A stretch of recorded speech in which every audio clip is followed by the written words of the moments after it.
all members of the council are present.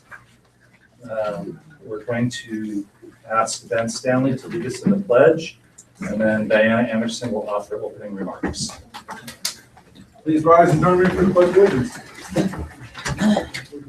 I pledge allegiance to the flag of the United States of America and to the republic for which it stands, one nation, under God, indivisible, with liberty and justice for all.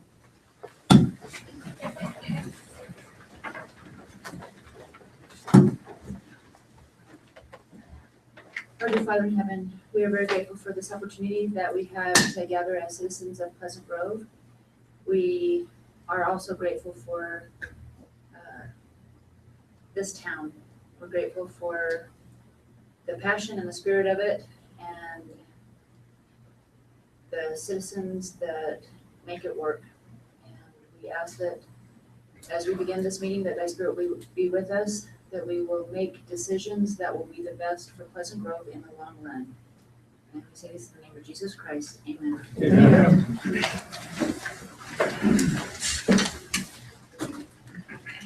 Okay, are there any changes to the agenda? Yes. I don't know if Kathy made the change on your paper agenda. We did want to change the order in item 10A and 10B, but I think we have 10B as the Milton development. So 10A is a resolution on Eric Vincent. You pronounce that We Eric? want that 10A. You want that 10A? And then the second one is an ordinance number 22, and that's the discussion on salaries. Yes. Is that's the correct order? Okay. Judge, how are you? Good. Good. Nice to have you here. Any other changes? So I think item 9B, Kathy, is that the one we wanted to make, or we're not gonna, we're gonna strike that. So we're going to strike 9B. It does say on there continued, and it says removed from the agenda. Okay. Okay, any other changes? That's it on our end. All right. I will call for a motion on the agenda. Mayor, I'll move that we approve the agenda as written with a strike of item 9B. Second. Okay. Second by Sid. All in favor? Aye. Any opposed? Okay, carries. Open session, now's the opportunity for anyone from the public who has an item that is on the agenda and it's not a public hearing. If you want to comment on that, you can come up now. Or if you have an item that's not on the agenda and you'd like to discuss it with the council, you can come up now. Please state your name and address when you do. And I'd like to start and make a comment. I attended the city council debates last night, and I was very impressed with everyone's performance. I thought everyone that was there did a great job, and I thought our moderator did a great job keeping things fun and entertaining, and it was good. So it was a great opportunity. Thanks to all who participated and made that possible. Okay, feel free to come up and state your name and address. Well, everybody's so quiet. This is it could be super long, it could be short, so I'll just make it short and to the point. And if you guys have more interest, you can invite me back. Name and address. My name is Willie Holdman. I grew up in Linden, North Orem for 40 years, but now I live in Heber, 2945 Wildemere Way, one of the exact address. So I recently got involved with the American Fork Canyon. You guys probably heard a little bit about Mountain Accord and this whole thing. I kind of listened to the minutes from your last meeting, so I could be up to date a little bit. So I'm not sure where to start, but long story short, I didn't really know what was going on at American Fork Canyon as well about 2 months ago. That's when I read an article in the Crossroads Journal that someone put out. It talked about 400 and some odd acres being swapped up there in Upper American Fork Canyon. And being a lover of the canyon for so many years and a photographer, I spent a lot of time up there. So I was kind of worried about that. Like, well, we've never heard about that. So obviously we dug into it a lot. The last 2 months just really dive into learning all I could about it. Long story short, Mountain Accord was an organization that was formed in Salt Lake County, and their goal was to get a blueprint for the Little Cottonwood Canyons, I-80, clear to the line of Utah County and Salt Lake County. During about January and February is when Snowbird introduced the 400 acres that they wished to swap for some land they had. Of course, that was in Utah County. That's kind of raised a red flag for us. We're concerned about that. And so we've been really talking to a lot of, it's kind of loud, huh? We've been talking to a lot of commissioners and different mayors in the area, and we really found out that no one really knew about it. And even now, about 5% of people know about it.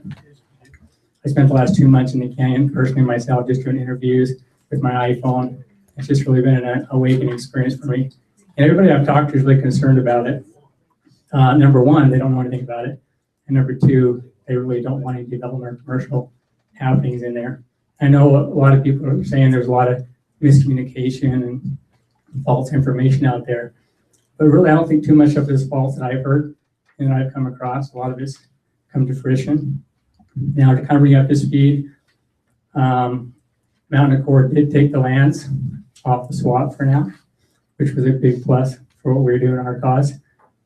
And just to give you a heads up, I am a contributor, Protect and Preserve American Fork Canyon. That's a community on Facebook that you guys probably are aware of, as well as AmericanForkCanyon.com. And we've been really putting a lot of stuff on there, information about it to make the public more knowledgeable on it. So at this point, I know the commissioners did sign a resolution just to let them know, hey, we care about our lands. We want to have a say on the board. And that was the whole thing. There wasn't a say on the Mountain Accord board. And there has been an American Fork Canyon vision, which you guys are probably aware of. And I know Sean Sager quite a bit through my photography over the years. And basically their whole organization was formed because of the pitch that Mayor Yeegee did to the legislator to get some money for the gondola study in American Fork Canyon. That's how it was introduced. So this whole study was made or came about because of the proposal of Snowbird to put a gondola down at Tibble Fork. And as you guys are probably aware, they got $100,000 legislator, some money from that. Snowbird did $50,000 of that. And so we kind of felt that was a little bit tainted as well because of the money, where it came from and what the goals were. And a lot of it had to deal with the canyons, the use, but none of the studies that they did or the booths they call them or pop-up events mentioned the word Snowbird or mentioned anything about Snowbird in the lands that they wanted to acquire. And so we felt that was kind of unfortunate as well, that people weren't really knowing about what was going on. And up to speed again, Snowbird did receive the money back, as far as I know, $50,000 back. They did have a meeting in Cedar Hills. So that was another step forward, I think, progress, kind of clean things up and keep it clean and forward. And so at this point, I think we're at the point now where we're just trying to get the people that love the canyon, that use the canyon on a regular basis, that are part of the canyon, like myself, even though I don't live here anymore, but I'm actually closer to Mary Ellen Gulch where they want to develop than you guys are. Just go over to Midway and I'm right there. So we're all kind of connected in that sense. I know the American Fork Canyon has a resolution out, Cedar Hills, Alpine, the commissioners. So I'm just asking you guys, to consider that as well. Make a resolution saying we care about our canyon, we care about the water up there, we care about our recreation activities. We want to say what goes on up there. It just seemed like this was being steamrolled over us, and none of the public even really knew what was going on.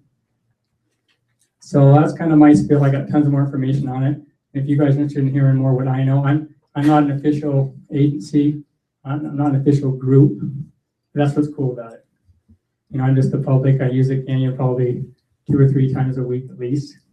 I mountain bike, I backcountry ski, I downhill ski, I ride my ATV. A lot of you guys probably do too. Of the canyon, I think it's used by all of us. So I think we all need to get involved in that process. But that's just a good start. I encourage you to think about the resolution, think about how you can get involved. Mountain Accord had a lot of mayors on the board, like over 200 people involved in it, mayors from all the cities. Unfortunately, there wasn't one single mayor from Utah County on there, which was too bad, obviously. So as we go forward, I think trying to form a steering committee of people to actually use the canyon down here that can give their stay would be a big bonus. So that's all I have to say. If I can come back, share some more information, I'd love to do that. Thank you, appreciate that. Could I ask Willie, it's Willie, is that right? Yeah. What did you say the organization was you're with, or you're not with any formal organization, but? You know, we did form an organization about 2 months ago called Protect and Preserve American Fort Canyon. It's a community on Facebook, and we have a website, AmericanFortCanyon.com as well. And our goals are just we're an advocate for the canyon, basically. We want to get the word out, let people know, and share our information. And we're kind of doing our own little study just because it seems like a lot of stuff's not being done about it. And so, yeah, that's where I am. So Willie, we've asked John Giles, he's the head of our Parks and Recreation, that takes care of a lot of these things, to kind of be the focal point for the city to gather information and help us sort through facts versus Gotcha. rumor. If you have information that he could use, could you please get with him and give that to him? And then we do plan, when the time is right, to have someone, from these groups come and kind of bring us up to speed collectively as to exactly what is truth here and what's going on and how can we be involved.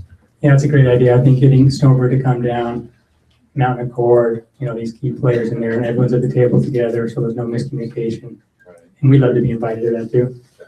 And we do have a copy of the resolution that was passed by the neighboring city. I think it was American Fork.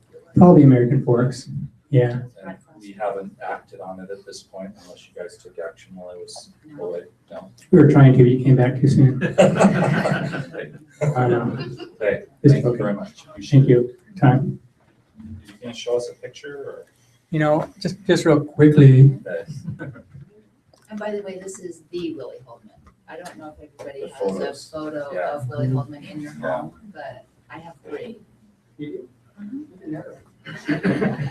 Anyway, this is just a map of Utah County and Salt Lake County. This is Snowbird. I'll show you guys in a minute, I guess. Sorry to ignore you guys. That's all right. So this is the line. This is Salt Lake County. This is Utah County. These are the lands that Snowbird wants, and these lands are forest land right now. So they're public lands that we all use and enjoy. This land here, this is right below what's called the Twin Peaks. You guys been up there, you can see the Twin Peaks from anywhere, everywhere. They're just gorgeous peaks. So this is what they want to acquire. All this is property they already own in American Fork Canyon, which is a lot of property, right? Private property. So by swapping all these lands, it's 416 acres, this makes their properties continuous together, and that allows them to develop a lot more what they want to do. Now, this isn't, you might think this is hearsay, but we've had Bob come down to our meetings at different things and actually tell us a little bit about his plans. I can just leave some card, you guys can go see some videos, actually him speaking about it, just so you can be knowledgeable about what's going on. But basically, this area here, they could develop with things. There's been talk about a gondola coming all the way to Tipple Fork Reservoir. A couple of chairs in Mary Ellen Gulch. They already own a couple of chairs in Mineral Basin. You guys probably know that if you're up there. Mineral Basin is in Utah County. But one drainage over is Mary Ellen. They want to put a couple of chairs there. And once they reach the crest of Mary Ellen on the south side, you'll be able to see all that stuff from everywhere on camp and everything else. That's the big one. So they keep kind of coming down farther and farther. That's our concern. We want to know where's the line going to be? Is it going to be there? We're going to let them keep coming down. Do we want to keep recreation free, or do we want to have fee-based recreation there through Snowbird? So there's a lot of different options and things we talked about, but that's kind of gives you an idea of what's going on here. Thank you. That's very helpful, thank you. Do you have more copies of that? Yeah, I can. We have it on our website. This whole size, you can actually see and print it up yourself. Okay, great. So what I'm going to do, I'm just going to leave these here, and then you can take it. Thank you. And the website has maps, it has videos we've taken, it has interviews I've taken, it has Paul Barner of Snowbird talking. I'm just really knowledgeable. And the cool thing is, we have tons of people involved, and we're all doing it for free because we love the canyon. We're not getting paid or anything, but we just want to protect the canyon for our generation. So, Thanks for being Thank involved. you. Thank you. thanks, guys. Willie, I have a question for you. Yep. So how many people are involved with this and you're on the Protect and Preserve board? There's probably just 8 of us right now. We have about 9,000 that are followers on our community page, okay? So there's a lot of people involved. And what's cool about it, they're sharing their letters. They're sending letters to David Whittakin, which is the forest guy in charge. They're sending letters to the commissioner. They're sending letters to people in Mount Accord that are involved, just to let them know their feelings and their thoughts on the canyon. Okay. So it's just a great place for people to network, to write letters to people to make decisions, to say, hey, we want a voice. We don't know what's going on. Let us decide. Since we live here, this is our canyon, this is our backyard. Make sure we want it's a good fit for us, Absolutely. for our community. Because there was a woman that came to the meet and greet that the city council candidates had a couple weeks ago. Mhm. And she was really hostile and used some offensive language at myself and some other candidate or council From where? members. Well, she gave me this card, and that's wondering if she's on your board. She's a little bit older woman. I don't know her name, kind of short blonde hair, but Short blonde I just hair. wanna don't make think sure- there's anyone on our board with short blonde hair, but okay, I just want to make sure that if she's on the board, that you're aware of that, because you've given a great, presentation, give us a lot of, you have given us a lot of information, but I just, don't want her to turn people off to your cause, kind of by the way she was acting that night. that's good to know. I think what the problem is we're a Facebook community and a lot of people are really emotionally attached to this subject. They've got people use the canyon for years and they get really hostile and sometimes there's even bad language used on there, so we have it X off if they do that. So you might get some people that are a little bit hot for that. But just to let you know, we're on the level. We try to get the information that's correct on there. AmericanForkCanyon.com, the website, is actually just from us. We do that. The community on Facebook, we try to regulate it, but there might be some things on there. So there might be people coming here and there that are pretty passionate about it. Okay. But I just want to let you guys know we're not crazy tree huggers, even though I do love trees, I take pictures, but we're just people that use the canyon. We want to see it preserved and protected for generations. And we want all you guys to kind of help as a community because we're a small voice. But if all the cities come forth with resolutions, with things that they want to contribute and say, hey, we want to work, then suddenly the commissioner are going to listen. Then suddenly they're going to keep the zoning how it is. And Snowbird can't put the things in there maybe they want to until they go through the right channel for the zoning. Okay. And the forest guy that makes the decision might say, well, maybe I don't want to swap this land to Snowbird because these people in Pleasant Grove, man, they have a G on the mountain and they have Grove Creek and they have Battle Creek and they're pretty passionate about their canyons too. We don't want to make them end. You know what I'm saying? Just so we have some pride in the canyon, say, hey, we live here, let us have a say. So Lily, what's next? Well, right now, there's commissioners are working on zoning a little bit more. They're forming their own steering committee, basically. Trying to get people that are pertinent to the canyon who live down here in Utah County, as opposed to just bringing all these Salt Lake County people down here. It didn't make sense to us. That's kind of the next step that we're working on. But I'll try to keep you guys in the loop on these pages as much as I can. And but the resolution's a big deal right now. I think that's something that you guys would want to participate in. Okay. Thank you. Thank Yeah, thanks so much. Thanks, guys. Okay, would anyone else like to, please? Bruce Goodwin, I live on 107 South, 1300 West.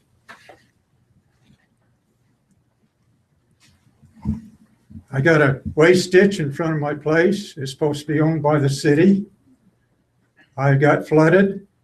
It flooded my house and it's been flooded. And this waste ditch has been going on for, I've been living there 50 years and I had about 7 floods. And it got so worse, it got to my house, flooded my whole inside of my house and my sheds and everything else. And what happened up there by Jerry Robertson's, there's a culvert up there. And I've been trying to get the city before to cover it, pipe it, but they seem that they don't have enough money in the budget to do it. In fact, it's been going on for years. And then the last administration, well, it's been back. He went and piped it up to Jerry's, and that's as far as they went. And I'd like to know if the developer, I guess Jerry Robinson sold, did they sell? Either it's happened or it's gonna happen really soon. You don't know for I sure. don't know for sure if they've closed on the property. Well, I want to know if the developer's going to cover this ditch, or you guys are going to cover the ditch, and I need to have the ditch covered. And Scott says it'll probably take a year if the developers do it. And I can't take that year on storms that comes into that place. It might get flooded next week. And I can't get nothing done with you guys. And it's been that way for years. Who have you spoken with here? I've spoken to Scott and your waterworks down there. Okay. And, How long ago? oh, what was it? 2 weeks ago, 2 weeks ago? Yeah, about 2 weeks ago. I had your waterworks guy come up there and I showed him, I explained it to him. I says that it's gotta be done, but they just seemed like they put it on the back burner. And they always say, well, we ain't got enough money in the budget. But what is the budget going to do? Just have me sit there and get flooded every year or every time it floods like that? In fact, this time it got so worse, it got my house. It just made a big mess up there. It was But I- $52,000 Could you please damage. step up here? I'm sorry. I have $52 damage, $52,000 of damage. It ruined my home. It ruined my life. You can't imagine. It's just terrible. And they've got to do it they've got to do it tomorrow. They've got to do it before we have another storm. Or all that work, you can't believe the work that you have to do to make the house where it was. Well, I got another thing that it does say, well, we'll keep the ditch clean, but that ain't going to help it. It's got to be covered. That's all there is to it. I've waited this long. I got to the point where I can't take it anymore. And if you guys don't do something, there's something else is going. I'll do something else because I can't do this no more. And I want to take care of the ditch now until it's covered. I don't want to wait for a month, a year, or a year and a half. It's got to be done now because next week there might be another storm and they'll do the same thing. I'm not going through this no more. So if you want to see the pictures of it. Please. How long ago did it flood? What, 2 weeks ago? I think it's probably about 3 weeks ago. We talked, when was it? Probably 2 days after the storm. See, when I this went is- to visit with Mr. Goodwin. This is Jerry's culvert, and it's a 48-inch pipe that's supposed to be in there. And he's got his trees blocking here.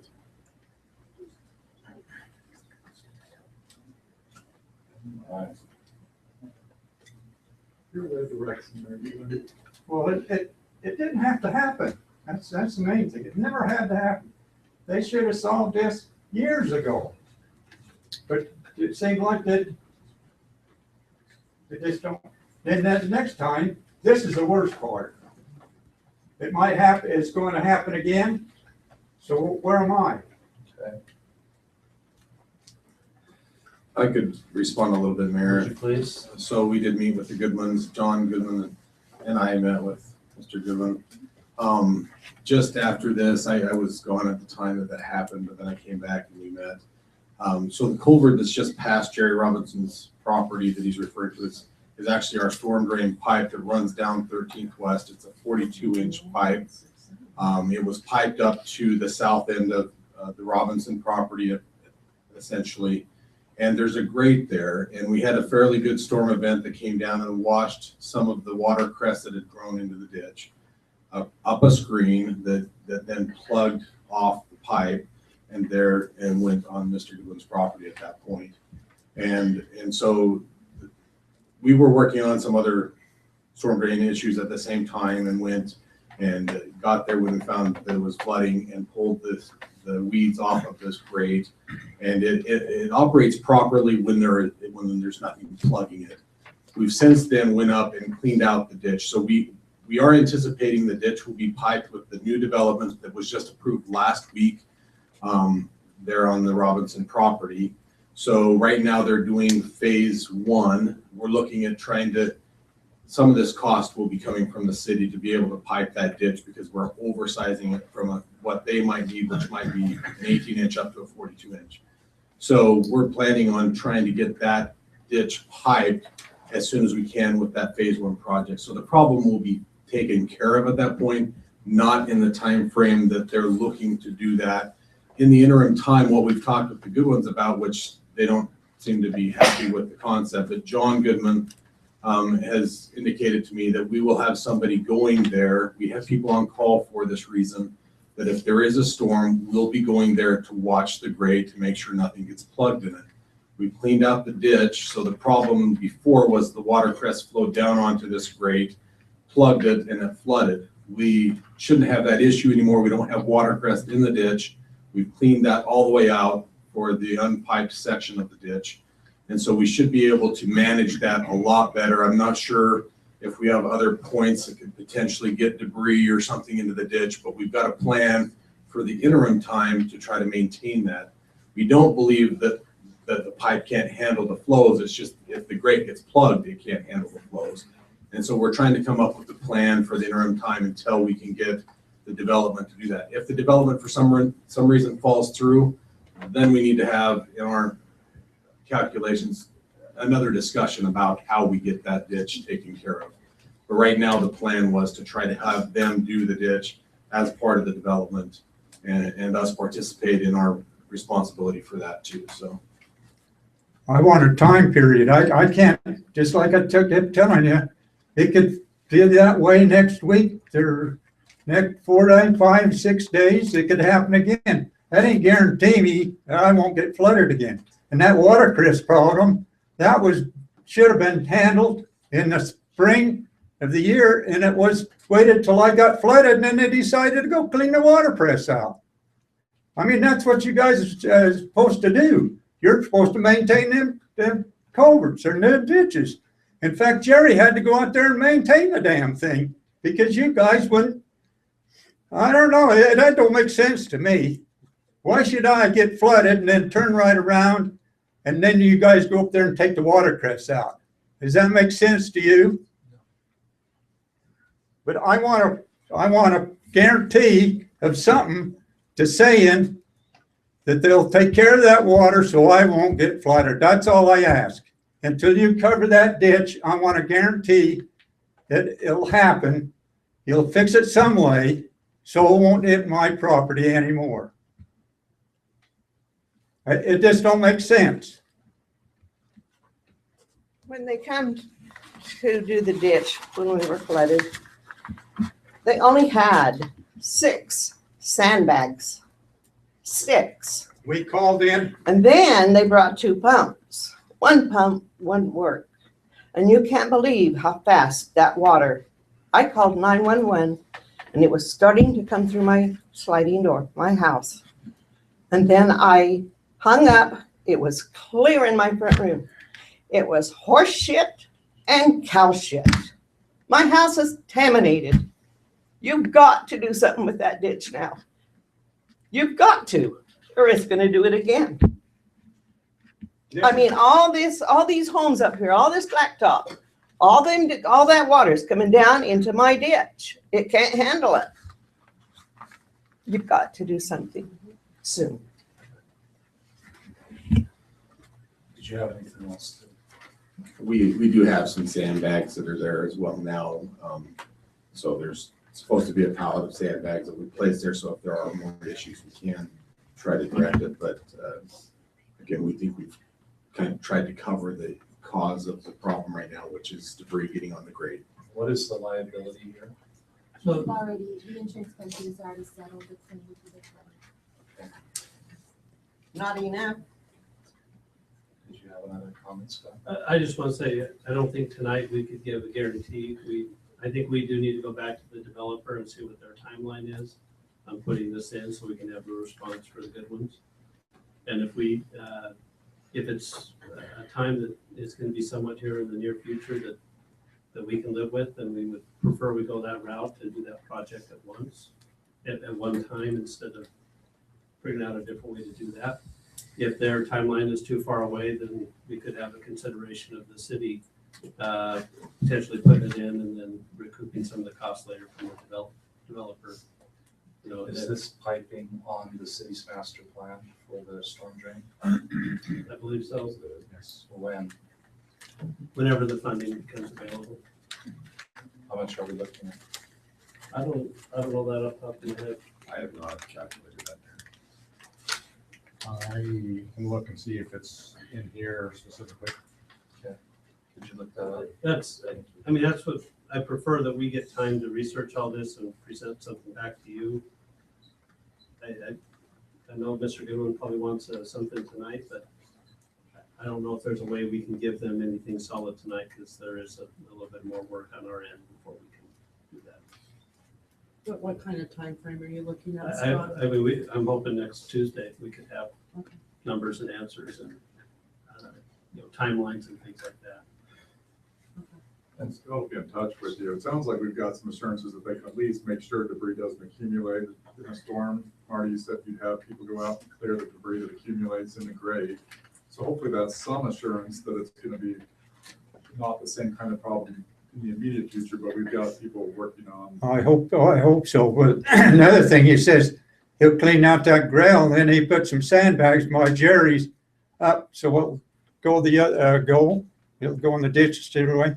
But I never seen no sandbags up there. All I ever seen is clean the ditch out. I don't know if Jerry lets you guys go in there and put sandbags or what, but Jerry himself, that ditch don't continue, that ain't on Jerry's property. I mean, Jerry, and another thing, he's doing this, but he don't own the place. You guys own the waterworks, water. But I kind of like to be sure that I'm sure that I won't get hit again. See what I'm? Did you find anything, John? 143,000 was our estimate. And where does it fit in terms of priorities? Didn't have a priority. Really, we're got a big chunk to take care of, and always had earlier priorities that we get a little bit of flooding in this area, let's hop on this one, and then we go to another one, and we hop on this one. We just haven't been able to get the funding to do it all. Okay. As far as taking care of this gentleman's problem, you're saying that the land itself is currently under contract, and we think it's going to close here relatively quickly. And then that becomes the responsibility of the developer who buys that land to go ahead and pipe it. Yes. All right. Is there a mechanism in the city for the city to perform the work in advance of that and then lien the developer to have that reimbursed? I think that's the things we need a little bit of time to figure. I'd hate to give you a wrong answer right now tonight. Okay. There'll be a little bit of research that we'll need to come up with a solid plan that hopefully everybody can agree on. And because we don't have any problem sitting down with Mr. Goodwin and kind of talking through these issues and doing the best to accommodate where they're at, but also making sure we can get this done in a timely manner, but also taking advantage of this idea that we have a developer that is going to be developing this property and using some of their funds. I think that what we are experiencing here tonight is the real life frustration of somebody that just got flooded out. Absolutely. And probably has brought this to numerous people's attention over many decades. And yet there's no solution. And so clearly they're at their wits' end with this. And we're at a point where, I'm not getting flooded, so I'm not in council meetings screaming. I think that we need to be very quick in taking care of the solution for these people. And I don't know that a week is reasonable in this case, because I think this has been going on for a while. I don't know what is reasonable, but hopefully we can get this done immediately, as quick as is practical. Yes. which also means constant contact with this family so that they're aware of what is being done and when. And hopefully we don't have to sit in a council meeting and determine what those solutions are and when they're going to take place. But my direction to staff would be to take care of this immediately. We'll start tomorrow morning. And please keep these people in constant contact with exactly what's going on. We'll do that. Not an engineer, don't want to throw a solution at you on the fly here, just. There's solutions out there, and I think we can come up with them. And I mean, I'm confident we can work with Mr. Goodwin. We've had good conversations. I mean, leading up, we can, you know, our exchanges have been working towards a solution. And some of the issue might be timeline stuff, but that's why we need to kind of get that a little more solidified before we come out and say this is how long we see this taking. Yeah, just let me know what's going on. Mr. Goodwin, if for some reason you don't feel like you're receiving a quick enough response or not being kept informed, you're free to contact me directly or any member of the council. And they will get in touch with me and we will work directly with the staff to make sure that this is taken care of. Okay, that sounds good. I wish we could go fix it right now, but I know it takes time, but it's got to be done. There's no getting around it. It's, no matter if the developer don't do it, you guys ought to do it, you know? But if you got the developer to do it, put pressure on him to get it in before he develops the land. I can see that, but it's got to be done. There's no waiting, no more waiting. thank you. I have a question. You're welcome to come up and state your name and address. What did you? I have a question related to the culverts. Are those supposed to be checked regularly or same with the storm drains to know the condition of the storm drain that was clogged? And so are those, what's like the system to check those so we don't make sure that it gets flooded or something gets blocked up? Yes. Standardly, obviously, there's times that we don't know if something's going to be plugged off and things like that. This area here, it's not the first time that it's flooded. I don't know how long ago was the last time, and with some of that interim time, sometimes things get a little bit forgotten.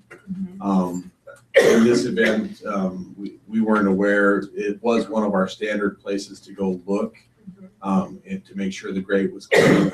A lot of times Jerry Robinson would just give us a call and say, hey, you know, we've got some things stacking up here. In the past, he was able to do that recently. Some health issues, he hasn't been able to do that, has been able to call us. It's not the best way to do it. It was a way that was being handled, and that's why we weren't seeing a flooding every time that we had a rainstorm. It really is, it was a big event that caused the thing to plug. And so we're trying to address the issue now. It's kind of first priority on the radar. We'll be there to look at that. This, you know, we have other issues, other problem areas that sometimes when we get a big storm event, it just washes stuff into those ditches and grates that we have a hard time maybe checking everything all at once. But there is a process that we do go around, watch for those things as we do have these events. We have people out and available to do that. So does it get clogged before the event or because of the event? Because of the event, or is it possible that it gets clogged up until before the point? I think we watch them good enough to know if they're, you know, if they're plugged off, if there's big issues when it's just normal storm flows or irrigation flows. Those things are getting taken care of. It's really this event, if you went and looked at the debris that was on that, is fresh watercress that looked like it was just uprooted out of the ditch. And so those things are the hard ones to prevent. They mentioned that maybe we should have maintained it earlier in the spring, and it maybe, you know, that would have been a way to help the situation and probably would have caused it not to flood at the time. But those are things that we just need to be more vigilant on, I guess, is maintaining some of those ditches. And I guess that's where also. So that we don't go too deep down the rabbit hole on this particular discussion, I think it's safe to say that we need a maintenance program in place to make sure that our ditches and culverts and drains are clean and taken care of, and particularly when an event happens to avoid the flooding. And the piping, yeah, that needs to be done, and will be done as money comes along. But preventing preventing the flooding through proactive work. And I think you can come up with if there's not already one in place, you can come up with a plan to make sure that that happens. Yes. Thanks, Marty. Sir. Excuse me, my name's John Harr, and I own the ground next to Goodwin, Mr. Goodwin. And I met with the developer today on the Jerry Robinson piece. And I can't commit to anything, but I might have some input there that could help. Okay. Mr. Goodwin, I can see a little factor that I could help, maybe. So But the developer's not here, so I can't I commit, understand. but I do have a thought or Do two you own on the it. one on the corner? I'm sorry? Do you own the parcel on the corner? No, No, which parcel? I own the parcel just north of Sorry, Mr. Goodwin. it will be a corner. Oh, will be fun. Oh, yeah, oh, Yes. okay. I think I Well, know what. project you're okay, talking yeah. about, Well, I could have some input to the developer that would maybe help. That would be And good I- if you could stay maybe. close with I'd hate to Scott commit, and but Marty. I just try to tell Mr. Goodwin that I could help maybe a little bit with Thanks, that. John. Appreciate it. Okay, did anybody else have a discussion item for open session?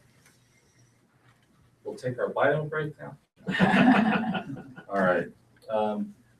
In seriousness, we will jump on this and stay on it.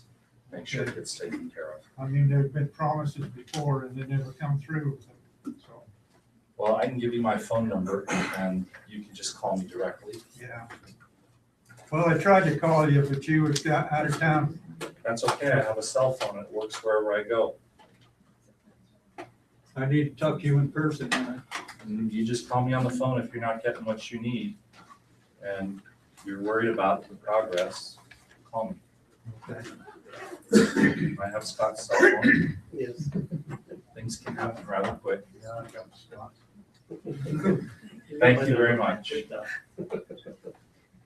Okay, if there's no other items for open session, we'll go ahead and close the open session.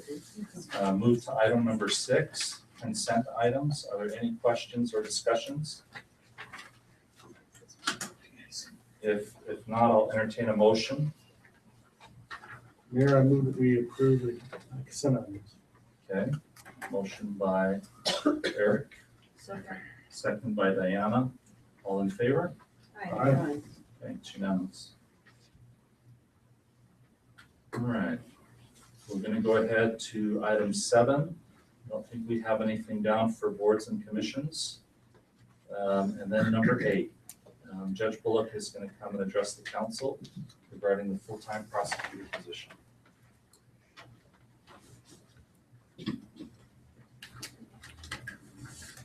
Thank you, Mayor and Council.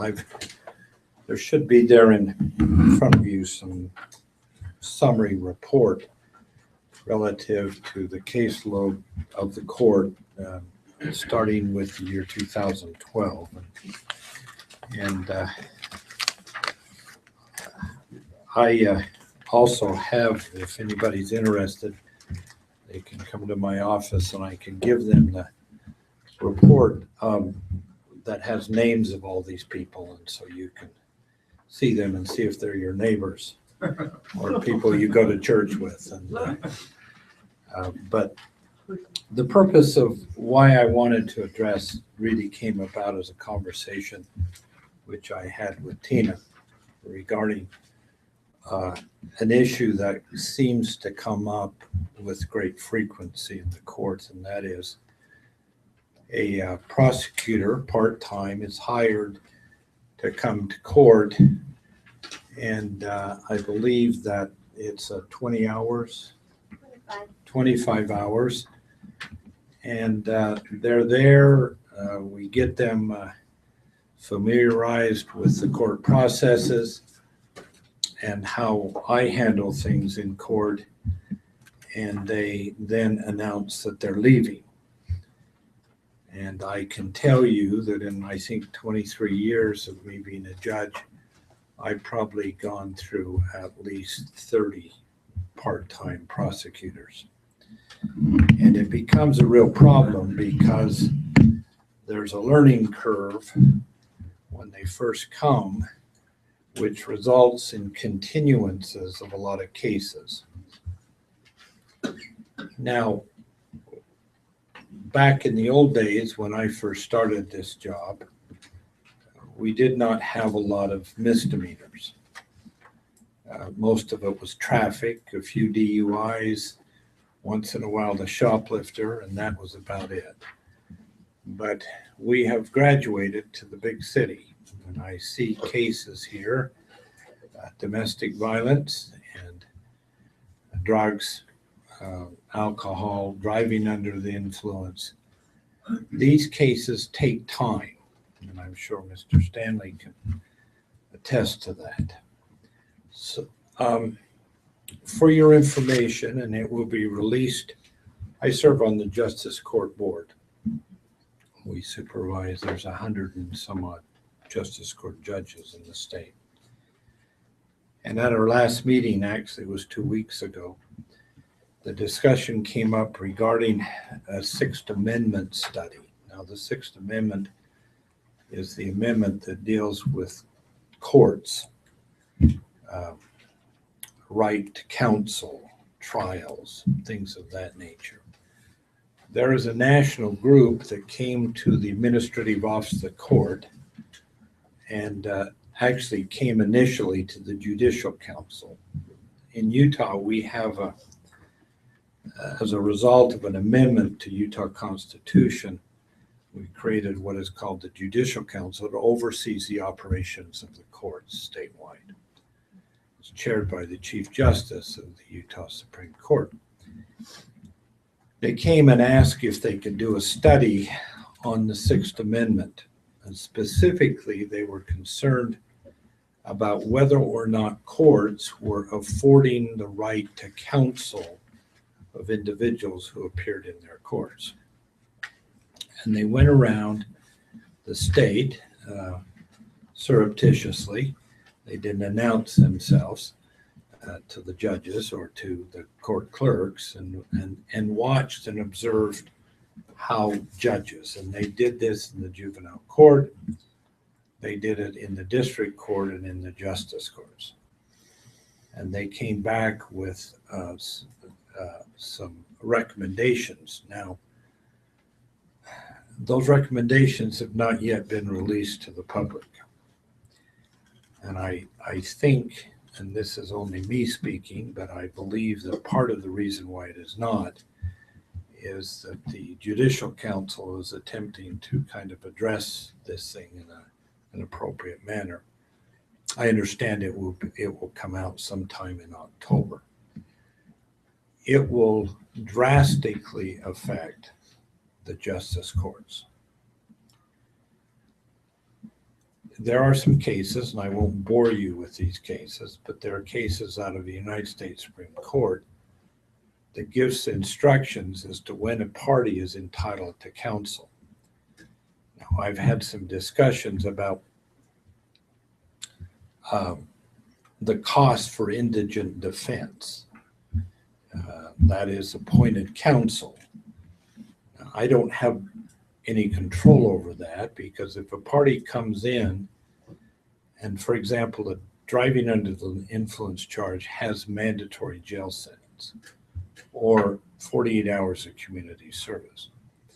So party comes in, they say, I can't afford to retain an attorney. We enter in what we call in the colloquy, a question and answering process with them as to their income. And sometimes I'll require either tax returns or check stubs of individuals who are residing in the home. I used to say your spouse, now I say you're living with somebody or your significant other, to find out what's the total income, and then I make a determination under a scale that the court has as to whether or not I am appointing more persons than I used to, okay? Which has an impact on the costs of running the court. In Utah, the Utah Supreme Court has held that a Class C misdemeanor, like speeding, you are entitled to a jury trial. Traditionally, what happens, and there's some controversy about this, is the prosecutor will then move to amend it to an infraction, which means that they don't get a jury trial, they don't get appointed counsel. And there's that sort of up in the air, and this study group is going to address this because they're saying you're doing some sleight of hand to deprive somebody of their rights to constitutionally guaranteed rights. I have been appointing counsel we have domestic violence cases where parties are arrested and they're in custody in many cases. And there are some long-term consequences to a domestic violence charge. If you're in the country here illegally and you're charged with domestic violence, ICE, which is the enforcement arm of the immigration, puts a hold on you in jail, and they hold you until the matter is resolved. If you are found guilty, they will deport. Now that's a deportable offense for a misdemeanor. You cannot possess a firearm, whether you're here as a citizen or otherwise. And if you are on probation on a charge of domestic violence, the federal government will prosecute you with a mandatory 2-year prison sentence if you're convicted. So we, the judges in the justice court, have to make sure that these parties are fully informed before they enter a plea of guilty or at the time of their arraignment. When I say you're entitled to an attorney, they all say, I want one. And then we'll try to qualify to see if they get one. Now, I'm telling you that background because what happens with a part-time prosecutor is there's the typical sort of traffic cases that we will have in our court and dog cases, which I hate, by the way. I just want to let you know that. Like, what are some of the dog cases? Like, Dog at large. We just did release ordinance, so. Yeah, dog at large and dog attacking and it Really? can, oh yeah. And by the way, people who own dogs could care less if their children go to jail, but don't do anything with my dog, okay? Anyway, so what happens is on these major misdemeanors, I appoint counsel. Counsel does discovery. It's a formal process where they ask, show us what you got. Then we have a pretrial. Now, if I love pretrials, but generally, and I think Mr. Stanley can verify this, they never happen the first time. Lawyers always like to continue stuff. The idea being if I continue it long enough, maybe I'll get a better deal. So we continue that and they'll say, well, we need additional information. Then I'm faced with a motion to suppress. That's where the cost for the public defender goes up, and that's where the time for the prosecutor goes up. Now remember, we got 25 hours, that's all. And so the defense counsel files a memorandum, which is the explanation legally why they're trying to suppress this evidence, and the prosecutor has to respond in writing. Now, this is not any court time, this is behind the scene. And then we have a hearing. Prosecutor's there, they call their witness, we have the hearing. If I deny the motion to suppress, then they say, always, we want a jury trial. And then the jury trial, and then the prosecutor's trying to negotiate to see if there's some resolution short of that. Now that's fine on one case, But the prosecutor in my courts, and I've sent to all of you on the council, if you'll notice on there, a whole bunch of pretrials for a whole bunch of misdemeanors. And the prosecutor sits in that courtroom and is a one-armed paper hanger. In other words, it's not unusual for me to have 11, 12, 13 lawyers in there who are all trying to cut a deal or to discuss with him while I'm going on. And those of you who have ever attended, it appears to be sort of confusing, but it's not. And so what we need, and this council is going to have to address, is this study that comes out is going to require more appointment of counsel on these cases. Now, I could bore you with consequences, but for example, somebody comes in on driving on suspension. That's a $310 fine, Class C misdemeanor, 90 days maximum in the county jail. So they say, I need time to pay. Well, if you need time to pay, then I impose some jail time, but I suspend it. And let's assume they decide, as soon as they walk out the door, I don't like that, judge, and I'm not going to pay this. I then will do an order to show cause. Prosecutors involved in that, they'll usually file the order to show cause, which is a document to get them back. We serve it on them, get them, send it in the mail. They come in. There is a Supreme Court case called Alabama versus Shelton that says, it's the 2002 case, that if there is a probability of jail time, I must appoint counsel. I must inform them that you came in here on a driving on suspension charge. I imposed the $310 and 10 days in the county jail, and I am intending on imposing some jail time, so you have a right to counsel. And then we go through the colloquy with them about whether or not they acquire. This is where this study is leading to. In our meeting 2 weeks ago, they said, please let your cities be aware of this. The cost of doing business is going up, and the cost for the prosecutor's time is going up as well.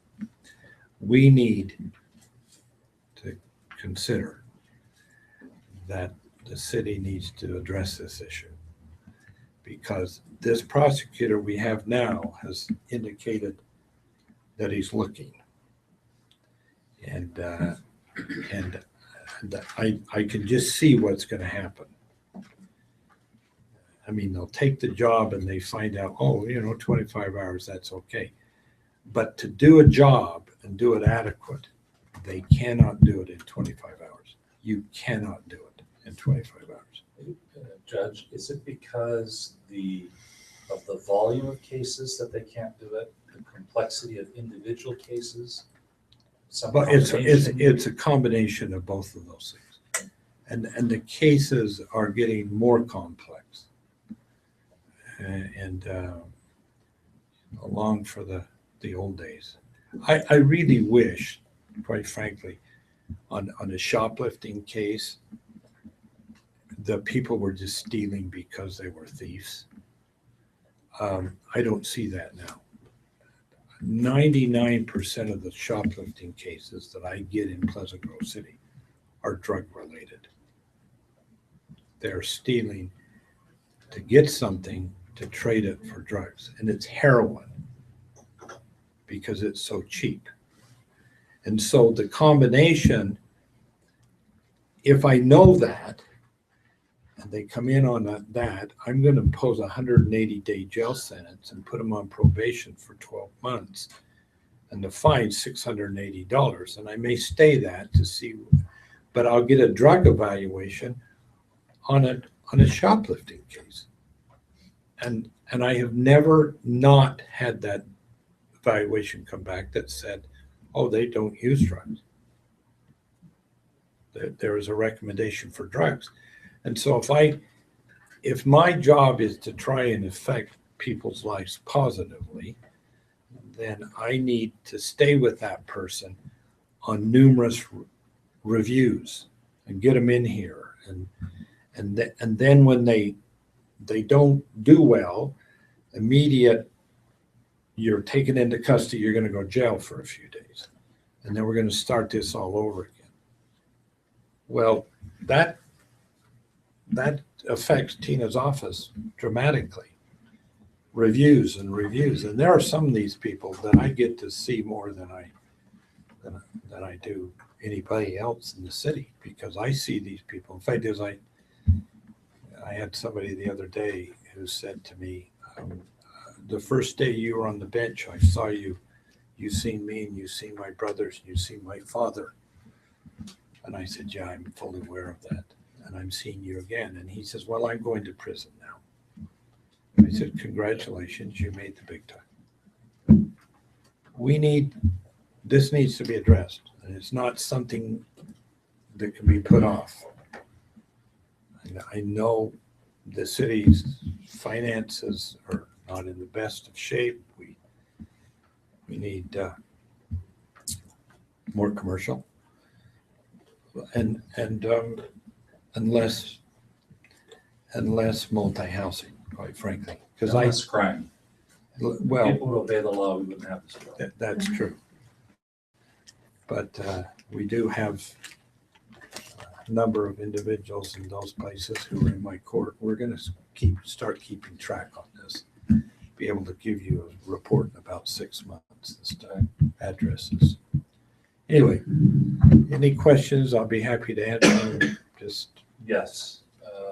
So you're requesting on behalf of our city attorney's office that we get another prosecutor, get a full-time. I don't like the way that sounds because Tina and I don't get along very well. You know that. Okay. Everybody knows that. That's not a secret. Okay. It's not a request through my office, it's a request from the court. Yeah. So the court is actually making. Yeah, I am making that request because we need this. We need this drastically. Was there anything in our packets with funding or anything like that? I didn't see anything in No. the council packet. Oh, okay. No, Judge Bullock wanted to address you and then we Get a were feel going for to seek guidance from the council on how you might do that. I think it's a real eye opener. I think what's incredible about sitting up front here is realizing the every area of our city and their needs. Yeah. It's really difficult, but that's been a real eye opener to me in helping to understand what the needs are and where the priority is. Well, I found just that people who come to court just to watch, they, with the exception of gentlemen there, it's an uncomfortable setting for people. And I've had people tell me that. I don't like it because bad things happen in there. I invite anybody, citizens, they're welcome to come. You're going to have to arrive early and sit next to the wall because we don't have much space. But to come and see what's happening in Pleasant Grove. And I think if you do that, you're going to be very surprised. You're going to be surprised who you see in there too. It never ceases to shock me. So I would like some numbers, just we can see some hard data associated with the position. Do you know what other cities, do they have full-time, part-time that are comparable in size and to their kind of the court system that they have in their cities, or do you know what they have? I don't. We're sort of unique in that we do, for our size, we have an exorbitant amount of domestic violence cases. Oh, you're in Pleasant Grove? Yeah, and I've been told that by the state that keeps these figures. Well, and your full year, the last 3 years, you're already here at our half year mark, you're already at your full year. You noticed that, huh? Yes. So either you're very, very popular I don't think I'm popular, I think, but yeah, we are. And, kudos to the police department. They do an excellent job. And Job security for you. it is job security for all of us in this process. But anyway, any other question? I don't want to take any more time. Could I just add one clarification too, so that you understand that the prosecutor appears in American Fork District Court as well. So the breakdown of the hours, if they work 25 hours a week, 4 hours is spent on Tuesdays in American Fork. About 6 hours now, because we've Yeah. gone down to 1 day, about 6 hours a week is spent in court here in Pleasant Grove on Thursdays. And then another 4 hours are spent in American Fork on Fridays. In addition to that, I just don't mean to interrupt, but we had a motion to suppress today that was resolved. And I hold courts on Tuesdays and Fridays, jury trials. I got something scheduled next week on a Friday. So that's in addition to all of this. I was just trying to give you an idea that there's about half of the prosecutor's time is spoken for to be actually sitting in court. And so that only leaves them about 12 hours to take care of the cases that do get set for trial, the cases that do get set for suppression hearings, and all the prep time. That has to happen in a very short window, because the rest of the time, when you're sitting in court, that's all you're doing is sitting in court. So the rest of the time has to be spent in prep work. Explain the American Fork. So, Class A misdemeanors go to American Fork. This prosecutor, city prosecutor, has authority to prosecute Class A misdemeanors. Our justice court judges do not have the authority to hear them. So that necessitates us being in two different court systems. So we hear everything from dog tickets to domestic violence and second-time DUIs here. Anything more serious than that goes to American Fork. And what did the state just do and change so that they're now misdemeanors? Yeah. Felony possessions. Yeah. So possession, What they did is that they cut a lot of the stuff down to keep people out of prison. That was really their intent. And then they went through all the misdemeanors and they just said, okay, this is changing, this is changing. And at our meeting 2 weeks ago, they're all already saying, oops, we didn't do that one right. And so they're going to relook at it again, because the legislature made some errors, as shocking as that is. And they said, we need to take a real look at this again. If people file an appeal out of my court, it goes to the district court, and that prosecutor handles that as well on a trial de novo, which means a new trial in the district court. So, Pay our prosecutors, part-time prosecutors by the hour, I assume. What's the typical hourly rate for a part-time prosecutor? About $27 right now. If we went to full-time, would it be an addition of benefits as well as a higher pay? Yes. I don't know that we would necessarily, and we would need to look at it. I don't know that we would necessarily need to bump up the hourly rate for a prosecutor, but the additional benefits would be where the majority of the cost is. Yeah.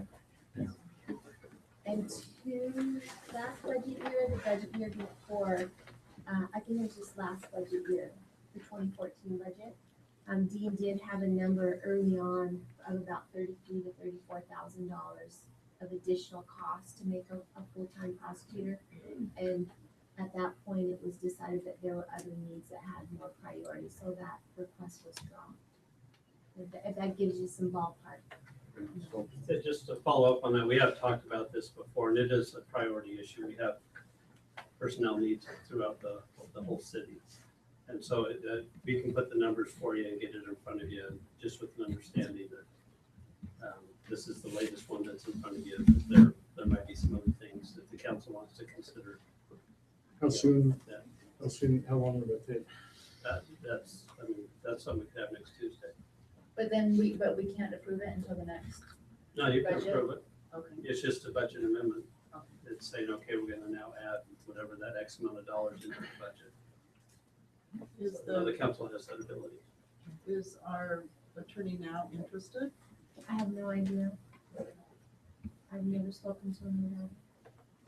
Yeah, I think our point here is the judge is coming in to give us a heads up that on the defense side, on the defense side, there's about to be an increase in the number of jury trials or represented cases. And we've got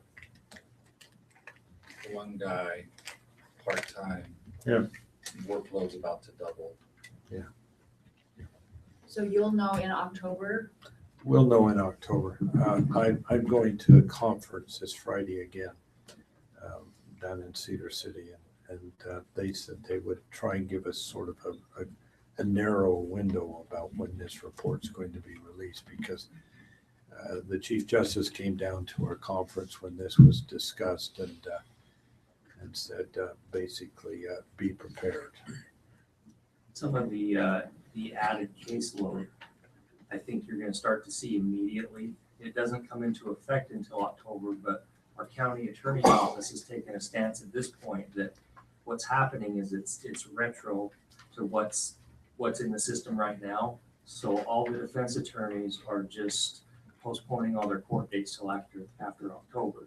Mhm. So they're starting at this point right now to honor that new classification of drugs, and they're already gonna start kicking them down in misdemeanors.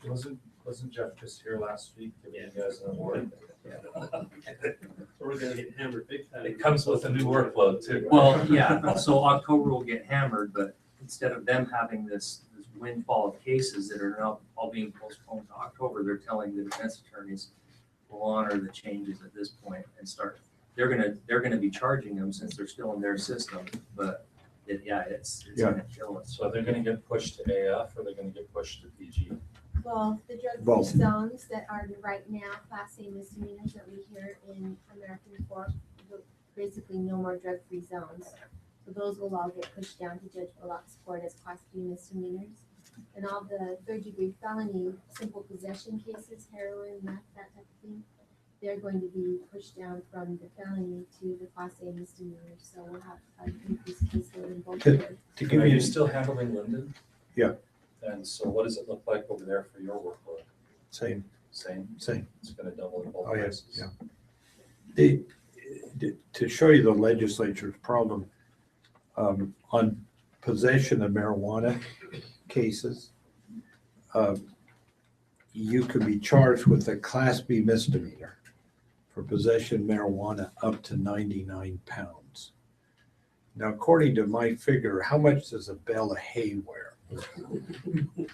99 pounds. Now, of course, the drop back position from that, from the prosecutor's standpoint, would be, well, we'll charge him with possession with the intent to distribute because of the quantity. But if they don't, I could have a 95-pound case. That's a Class B misdemeanor. The max that I can do to that person is $1,940 and 180 days in the county jail. And the street value of that would be, I don't wanna know. It would pay for the pipe that you guys were talking about earlier. Thank you, Judge. Thank you. Thank you for taking time to come and educate. You bet. Thank you for having me. Thanks. So Scott, you'll get us kind of some numbers on benefits, full time. Yeah, what we'll do, I think we'll also inquire with our neighboring cities to see what they're planning on doing to handle this. One option we've talked about is maybe sharing an employee and trying to avoid having to pay the benefits. Because really one of the issues is, I've been here 5.5 years, I think we've had 6 of these. And so it's really 6 of these, you mean Or 6 prosecutors. part-time prosecutors. part-time prosecutors. We're looking at somebody with a law degree and we're paying them part-time. And, the wage is a wage that I'm sure most people look at and say that's nice, but to hold on to somebody with that type of background and degree, it's kind of hard on a part-time basis to keep those guys going. So, no, we'll have some solutions and get back to you Tuesday. Thank you. Okay, let's move on to item 9A. These are action items with public discussion. 9A is a public hearing to consider adoption of proposed impact fee facilities plan. And proposed ordinance 2015-28, and to adopt, enact, or modify impact fees facility plan, written impact fee analysis and impact fee enactments for storm drain, and provide for an effective date. Okay, so I'm just going to start off just for a couple of minutes. So about 3 weeks ago, Matt came to the presentation just on the impact fee study that he's completed. And so really this is just the opportunity for the public hearing or the public to give some input on that if they have anything. We don't really have any additional information to present other than I'm just going to point out a few things. And Matt is here and John Sheese is here who can answer questions better than I can. But the rate as of being posed would be for a residential unit, so a single family home would be $2,242 as an impact fee. For commercial properties, it's based on the square footage. And just a couple things to point out, like we mentioned this before, that rates tie into this a little bit too. We've really backed off a lot of the projects in order to try to get the fee to a reasonable amount. And the other thing we talked about, I think 3 weeks ago, and then maybe even the week after when John came and presented some things about, we have a 25-year level of service for our flood storm level of service. I'm probably not saying that right. But, and we talked about the cost to do that, and we're looking at maybe, looking at that in more detail because some cities have a 10-year level of service and things like that. But that really doesn't enter into this this topic. Others we can do. We're still looking at that, but we can still adopt this. This is really to adopt a current impact fee. And the good ones are here tonight. Right. And just present it on something that's directly affected by what we're acting. Sure. So I don't know if I left anything out. Matt's here to answer questions. John's here to answer questions. We're talking about the fee tonight. The impact fee. This isn't the storm drain fee. This is just the impact fee. So this is for the new construction. yes. So I sometimes I assume everybody knows this. So an impact fee is something that's charged when if you build a home, you're going to pay this impact fee. It's a fee that has to be related to the impact of that new property on the city's infrastructure, and has to be used for new infrastructure. So it's probably Q&A, right? Certainly. I'll entertain any questions. So Thank you. we had talked last time about the shock of the higher rate on what we would actually need to charge in order to fund the projects properly. And Mayor, as you say rate, is that the monthly stormwater fee or the impact fee? Okay. Did we talk about a different impact fee number? And then you got together as staff and reduced it? Correct me if I'm wrong. So with the impact fee, what they've done is we cut back on the project but spread them over a longer time. So if I'm not incorrect, the actual impact fee wouldn't change a ton based on the projects. Exactly. Right? As we scale back the dollar amount of the projects, we're also scaling back the capacity that can be provided by the projects. And so in the end, as you're reducing the cost of projects, you're also reducing the capacity that can be provided. And in the end, the math works out to be very, very similar of an impact fee because it's basically cost of the projects divided by the capacity. You reduce the two proportionally, you maintain roughly the same fee per single family home. But aren't we delaying the implementation of services? We are delaying the implementation of the capital projects, which will have a greater effect upon the monthly user rate that's charged, not necessarily the impact fee itself. So what you'll have is each year 40% less capital projects to fund, which then results in a lower monthly stormwater fee. But if we take 60% of the full projects in the impact fee calculation, we're also taking 60% of the capacity that could be served. And so in the end, the impact fee doesn't change, but it does have an impact on the monthly stormwater fee. Okay. Is that? Sort of, I'm trying to figure out what the impact would be to an existing homeowner where there's a development that's supposed to take place that might solve a long-term problem. And it sounds like that would be new development, therefore an impact fee, and construction of a pipeline to take care of the issue. So if I'm off base, John, please correct me. I don't know that you're off base, but let me explain. We had the 4 different categories of capital projects that we put in the original master plan. Number 1 was moving facilities that are in backyards out into streets where they can be better maintained. Okay. The other one is system replacement, where we got existing system that's wearing out and needs to be replaced. And then the third one was existing deficiencies. If we've got a system now that doesn't meet our current level of service, what do we need to do to bring that up to the minimum level of service? And then 4th is build out improvements. In other words, what is required to meet all of the people that are anticipated to develop and grow here.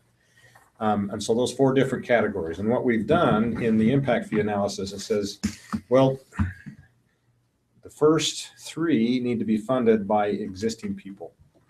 In other words, they need to be funded by the monthly user rates that all the citizens pay.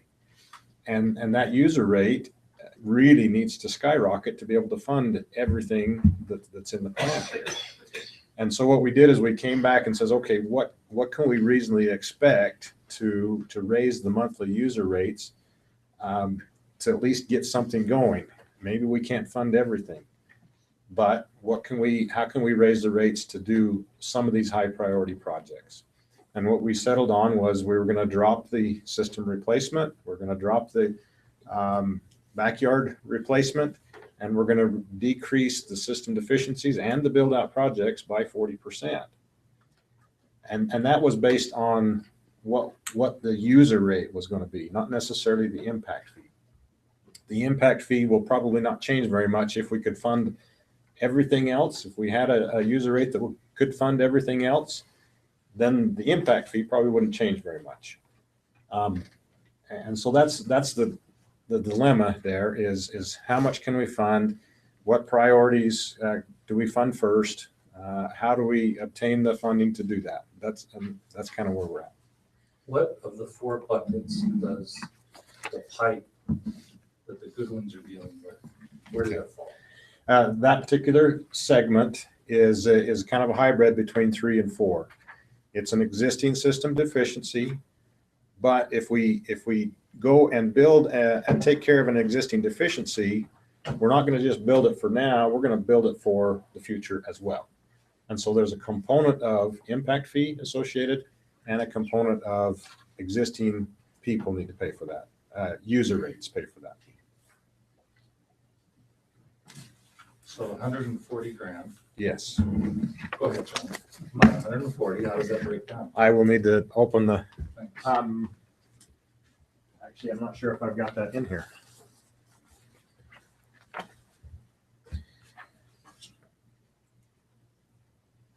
It looks like, I am sorry, I'm off a little bit. This is all 100% existing user project. This is not This particular one? This particular one does not have a component for growth.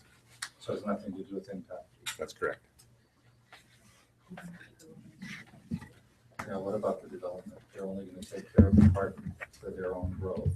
Yes. And it will have an effect on solving the problem for the good ones. How that works is an existing development comes in and they have a minimum size that they need to install, no matter what they're doing.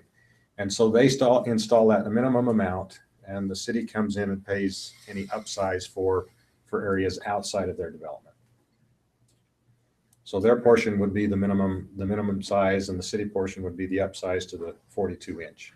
So the city's responsibility is anything that's existing. Yes. So this is a real live example, so it's great. Exactly. We always talk theoretically. What is the size of a pipe that this particular developer would need to put in? The minimum standard pipe is a 15-inch.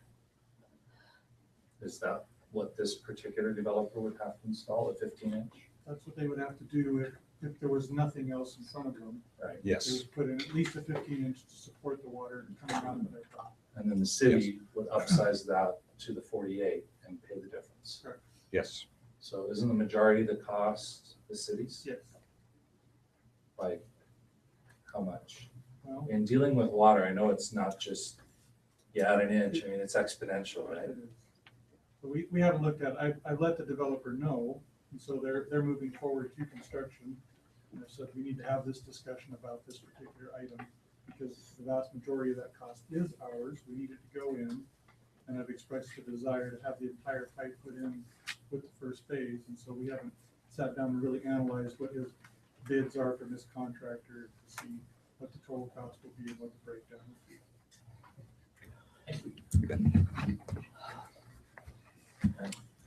Any other questions for Matt?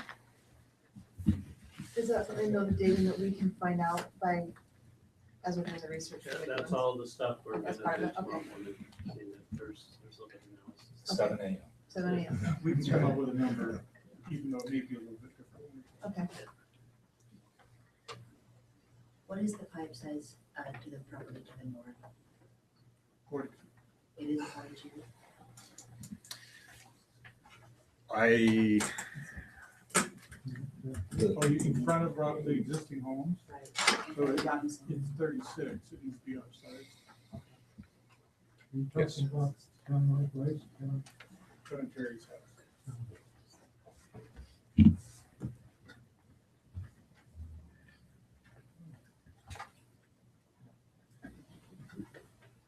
I guess I really don't have any other questions on the impact side.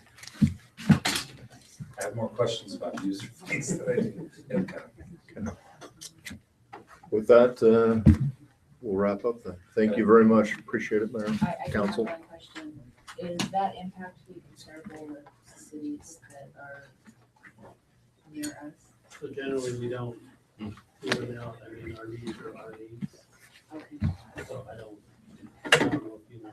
I think Matt mentioned, I don't know specifics, but you were saying that on the spectrum of storm drain impact fees, this is probably higher than average, but not the highest by far. Yeah, Is that safe? that's a very good statement. We've had some changes in the impact fee laws in the last couple of years that are forcing cities to reevaluate their impact fees, and one of the reasons why we're going from what you're currently charging to where you're at now is because of changes in the laws. Also, a greater push to be more thorough than perhaps in the past. And it seems like the more thorough we become, the more we unearth different costs that we can include. And so we feel like we've done a very, very complete analysis that, as Scott said, does meet the needs of the city. It is probably slightly higher than average for other cities, but it's certainly not the highest. And my feeling is more cities go to comply with the law and update their studies, they're going to see more and more stormwater impact fees where you're at right now. Has anybody had a developer come and tell them, wow, you guys are the cheapest, that I love building here because it's cheap on impact fees? I don't think so. Okay, thank you, Mayor. Thank you. All right, if there's no other questions on this item, I'll entertain a motion. It's a public. Oh, sorry. Let me open it up to the public. Those who would like to comment on the ordinance that we've been discussing, please come up and state your name and address.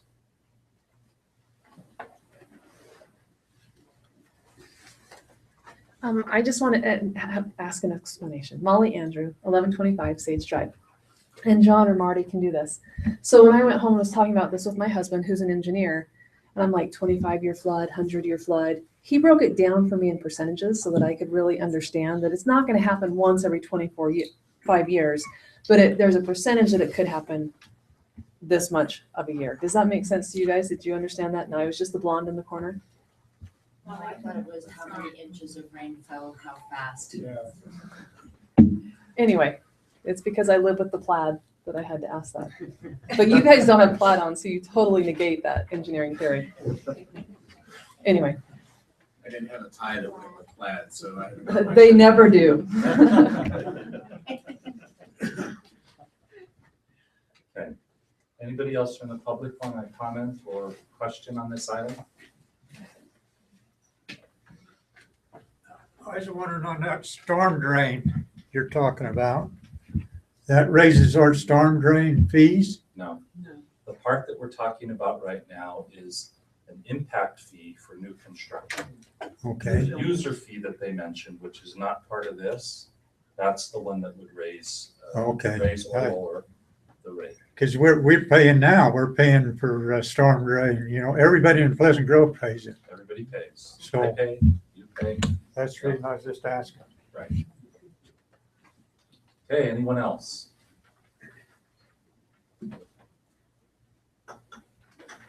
Okay, if not, we'll close the public hearing. Now, is there any other discussion? I have some questions for staff, just curiosity. Have we done any kind of analysis as to what impact it might have on businesses? Any sense of what the thresholds are where we are discouraging development because of the cost? I don't have an analysis.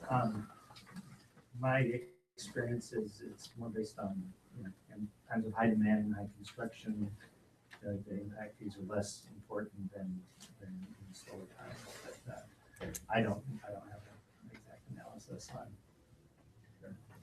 That's right. If you're first to the table to raise the rates, then yeah, it has an impact. If you're last to the table, not so much. I mean, the overall theory is this idea that generally businesses are gonna have more impervious surface and they're gonna pay a higher fee because they're creating more storm water. And so when it comes to that, they're gonna pay more. And if,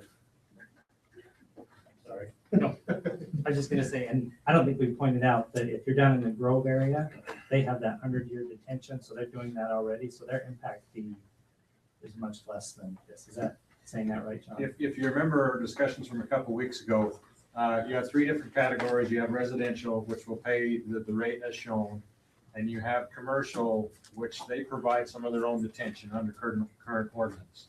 And so they don't have as large an impact on the overall regional system as a home who doesn't have their own detention. So they actually get a reduction in the impact fee for those commercial areas. To about a 1/7 of the cost of a 10-year detention. Yes. And those areas that are required to do the 100-year detention have an even greater discount, I guess you could call it, reduction in cost. Yeah, that's the Yes. one, between the 10-year, those with the 10-year versus a 100-year requirement, the 100-year is 1/7 of what the 10-year requirement costs are. And that's because they're detaining. They're detaining a larger volume of water, and they're not having as large of an impact on the overall city system. Okay.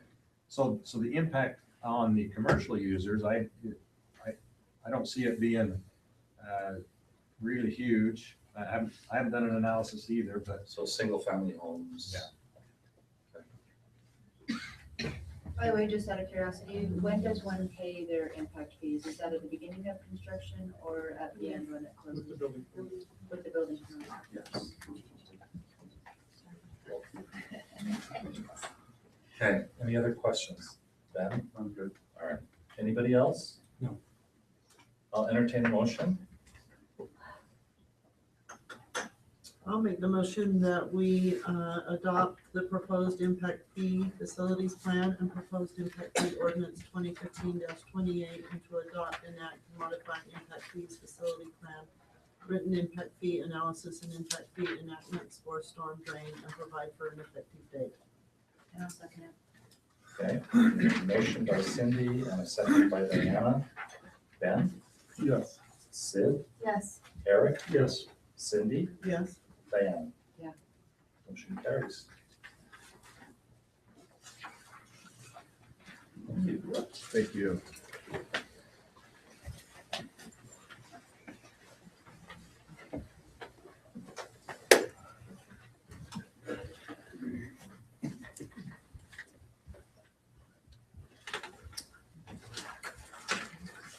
All right, we've canceled item 9B. Item 9C is a. Motion for that, you know? We did Formalize. that. Just to strike it. Yeah, But we did that at the beginning. We did that at the beginning when we set the agenda. right, I just, in the past, you wanted to formalize it more specifically. Well, normally I do that when we're continuing it to make sure. This particular item actually is coming back in a different form entirely, so that's why I just strike it. Perfect. Okay, thank you. Thanks for the clarification. 9C, continued public hearing to consider for adoption an ordinance 2015-23 to rezone 1 acre of land from the Grove Zone Commercial Sales Subdistrict to the Grove Zone Mixed Housing Subdistrict on property located at approximately 100 South, 1300 West in the Grove Zone Commercial Sales Subdistrict. Okay, council, we did have a brief discussion about this at a previous meeting. Mr. Har has requested that a portion of his property be rezoned from Grove Zone Commercial Sales to Grove Zone Mixed Housing. It's approximately 1 acre. It's a narrow piece, and its situation is located with frontage, a little bit of frontage right here on Proctor Lane or 1300 West, and the property is this piece right through here. So this is kind of a panhandle piece of his property. The situation is we've got 100 South to the west here that is planned to be extended and then cut right through his property at this location. So his concern is this little piece of his property is rendered not as useful as he would like it to be as far as a commercial use is concerned. And so he would like to have this portion of his property rezoned to that which surrounds it on the north and the west to a mixed housing zoning to allow him to utilize that for housing development, mixed housing. We've looked at it and determined that a maximum of 8 units could be built there for what he's proposing to develop.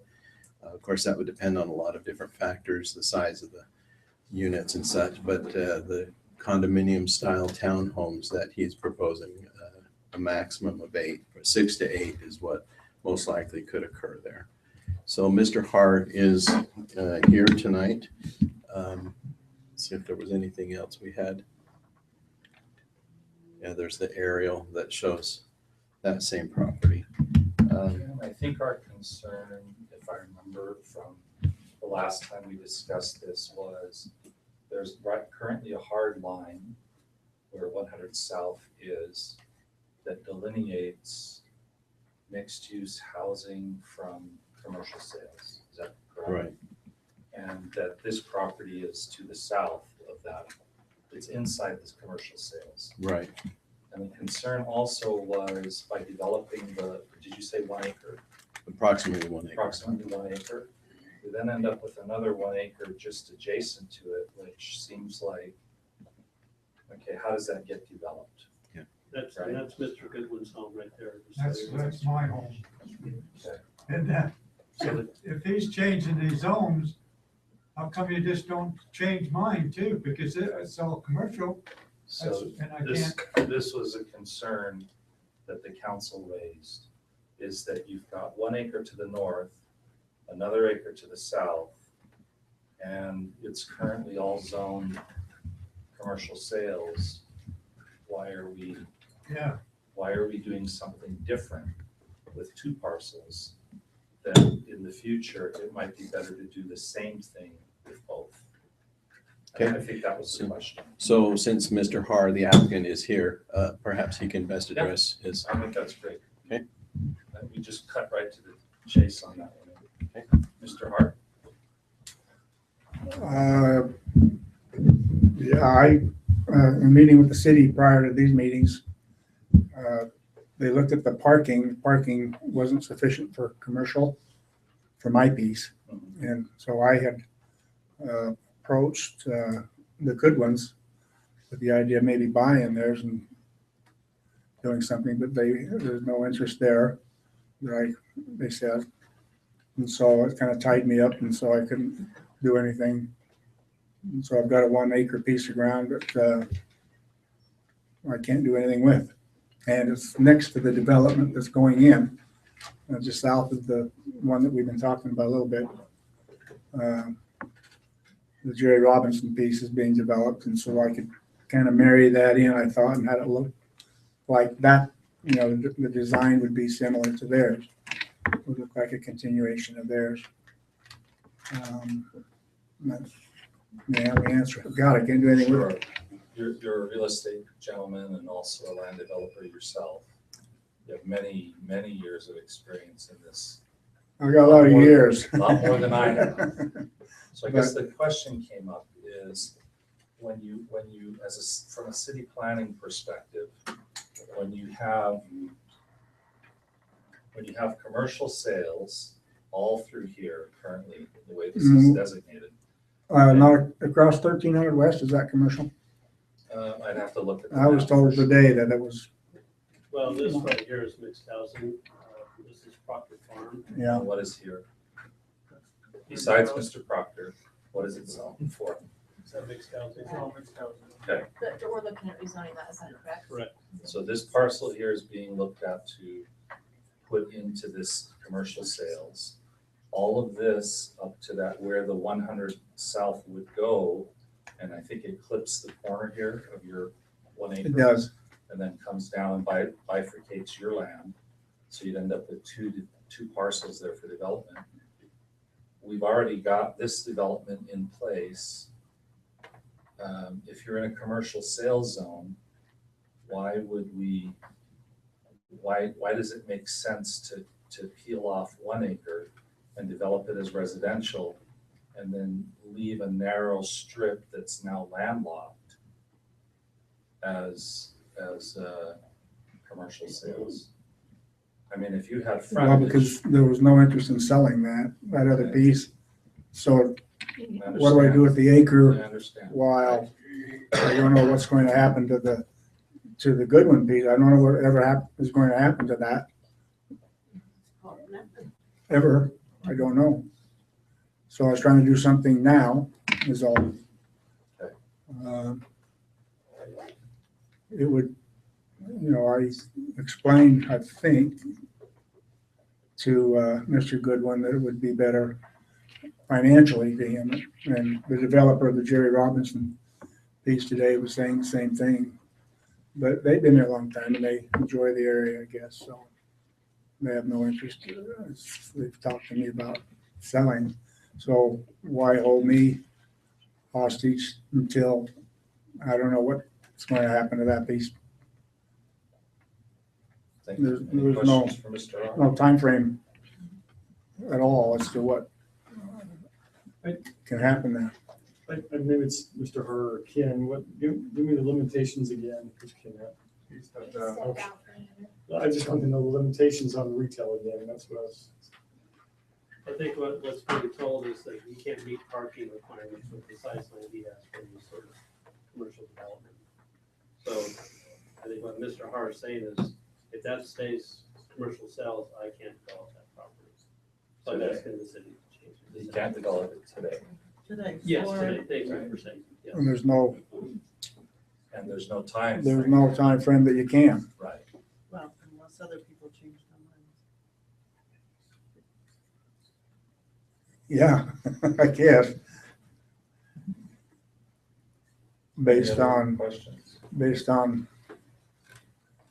I have some questions for Ken since he stepped out. Somebody else may be able to just kind of summarize for me the procedural posture. This went before the planning commission, which made a favorable recommendation for the zone change. Is that correct?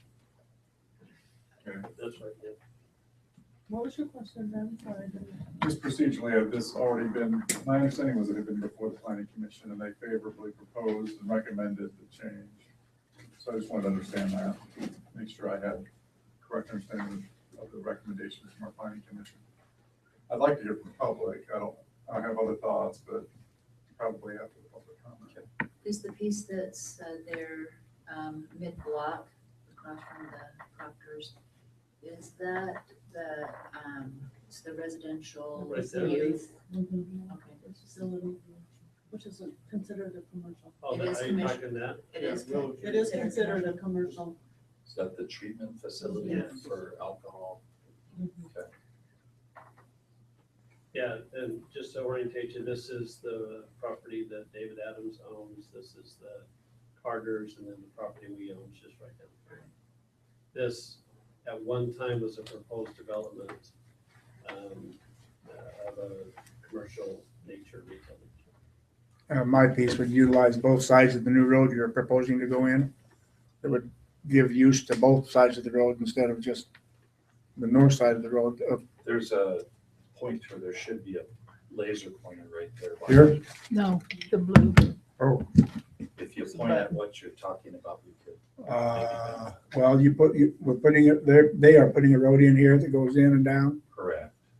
And so by doing that, it would utilize both sides of this road. If we have, what is it, they say, 2 or 3 fourplexes or whatever they decided to put in here, let me put in, they would have access. This road would be used on both sides of this road instead of just an open field. And then it seems like to me that, and I haven't spoke to Mr. Goodwins about buying the back part. I don't know if he's interested in that. I haven't talked to him about buying the whole thing, and so did these guys, I think. Is that right? No. Oh, didn't they? No. I did. Just you. Yeah. They want to sell me, I guess. So anyway, yeah, you go ahead and rezone that residential too. I don't, that would be fine with me. It's something you start forward. I don't have, I can't do anything with this. This ground has been zoned about 5 or 6 times since I've owned it in 35 years, from anything to a golf course, to industrial park, to whatever. And I've owned it for about 33 years or so. And the demand right now is for residential. So I was just trying to utilize this. I would like to have the whole thing done residential, but I'm told that's a no-no. So I try to just get this piece. So you own the whole? Yes, you own I own this as well. Yeah. He owns this parcel here, this parcel here. You used to own the parcel down here. Yes. And the road was put in, you sold this one off to the Curtis developer to Minor. this Curtis. And then what did you do here? Did you I sell sold it off as that, well? I think, I had another realtor involved. I think, I was told it was a dentist. Okay. I'm not really sure, but I think it might be someone else. I don't know. Okay. But they're becoming pretty kind of active now. I think I sold it with terms, they paid it off. And so I think they're getting, and maybe you guys know, that they've Well, been in I or. know that the people that helped Curtis was also a dentist. This is a different group. We met with them a couple of years ago, the ones that own them. Okay. I don't want to point the laser in people's eyes. Here? So I guess what we're coming down to, Mr. Har, is there's a concern in the city generally, we hear this quite a bit, that the city should be done developing multifamily housing across the board. We have plenty within the city of Pleasant Grove. It's time for other cities to step up and develop multifamily. So some time ago, the then city council enacted zoning, which placed the line here and said no more multifamily homes below that line. So the space for multifamily is to the north of this and bounded behind State Street and Proctor Lane, and then also the boulevard. Mhm. And so the dilemma that we face here, and I think the comment that was asked last time, is where do we actually draw the line and stop before we just continue to go and go and go and sell away the future of the children of Pleasant Grove with potential commercial sales. Well, I can see that reasoning. This is a little bit unique in fact because it can't be used for commercial and there's no interest in making this, using this for commercial or Right. or anything. There's no immediate interest. Pardon? There's no immediate interest on the part of the Goodwins to develop that land. Yes. Or to sell that. I think land. that's true. Yeah, they just said Yeah. there's no immediate interest. And just like your example of owning and holding this property for 35 years, 33, yeah. you have no immediate interest in developing it. Who doesn't? You. Oh, yeah, I was. Right. I had a buyer. Right here, I could sell that in a now minute. you have, right now you have interest. No, I can sell that in a minute now for housing. There you go. And what That's the demand. What the council's trying to do is balance the request from the entire city to preserve areas for commercial development so that sales tax revenue can be generated to fund all kinds of things that the citizens are looking to get taken care of. Well, I can see the reasoning with this. This one here, I'd have probably a little issue with that. A 1 acre piece is up against another one that's being developed, residential. And this one basically kind of stopping me to use this for really anything, I guess, until we die. I don't know. We deal with it all day, every day. Yeah. Every Tuesday we deal with it. Yeah. It's the same thing. It could be in Manila, it could be in the center of town, it could be somewhere else. One person's ready and another person's not. Rarely are they on the same timetable. So when one person gets ready to go and develop, all kinds of special circumstances have to be arranged to allow for fire apparatus and safety until someplace down the road, the next parcel is ready to go. And invariably, this is the kind of spot development is what we see. And you know that better than we do because you're involved. Well, that's why I thought this was kind of married to this, I would think. It would look good with 1 acre. And the planning commission, I guess, thought the same to get me to here, I guess. So that's why I'm here. Thank you. Uh-huh. Any questions for Mr. Hart? Pardon? Can you put a steakhouse on 1 acre? No We have 68 homes to the north. I think they need a steakhouse. Well, that's the problem. See, there's not room there for anything. Well, you could build something and then park cars here, but again, there's Walk a mile. the smart way to do it, forcing it in there with a shoehorn. Why don't we turn it over to the public and get some Okay. public comment on this? Sure. If anybody would like to comment on this question that's facing the council? I just got a question. That piece is what, 90 feet? Can you use 90 your feet. pointer there, Oh. sir? I'm sorry. Um, Just push the button But not by your thumb. Yep. There you Okay, go. right there, there is 90 feet. I've got 90 feet. Now, how do you build homes with 90 feet in there? Can you build homes and driveways and everything else in that width? I think that's a question for Mr. Hart. Yeah. How tight do they gotta be? I mean, I've been to the engineer, Curtis Minor, laid this out several times in getting this far. Lays out, they told me, the planning commission did.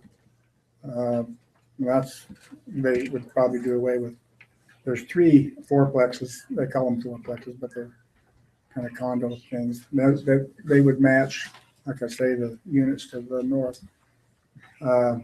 These would probably shift down a little bit. There's plenty of room per the city requirements.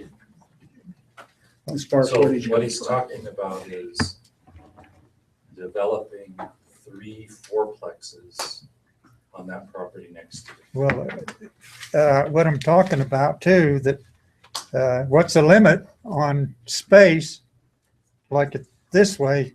See, my house is 50 feet to there, and I got about 10 on one side and maybe 16 on the other side. So is how much space can you put in that area for homes? That's So what, he'll still have to meet the setback requirements for from back. the backyards and the side yards and the front. But by doing it in this multifamily way, I think that's 12 units to the acre that he just described. This is laid out for 12 and meets the city requirements on setbacks and what have you. So did I miss something? Because he said 3 4plexes. That sounds like 12. Right, but I thought when Ken did the presentation, it was 8 maximum. This was laid out with 12, and the 8 is the first time I'd heard of that, so. Yeah, even the zoning is 8. The zoning allows 12 per acre. What Ken said was, once you took out the public right-of-way issues and stuff, he estimated they would get more. You've got a chart that shows 12. Or, yeah. Well, we started with that because that's what they read in the zoning was 12 per acre, and So is your request, when you come back for the actual next part of this, was it your intent to do 12 or are you going to do 8? I just want to use it for something. Been sitting there for 35 years with trailers and horse trailers on it. Right. So there's the answer to your question. He's planning on. There's no plan the, now for the future, but The ordinance allows up to 12 units per acre. But we think that by the time he finishes all the engineering and provides for setbacks and, roadways and egress and ingress, then he'll probably be down to 8 units. What was past the planning commission, 8 or 12? I know it's been a while. It's just a zone change. Yeah. So. I don't think we got that far. Yeah. This is a All zone this is saying change. is what are the rules that this property would develop under? Right now, it's under the commercial sales district. The request is to change it to the sales. Well, I look at these homes above me and they're stacked in there so thick you can't even park on the driveways. They got to find a place to park, and then they got an ordinance. They can't park on the street. And Here's Ken. He can be more specific about your question. about my question, Yeah, I was, about how much room for parking and I- all of those kinds of things. Just so you know, that's actually not what we're discussing tonight Yeah. on this agenda item. It's a rezone. yeah, that's what He it's, just wants the permission to use this 1 acre for high density housing. well, if you rezone it, you might as well rezone mine. Okay, Well, I think we could do it on the fly, but I think the concern is, the hitch. I think we would have to notice it. the concern is, the overriding concern here is starting to continue to move down with more multifamily housing in the city. So that's kind of the concern. We kind of like commercial and tax base in the city. Okay, I guess I'll just have to say that I was going off of previous understanding, but what I'm seeing here as far as the conceptual development on his property, it does appear, without giving it a real close, heavy examination, that it is possible to do up to 12 units there. They are rather small townhome type units. But that, to me, appears to be maximizing the development of the property. We were just, you weren't here to answer questions, so you kind of got blindsided. Okay, would anyone else from the public like to address this item? Okay, seeing none, we'll close the public hearing and bring it back up here. Oh, we do? Yeah. Okay. Would you please state your name and address for us? Okay, my name is Cindy Mitchell, and it's 1265 Mohican Circle, Pleasant Grove. And one of the things that kept coming to my mind, well, 2 things. Number one is you've already made the decision to zone it. And the second thing is something that the judge said about the multi-housing being an issue in our city. Right, thank you, So, two concerns. thank you very much. Would anyone else like to comment on this? You don't care? No, I don't care. Thank you. Okay, we'll bring it back up here then. Other further discussion? I have a question. We've got some members of our planning commission present. I'd love to hear if there's anything, maybe Scott or I saw Lisa earlier, could give us kind of a rundown of how the discussion went in planning commission on this issue. I would have, I think this was held probably. Do you want to come up here, Scott, so we can get you on tape and camera and a voice? Scott Richards, 4354 North, 900 West. I'm trying to remember the details of it. You know, it's been probably a month and a half since we saw this. In order to really answer your question thoroughly, I need to go back to the notes on that. We've had a lot of agenda items on our things, you know, for the last few months. So, I'm not trying to avoid your question. I just rather be prepared to answer that question. That's fair enough. I was trying to recall in there as to what our thinking was, but I couldn't recall, and so I think reading the notes would help me do that. Sorry. If I can just make a general statement about a planning commission, when they look at something like this, their role is not to determine whether this is a good policy for the city. Their role is to make sure it can meet the requirements. The policy decision is yours. And so when the planning commission looks at this, they're just saying, yes, this can work. It meets the requirements for us to do a rezone. You guys have a totally different discussion than what the planning commission does. Well, and I would add to that, this is a legislative decision. It's not an administrative decision, and the legislative power to rezone property or to decide what zone is best for the city lies with the city council, not necessarily the planning commission. They just make the recommendation. Thank you. Ken? And the main guiding tool for the planning commission when they review rezone requests is to refer to the general plan. The general plan lists the entire Grove zone as one planning area. And so this does meet the objectives of the general plan. Okay, thank you. Okay, further discussion up here? Questions, concerns? Okay, I'll entertain a motion.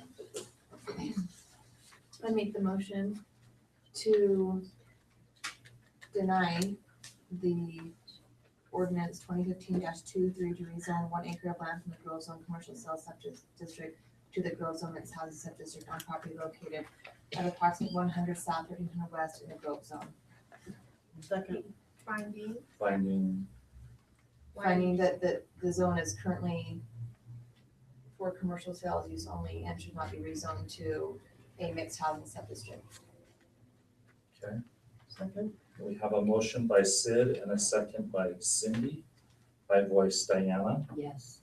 Okay, so for purposes of this, it's a deny, right? Okay, so what do I say? Yeah. I deny? Yes, if you Yeah, want. yes. Okay, Cindy, Yes. Eric, Yes. Sid, Yes.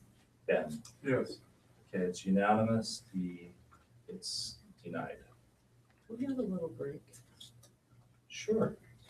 We'll take a little, what do you I want to know, call I it, bio always break? go by, I'm either freezing or I have to go to the bathroom. Okay.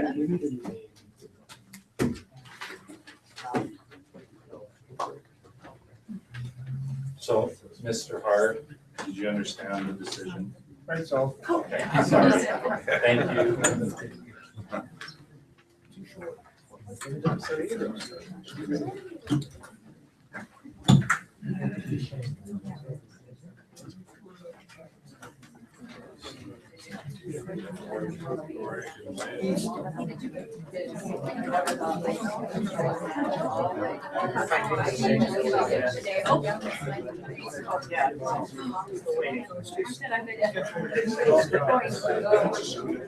Pretty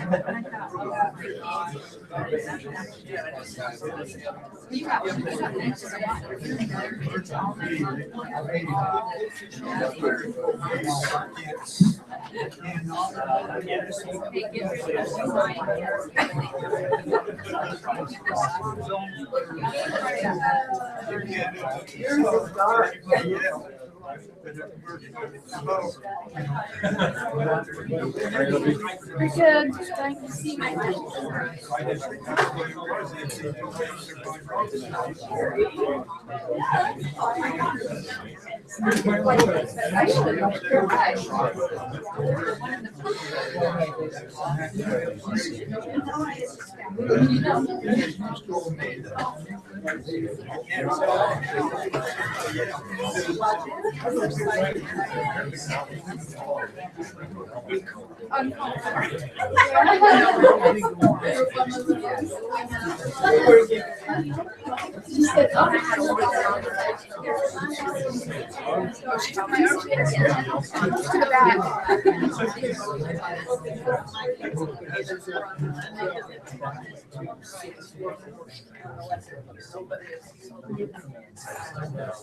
We need to get you some marshmallows.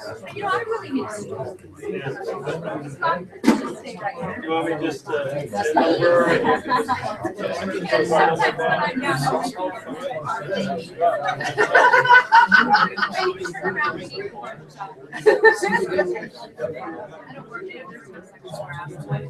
No, yeah. Just maybe start clear of it. I'm like, when I, well, people would trip and I walk around there, but I'm always like this. And I have to like move my legs. I was like.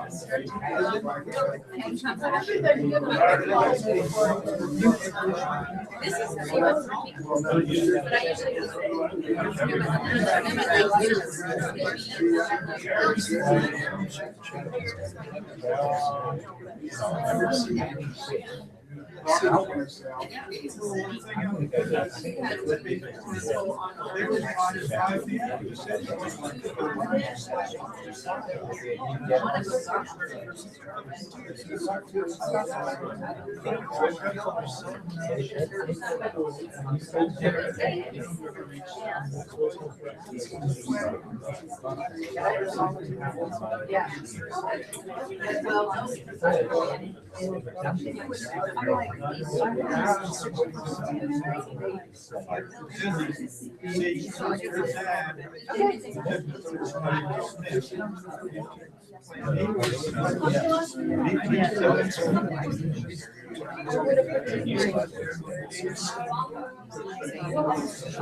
How are you, young lady?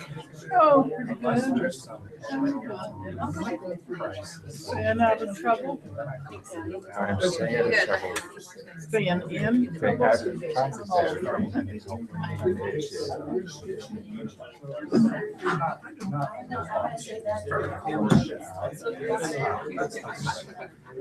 I'm gonna sneak past you, sorry. Go ahead.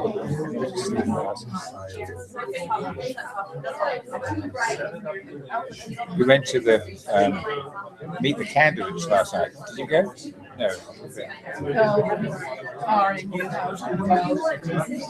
Yeah. It's interesting. No, you're right. No, it's interesting because you're right. You know how you're going to vote, and so you just tend to pick to pieces the people who are not going to vote. It just reinforces perhaps the ones you don't want to vote.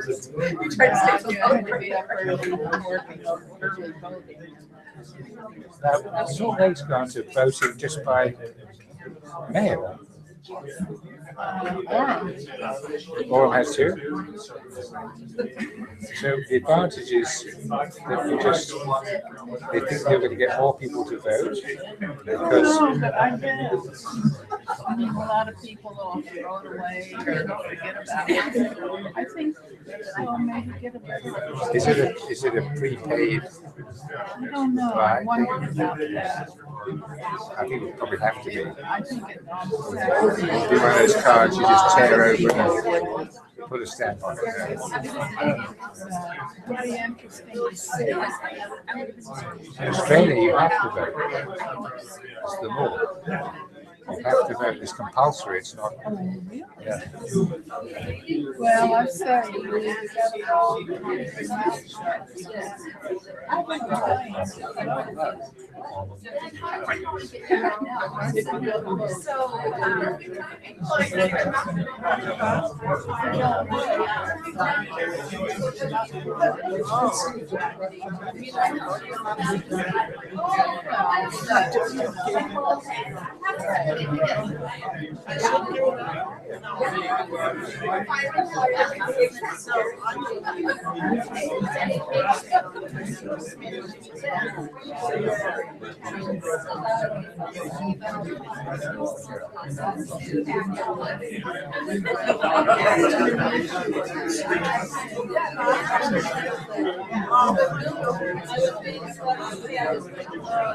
So I'm gonna be at the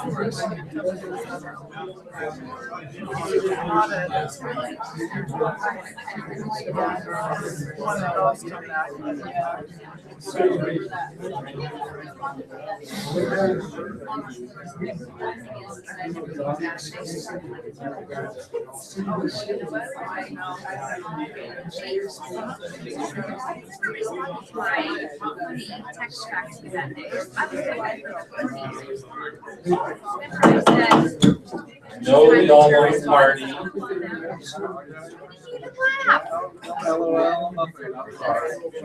That's just my sarcastic humor coming out in time. Oh, you need to go read it again. If we get the council back up here, that'd be great.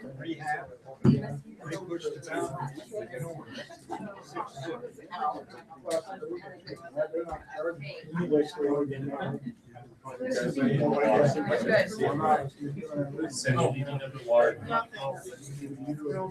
That's what's causing that. Right.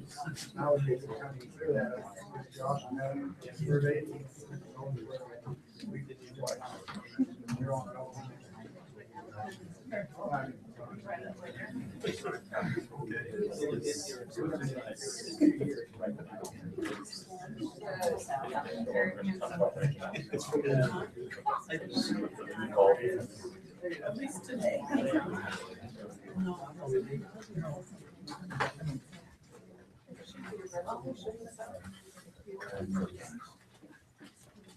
Oh, here, 27. No, I've got 22 on here. No, you're right, it's 27. Okay. So this goes to 27. Oh, yes, Mayor, sorry. I put it up there during the break. Okay. That is actually the original development agreement that's just been signed in blue, Okay. that Mr. Jensen brought. Okay. So I just put it up there for your packet. Okay, and then Those are exhibits that I'll for the reference. ordinance, for the resolution. Right. Okay. The packet that I just gave you is complete. Should be. Okay, I'll keep them together. Thanks. All right, we're gonna move on to item 10A on the modified agenda. It's to consider for adoption a resolution 2015-027, authorizing the mayor to sign a development agreement with, did I pronounce it Eric? Yeah, is that correct? Eric? Okay. With Eric Jensen and Milton Development for a mixed-use plant project on Main Street, Pleasant Grove, regarding access and parking easements and providing for an effective date. Tina, you gonna introduce? While she's going up, I have a question. Do we need to clarify as he reads Eric Jensen that it's not The council member? Yeah, it's not a council. It's I'm sorry, spelled if we had- A- You call me A-Rick, how's that? There you go. Well, I did that when you weren't here. That's So fine. that's why I'm checking. No problem. I thought that you said Eric. A-Rick, A-Rick, it's all good. So Mayor and Council, what you have before you tonight is a resolution to approve entering into a development agreement with Knowlton Development and Eric Jensen specifically. And I don't know if you recall, but a few weeks ago, Mr. Jensen came in with his partner and presented a concept plan for a development on Main Street in Pleasant Grove to make use of what is currently a blank spot on our Main Street. And to make his development work, he needed some cooperation from the city with regard to parking specifically and cross-access easements because of the location of where our parking lot is and where his is going to start. He is planning a mixed-use project, and the parking easement would be strictly for the commercial part of that project. We would not be agreeing to allow any of the residential to park in the city parking lot. The exact location of the easement and the exact easement will come later. This is pretty much still in the concept phase, but in order to move forward with closing on the property and making sure that he has his entitlements in place to proceed forward with the project, we needed to have you consider this development agreement so that he can go to his financiers and say, you know, here's what I'm guaranteed to be able to get with if I move forward. So I'll let Tim take it away from. Okay, go ahead. Thank you.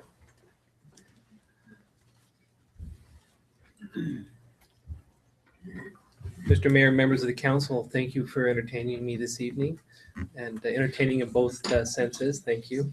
And I didn't have anything better to do on a Tuesday night, let's be honest. And I want to thank your staff also. Your staff is absolutely fantastic to work with. So this has been a great experience so far. And just basically, as the city attorney mentioned, we are in the entitlement process of this, and everything is looking very positive. We're going to close on the property at the end of this week and hopefully be back before the council and planning commission shortly with a site plan approval for your review. So we're very grateful. And again, the terms of the development agreement are completely satisfactory to us. And we had a very pleasant time working with your staff to draft this document. Okay, I think we've had a preliminary review of the concepts that you had presented. In fact, you showed us samples of this. Is that right, Ken, from other cities? Was it Ogden? Bountiful. Yes. Where a similar project had been done. Okay, so do we have questions that we'd like to discuss? I have a question. So is it shared parking or solely their parking? So I know when something came up about we're kind of short on parking there when we have library, the big library turnout. We are. So is it shared parking? So we are, that is a concern, that was a concern from the city's perspective, and that's why the development agreement provides for a flexible parking easement so that we can basically tell them where we're gonna let them have their parking spaces. Sure. And then also we've discussed as staff that this would be the impetus perhaps to add some additional parking on For the the other library. side of the library Yeah. for us. Right. And they will only need 7 spaces. Okay. So it's not a huge amount, but it could be an issue during the story time hours during the summer. And so that is a concern, but staff is looking at it and we're going to try to provide some additional parking spaces for us to use. Okay. So another thing I'd like to see us do as a city and kind of look at now that this is kind of kicking off that area and that back kind of area between our library and the other properties to the north, it'd be well to have some kind of plan from us as a city to know what we're doing with that, cleaning that up. I mean, this is gonna look incredible, and then we're gonna have, unfortunately, the rest of those properties in the north, or north of him, between us and the city, or the buildings. Have some kind of plan is to get that cleaned up and maybe get some more parking for the library in addition to this. And I think we need to look at it as an overall city plan to see what we're gonna do, because it's not a pleasant view up along that back area. There's an old trailer there. There's a variety of things that So this I'm isn't sure. part of the, No, I know, I'm Okay. just kind of going off. go on, feel free, you earned it. But in respect to him and his development, I think it'd be well for us to have something in place that we're gonna clean that area up and do something to be better neighbors, I think. And I know that with that development in Bountiful that we looked at, you had this similar thing with the sharing of the parking lot and with Absolutely. the city and such, and that turned out to be a good win-win situation. Yes. So thank you. Eric, did you have that building, I think it used to be a city building, right? Correct. Did you try to purchase that too, or what happened there? The old city building wasn't for sale at the moment. We were looking actually at a parcel to the south of that, where there's a existing residence, and we went and visited with the owners about 2 weeks ago, and it's still available, and they're still interested in selling. Right now, it's just at a price that we can't make it work. In other words, the cost to buy it, tear it down, and then to put a new building on top of it right now, it loses money basically. So we're still working with them, and hopefully we can either come to an arrangement where we work with them as partners, or possibly we help them develop the property on their own, in which case then the numbers would work. Good that you're open to that. Any other questions for Eric? Or just comments, and I think we mentioned it last time you were here, but in my mind, this is a great synergy, a great win-win for everybody. It's amazing to have the background and experience and the personal passion you have for these kinds of projects here in Pleasant Grove, so I think we're really lucky. Thank you, I appreciate that. So we have in front of us a resolution, and then after we approve the resolution, then I can go ahead and execute the development agreement. Is there any discussion on the language of the development agreement? I'm comfortable with the language. Okay. I'll make the motion, in fact, if we're ready. Great. Council, I move that we adopt resolution 2015-027, authorizing the mayor to sign a development agreement with non-council member Eric Jensen and Alton Development for a fixed-use project on Main Street, Pleasant Grove, regarding access and parking easements and providing for an effective date. We have a motion by Ben and a second by Diana. Diana? Yes. Cindy? Yes. Eric? Yes. Sid? Yes. Ben? Yes. Thank you. Thank you all, I appreciate it. We are thrilled that downtown We're is getting excited. additional renovation. Thank you. Thank you. Great. Good evening. Thank you. Okay, and now, the moment we've all been waiting for, some people, there's one more that people have been waiting for. Item 10B, continued public hearing to consider an ordinance 2015-22, amending the compensation schedule for statutory officers and appointed officers of Pleasant Grove City and providing for an effective date. Scott, are you gonna? I'm gonna ask David to come up and share the latest graphs and the methodology behind coming up with the ranges. Last week, the council asked for additional information, which would show actual salaries of employees and the annualized percent increase of the ranges. So I'm gonna let David just kind of walk through the numbers and open up for any questions. Okay, we will take this in a little bit of a reverse order than we did last week, kind of leading up to the ranges that we've developed. So the methodology is, as we've explained in the past, is that we start with a market study of different benchmark cities that we've identified. Up on the graph, you can see the 11 different cities in blue. Their population is the blue bar graph, and the green is their general fund revenue number. We are this green one right in the middle there. The other gray bars are cities that we've also put up there just for comparison's sake. They weren't included in the actual creation of the market study, but we have compared ourselves to them just to make sure we're on track. We can include those if that's desired, but those are the additional cities that we looked at as well. you can see a number of different things in there, but population, we put us right in the middle there. We generally compare ourselves to population cities that are 10,000 plus or minus.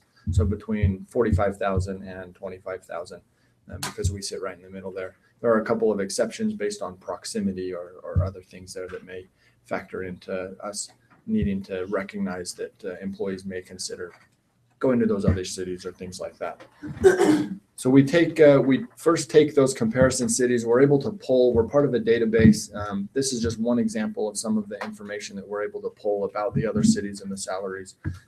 This is information specific to the Public Works Director. We're able to pull range information, actual salary information from the different cities. And the way that we are able to base ours off is taking the average salary of all of those to create the midpoint of our range, so that the actual average salary of comparable cities employees is the midpoint, and then develop the range based on a formula that other cities use as well to create the minimum and the maximum of that. So this is where we got to, and the proposed range is what is the decision that's being made tonight. The other parts of this chart or this table are just informational purposes. The previous range was in 2009. The annual percent change was the number that you wanted to see. This is the year-over-year percent, moving from the minimum with this percent change each year to where we are today. And then the current base here on the end. So I don't really have anything else to add to that. We've talked about this before, but if there are questions, then I'm happy to answer them. What's the current base again? That's the current base salary. That's a person? That's That's our That- city. That's what it is right now for our staff without benefits, is that correct? Yes. So Scott Darrington, city administrator, currently makes 134,831. Yes. Okay, just want to be clear. And that's within the range. And that would place him right just above About the mid. range.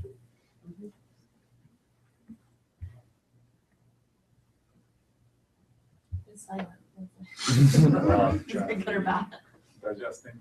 So David, when the analysis was done over comparable cities, if you ran into a city that didn't have a position, an analogous position to ours, I don't know if that was the case in any of them, but if you ran into one that didn't, well, let's say a city didn't have a city engineer and some other city, did we exclude that, or did we calculate in a zero for the midpoint, mean, median, mode kind of analysis, or how did we calculate in a non-analogous position?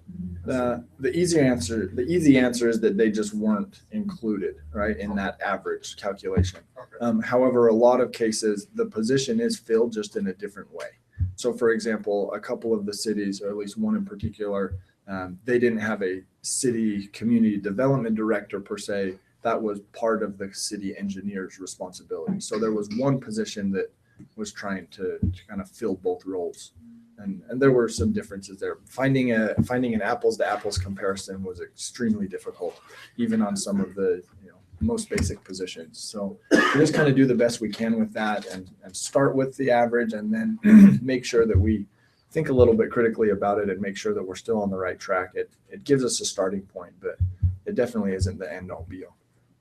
So if you had somebody that wore two different hats in a different city, did they get calculated in under both categories in our city, or? No. Okay. No. So thank you Really for, good yeah, thanks for the additional information. I know you were kind of wondering why, but I think this speaks volumes to have the actual salaries on there along with the ranges. I think that is very explanatory to where we are in the city, and also to realize that it is a range that we're talking about tonight. We're not talking about anybody's raises.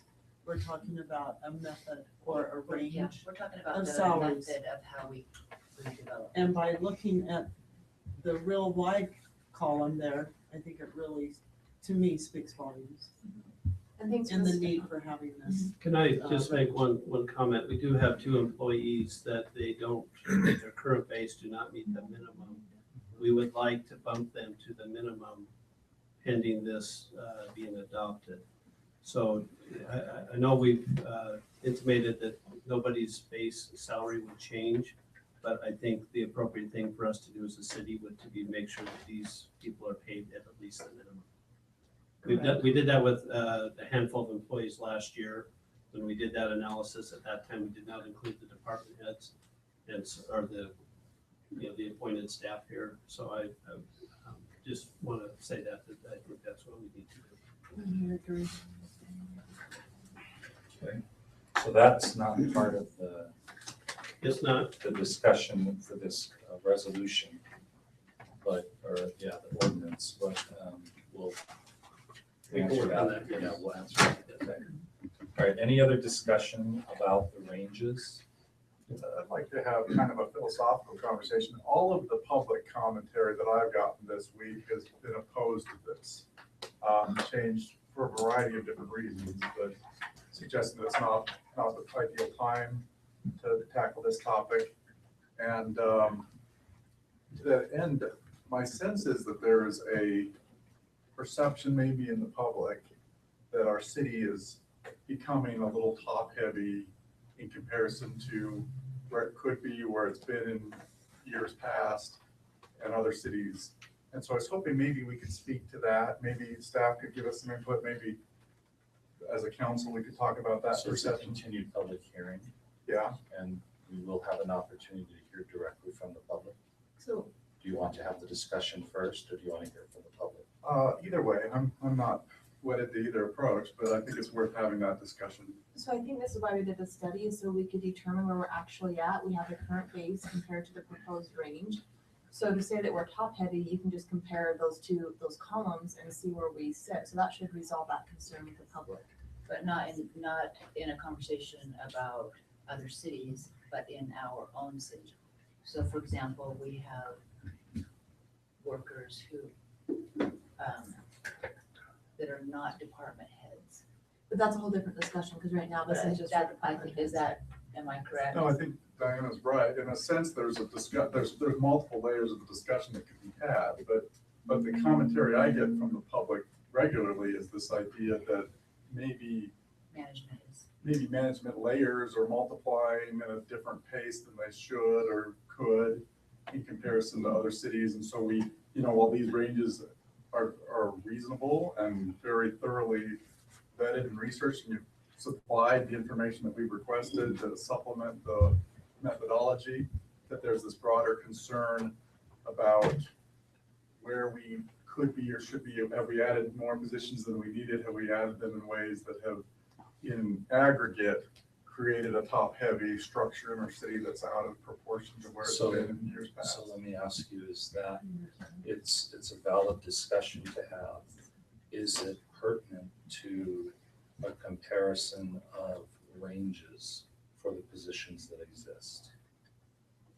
I mean, and I'm not trying to be sarcastic here. Yeah. I'm trying to be on topic with what's in front of us. Tonight's discussion is an ordinance to approve or not approve ranges for the existing positions that have already been approved by previous councils and people that are sitting here in the room. And that's kind of the focus of this particular subject. The other subject to me is more of a budget question. It's when you structure the organization, are you top heavy in terms of the number of directors that you have? And yes, you're right, there are several positions here that have been created since the last time I was mayor, 4 years ago. They weren't on here.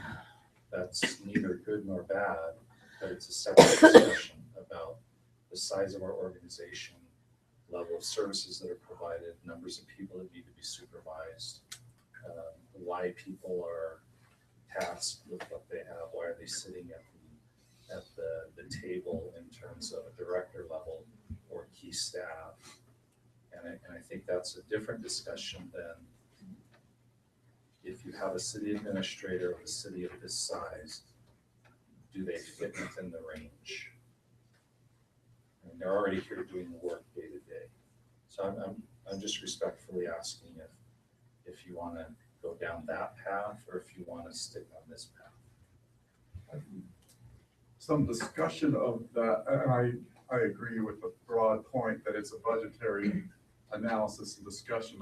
I think it bears directly on the comment I've received repeatedly from the public that this may not be the ideal time to be having this discussion because of perceptions related to that discussion. If I'm not mistaken, are we required by law? We're not. What do you mean we're not? To do this update on any specific time? No, you're not required to do it at any specific time, but it has been 6 years. Right. So it's, Well, we have employees who are starting to bump the range, Right. the current 2009 range. We want to get that Including you. taken care of. Yes. So if it hasn't been done for 6 years, do you have a time frame of when would be a good time? I think it might make sense to have this discussion following our broader budgetary discussion at the beginning of next year, when we have a chance to talk about some of the other budgetary discussions that would bear on raises and other topics. But this is just ranges. We're not, right now, tonight, we're not approving anyone to have received a raise. These are just ranges to show that if we were to consider that next January, these would be in place of what we could consider. These are just the ranges from the study that's been done. They're not actually receiving a range, or a raise. And I think another thing that's really important for us is not that I hope that any one of our directors should quit or go somewhere else, but this sets us up to be able to replace those positions and those director jobs at the range that we want in the city that's competitive, so that we get the caliber of people that we have now. So I think the range is really vital to us as a city in the pay raises, or not the pay raises, but the ranges itself to hopefully none of these guys leave us, but when and if that time comes, we're set up to what's the word, attract caliber people back into our city. I guess I'm just a little frustrated because this has been a third or fourth meeting discussed. We've asked them to go back numerous times and find additional data. We know we haven't updated for 6 years. I guess I'm not sure what we're waiting on, because we have all the information in place, and I don't know what it would, is this a disservice? We've asked the staff to come back, because would these change by next January? I don't know really what we're waiting on. And Dave, you go back to the other chart. I mean, I think you, one more, sorry. Talk a little bit more about that one again, how you came up with that. Okay, so we sat down and identified cities that were in a range population-wise, and that's where we started to create this benchmark group, this comparison group. To go compare, even though it's apples to oranges, some cities. Right. So I think the philosophical element to this is that we want to attract and retain good employees. And we recognize that there are other cities around that would want some of the same employees that we do. And if they have ranges and salaries that would attract them because they're higher or have different kinds of things, we want to put ourselves in a position where we're able to attract and retain that type of an employee. And so if we, that's I think why you do it as a market and see what's out there, see what's happening. It's current, it's actual. We're not just applying a multiplier year over year. It's what's actually happening out there. And are there cities that are doing things that we need to be aware of and take into consideration, that we may lose individuals. And it's not so much losing them to a bigger city that really is quite different than us. It's what we would consider a lateral move.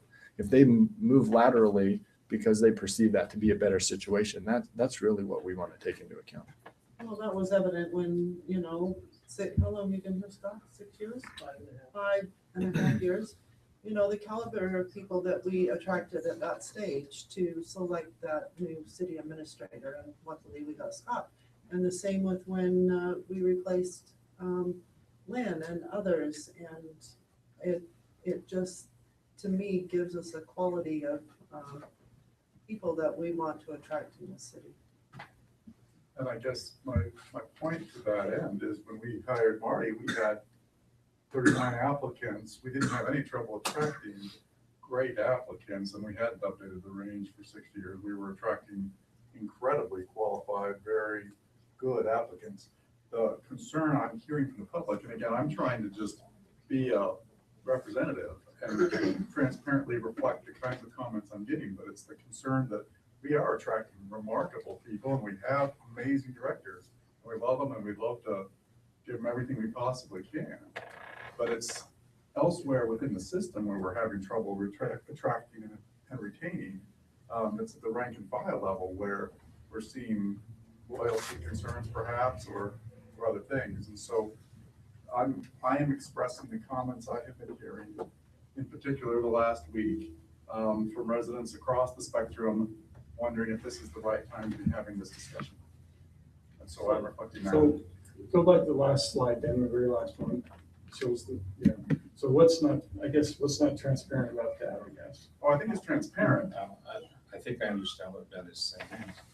What I'm hearing Ben say is we do not seem to be having trouble attracting qualified applicants for the director level positions due to salary. But we are having difficulty attracting in some areas of the city qualified people to fill other roles. Attracting and keeping. And retaining. That'd be a different discussion. Right, and I think that discussion, we've had pieces of that discussion interspersed throughout this year and last year, and we've taken steps to address those. And I think that we should continue to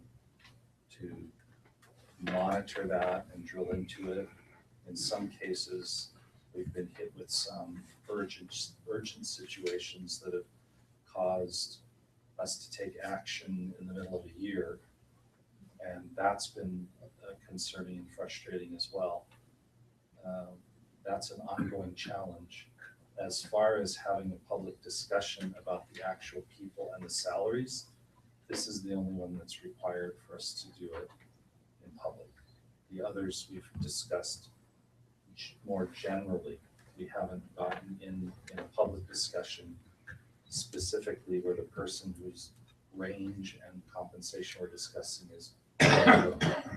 So if we want to have an even deeper discussion about what we do about these other areas in the city where we think we might be having problems, I think that that's a very good and important use of our time. And it probably is going to take us some preparation and a longer period of time than what we've allocated tonight for, I don't think we're prepared to have that discussion. I don't think that data is in front of us. The other thing I think is valid and important to discuss, something you brought up before, how many of these positions are new? How much growth has there been in our administrative at the top level? That's another important discussion to have. But again, I don't know that the length of time that we need to spend reasoning through all of those reasons why, or the preparation for that has been done. And so to have that discussion tonight, I think is also probably premature, but it should be done. It's important. As far as this particular range discussion, I don't see how the range discussion would be changed whether we have the other discussion now or put this discussion off until we did. I hope that last part was clear. Yeah, no, that makes a lot of sense. My thinking is that, again, I don't know what signal it sends to non-director level city employees, but in some ways, I concur with the sentiment that I've been hearing from the public that it would be valuable to have resolved some of those questions prior to this question where we don't have the same level of difficulty attracting remarkable talent. Can I just say, we've done that with the other employees. We've done the analysis, this exact same analysis last year with all the employees. We created the ranges. Right. And we made some changes because we had some people that didn't even meet the minimum of the range. And the city council funded that last year. So the analysis has been done as far as making sure that everybody is within the range. And those proposed ranges have been, it's the same methodology. It's the comparison cities, likewise positions. And so if we as a city are saying we need to tweak that to make sure that we're taking care of the rank and file, then that's a compensation philosophy that we need to have a discussion, because a lot of our rank and file are probably somewhere between the minimum and the mid. And we have the same with department heads. We have department heads that are in between the minimum and the mid. So there's, some of that analysis has already been done, and part of it is part of the budget process, and you don't necessarily sit down with the city council and go over each range. And I think that's our problem, is that we haven't seen this chart for, Yeah, so if you want the ranges for everybody, we can get that to you. well, and so I think just for, because if we didn't see it happen, it didn't happen. That's right. So, Nothing gets by this group. when we have that discussion, which I really do want to have, because I want to see this for all positions. But we did that, and we even gave them an increase in the budget to compensate. Yes, I understand them that. up. But what I'm saying is that we didn't go through the whole methodology of that, and I would love to see David's fantastic work. The staff went through the Yeah, methodology. they did. I know, but so do you understand what I'm saying? though? Yeah, so- Because it didn't happen, we didn't see it, it's like it didn't happen. So part of this is probably a communication thing, and it's probably it is a philosophical discussion on how we as a city are gonna work towards keeping employees and retainers. I mean, that's, the philosophy behind paying the market is to retain employees. And so if we have a range, and I think this is one of our issues we have to figure out, is if we have an employee that's near the bottom of the range, how do we work them to get to midpoint? Right. Now, with Public Works, we've created a way to get employees to midpoint. That's a new thing that we've done this year. Certification, and I love it. So it's tied into certifications and things like that. We have other employees out there right now, there's no path for them to be able to move the range. Now, this is the overall compensation things that we have to get figured out administratively in conjunction with the city council, because the city council is going to approve the funding for it.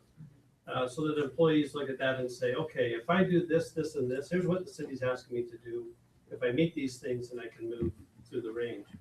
And I mean, even with department heads, if you're hired at the bottom of the range, then you're probably going to stay at the bottom of the range because you're going to get your annual 2%, 3%, or whatever. Right. And so there's not really a way for department heads to move through the range at this point. And so we have, what is being explained is not just an issue with the rank and file, it is also an issue on the department head level. So that's, I don't disagree with, us taking a look at that. And council, you give us direction on how you want to proceed. I would hesitate that we put all of this off and wait till January. I would hope that we would move forward on this and get the ranges adopted. So it is a continued public hearing. We could call on the public to maybe give us some input on this issue, and maybe even ask them to speak a little bit to what you're hearing, as far as timing and appropriateness. If there's anybody You okay with that? wants to talk about that, I'd love to hear it. Folks okay with that? Yeah, of course, it's a public hearing. May I address one thing that I've heard first? The reason that there are not applicables up there isn't because they're new positions. We had a city engineer, we had a library director, we had a chief building official. They just weren't the appointed category. We brought them to the table, not change their duties or change their responsibilities or things that way. So They became In directors. 2009, those positions all existed. There has not been additional new positions. There's been a structural change. There are a couple now that are appointed, yes, that's right. That's all. Thanks, David. Thanks, Peter. Okay, so let's open it up to the public. We'd like to hear any comments that you have about the compensation ranges for the appointed staff, or some of these other comments, maybe concerns about their applicability when it comes to the rest of the staff that we don't normally discuss at this level.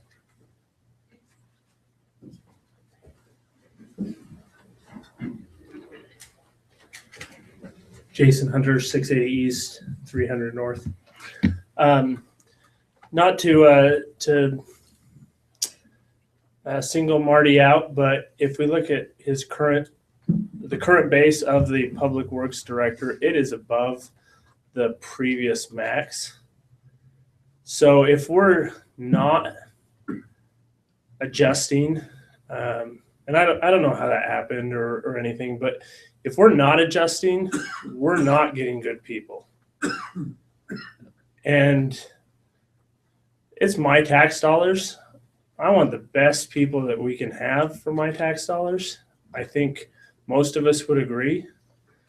We look at the annual change. I believe you said this was based on the minimum, correct? I did a quick and dirty annual change for the max on just the city administrator. It was like 3.1%. Those are all within US CPI inflation ranges. So I really think that the council should approve the range, the change in ranges. I know that there have been a lot of comments made in public electronic formats or forums. There was a lot of false information that was being spread, or still is being spread in that. They had that the city attorney was making $140,000. There are posts that the city attorney's budget went up 28%, so that must mean the city attorney's getting a 28% raise. We talked about, Judge Bullock tonight talked about the need for that. So for the council to give in to false information because that's being spread publicly, I believe it's the council's job to correct that information, to get the correct information out there, and then make a decision based on the correct information that you have in front of you, you've been given.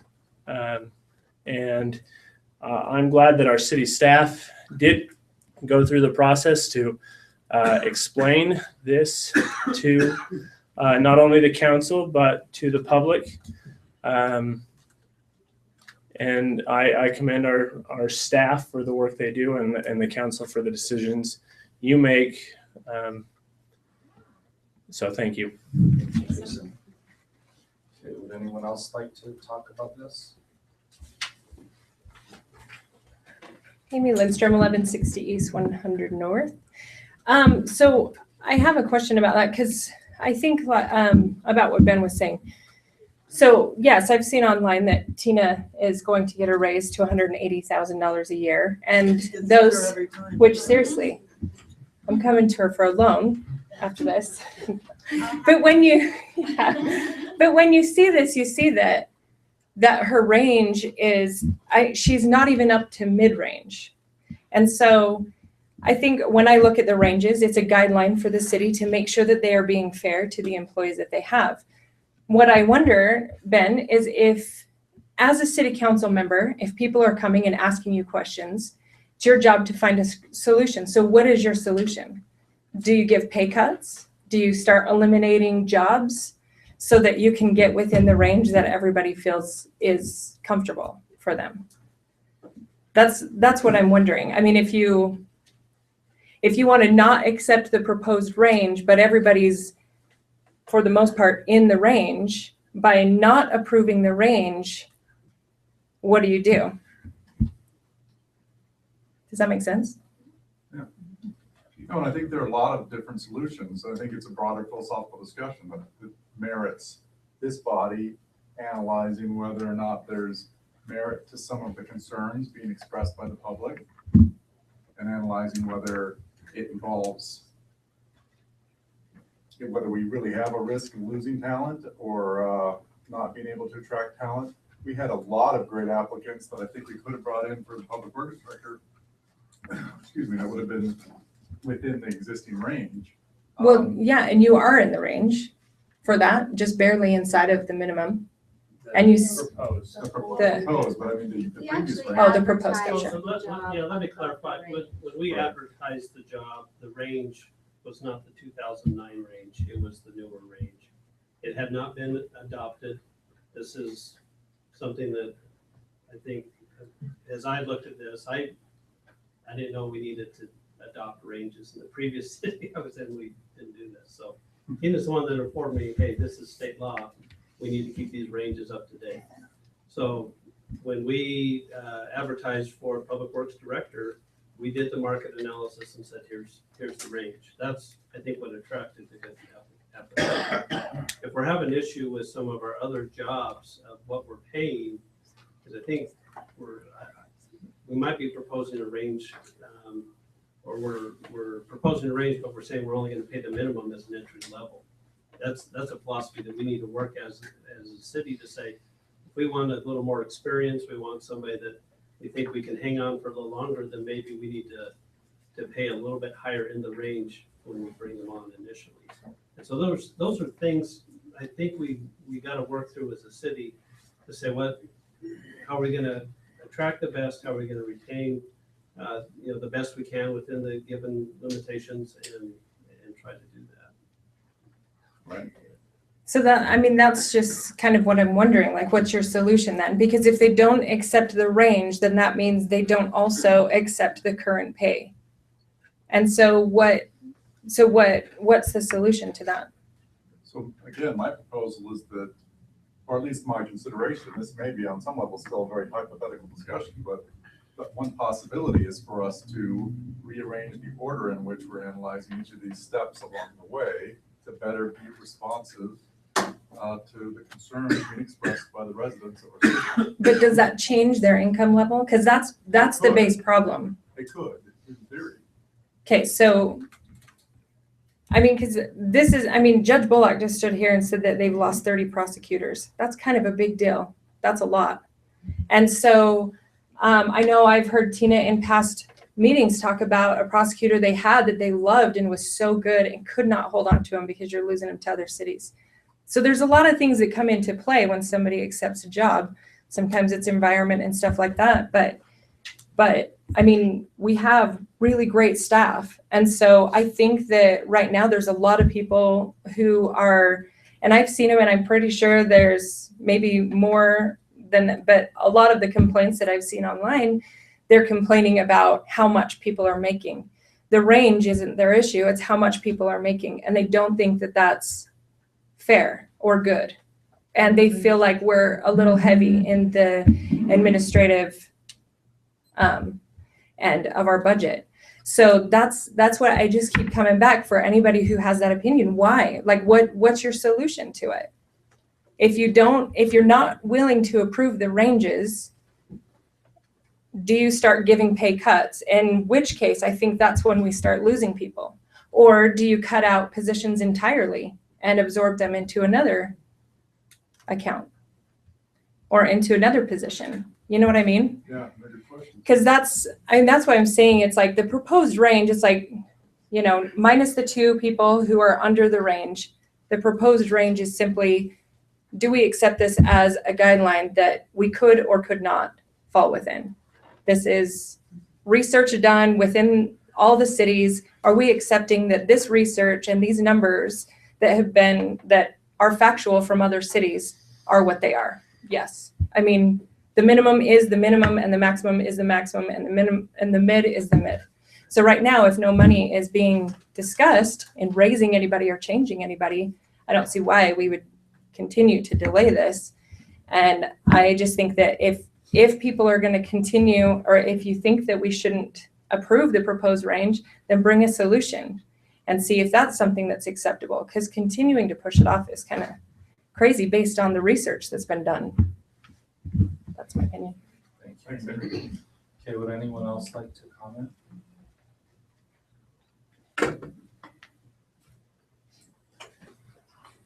You don't need permission, Molly.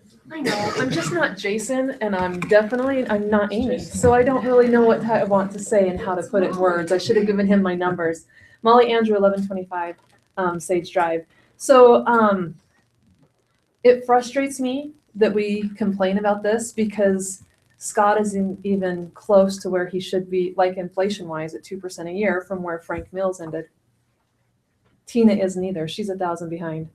And Chief Smith, he's not even close to what Tom Paul was when he retired. And maybe that's a base of years and experience, I don't know. So he's not even where he should be when it was up to inflation at 2% a year, right? At 6 years. And then my other big gripe is the council approves this, correct? If Scott gets a raise, you guys approve his raise. So how did Frank Mills slip through at a 58% raise and go from 81,400 in 2004 to 128,000 in 2009? That's He got huge. raises, and the city council didn't approve them. They didn't? Until the end. Okay, That's right. that's just big compared to what these others are. And so, I don't know. I say approve it tonight. Be done. And whoever I'll stop. Well, it might be nice to have, Dean maybe could speak to some of those numbers from previous years of whether we're making, but I mean, just in terms of the records, are we making apples to apples comparisons? Are we bundling in benefits? My numbers did not have benefits. Do these have benefits? These don't. No, so These don't have the 2009 range is what was adopted in 2009. The actuals for the employees at that time fit within those ranges. The philosophy behind who was making what was decided by the city council at that time. Personally, I don't see how that's relevant to our discussion today, what people were making in 2009. I would hope that we look at this proposed range and say, we feel that these numbers are justified by the analysis that's been done. We feel comfortable that we need to pay our employees somewhere in that range. That's what's important. Okay, any other discussion or comments from the community, from the public?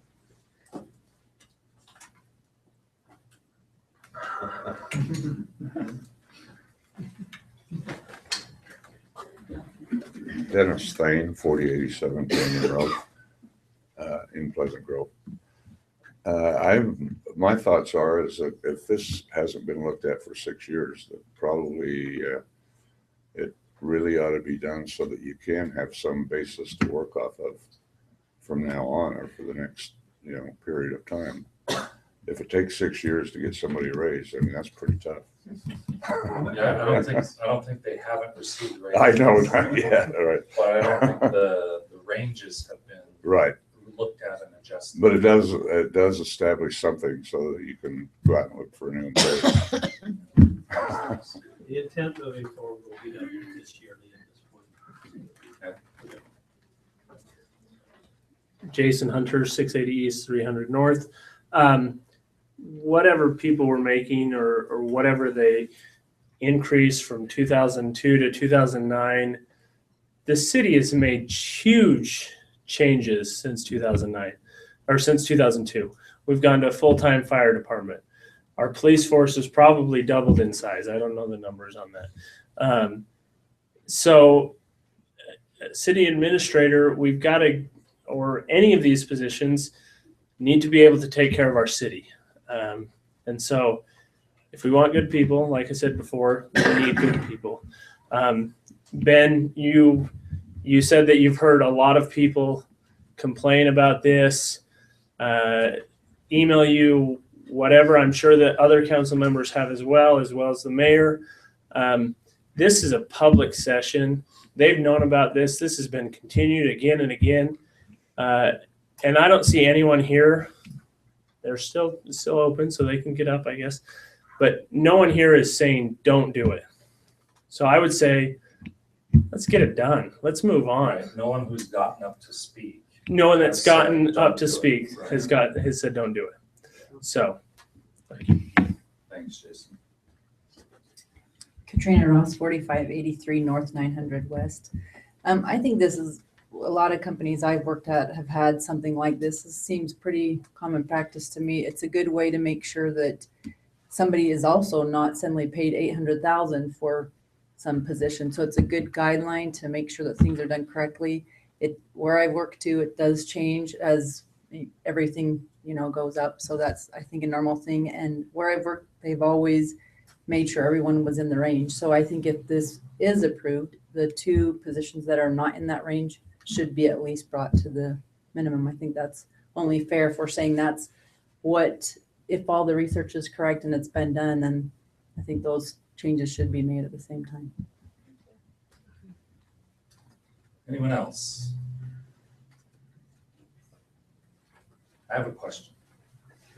How many of us have been a manager and have hired and fired people and have had to make decisions around how to attract individuals and negotiated salaries? How many of us have owned businesses and had to do the same thing? Okay. All right, thanks. That was it? Yep. I wanna follow up. Well, here's one follow-up. I think that it's important for us as a council to be able to discuss things that are important, like this. And there should be a time and a place where the more complicated ones have enough time to be discussed. I do not think that tonight, with the lack of preparation on the other subjects, is a good time for us to tackle them. I think we need to be better prepared. But I do think that we have sufficient information in front of us to make this decision, which is the methodology behind how ranges have been developed for the positions that are appointed or mandated by law that we discuss in public and approve in public. So unless there's other discussion about that, I'm going to ask for a motion to move forward on this. I make the motion that we consider ordinance 2015-22, amending the compensation schedule for the statutory officers and appointed officers of Pleasant Grove City and providing for an effective date. No second. Okay, we have a motion by Sid and a second by Eric. Diana? Yes. Cindy? Yes. Eric? Yes. Sid? Yes. Ben? Yes. Okay, motion carries. And then Mayor, what direction do you need to give staff to, or what, do you want to give them direction to start working on or something to analyze the other departments or positions or? I think we actually know of 2 or 3 specific cases that have come to us where we're having difficulty because of the ranges, hiring people or that we're losing people. And they're very targeted. It's not a blanket kind of a thing. So I think that those need to actually be looked at. Staff is already working on them. But I think that it's important that we be a little more vigilant and staying current on the studies that we're doing. And I think it's going to become more important that we have a person who is responsible to stay on top of this. Yes, thank you. And Mayor, with that, I'm gonna recuse myself again. Oh, and okay. Bid you Because of adieu, this I'm next going one. home. All right, sounds good. Thanks, Cindy. This is only gonna take a minute. Yeah, right, yeah.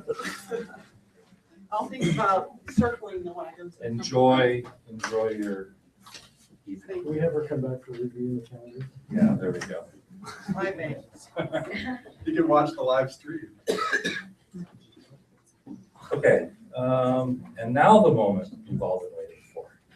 We're going to come back to items 10C, which is discussion and possible action on the 4000 North School. Scott. Right here. Now that everybody knows what I make, if I'll buy ice cream afterwards, if that's if anybody's interested. Okay, let's talk about 4000 North Sewer. We've been talking about this for years, really. And what we've kind of come to a head is we want to focus on 4,000 North and putting a sewer line in there. The question now at this point is who is going to pay for what in order for that infrastructure to be put in. So in your packets, again, in the folder under 72815, there is the document that I created a couple weeks ago that I'm going to work off of as we start talking about individual numbers. So when we met 2 or 3 weeks ago, one of the things that was asked by the staff is if we're going to split this up in a particular way, what is the reasoning behind that? So as I talk about each of these proposals, I'll talk about the reasoning so that everybody's kind of clear as a way to kind of look at tackling this problem. So we have, I'm going to go over the costs that are not really affiliated with the capital cost of putting in the sewer line. So these are costs to be paid by residents regardless of the following proposals. A TSSD impact fee of $2,475, a Pleasant Grove City impact fee, sewer impact fee of $1,034, and then the lateral from the house to the sewer main. And I mean, this could be 5,000, 12,000. It's all going to depend on how far people are going to have to run a line from where the sewer leaves their house into the sewer main. So the longer that is, the more that's going to cost. So right now, that cost is not calculated into any of the numbers I'm going to share. These are still additional costs that are going to be the responsibility of the individual property owners to hook onto the sewer. All the residential monthly costs that we will talk about moving forward are based on 14 connections. So right now we don't have that many residents that live there, but we do have people that if they subdivided their property could add an additional connection. So the number we're working off is 14 potential connections. Also, this would be a 20-year payback. If we were to create a special assessment area, the city would front the money, and then whatever percentage that the residents were going to pay as part of this project would be over 20 years at a 3% interest. 20 years is the maximum we can go on an assessment area. The council has an ability to change that to whatever you want, up to 20. And you can also change the interest rate to whatever you want. We just use 3%. It could be 0, it could be 50. So again, that's at the discretion of the city council. For the purposes of the numbers you're going to see as we go through this, this is based on a 3% interest rate. Option number 1 is just what I call the residents proposal. When they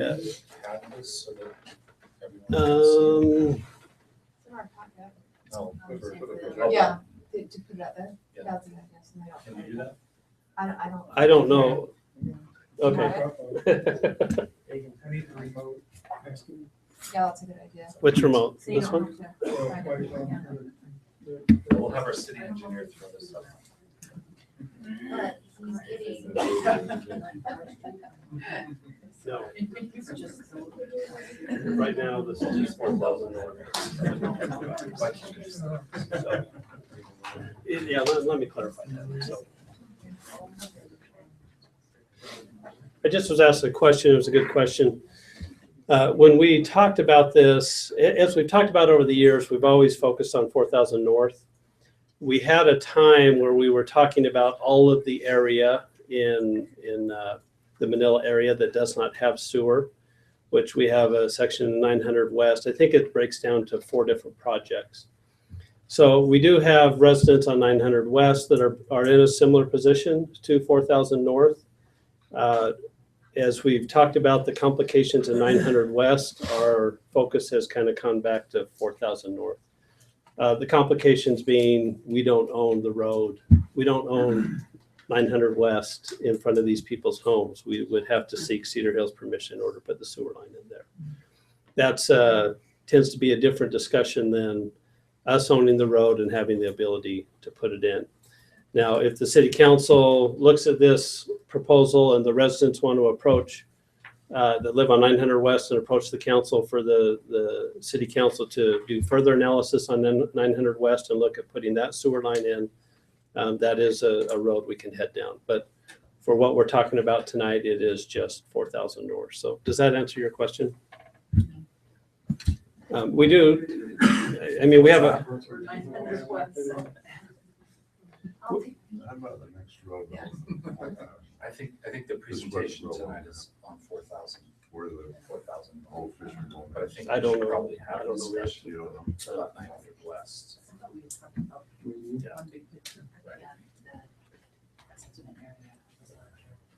yeah, I mean, we talked about creating one assessment area for the whole thing. We've talked about different ways to do this. And part of the reason I think we've come back to just doing 4,000 North is that's probably the easiest one for us to get accomplished today.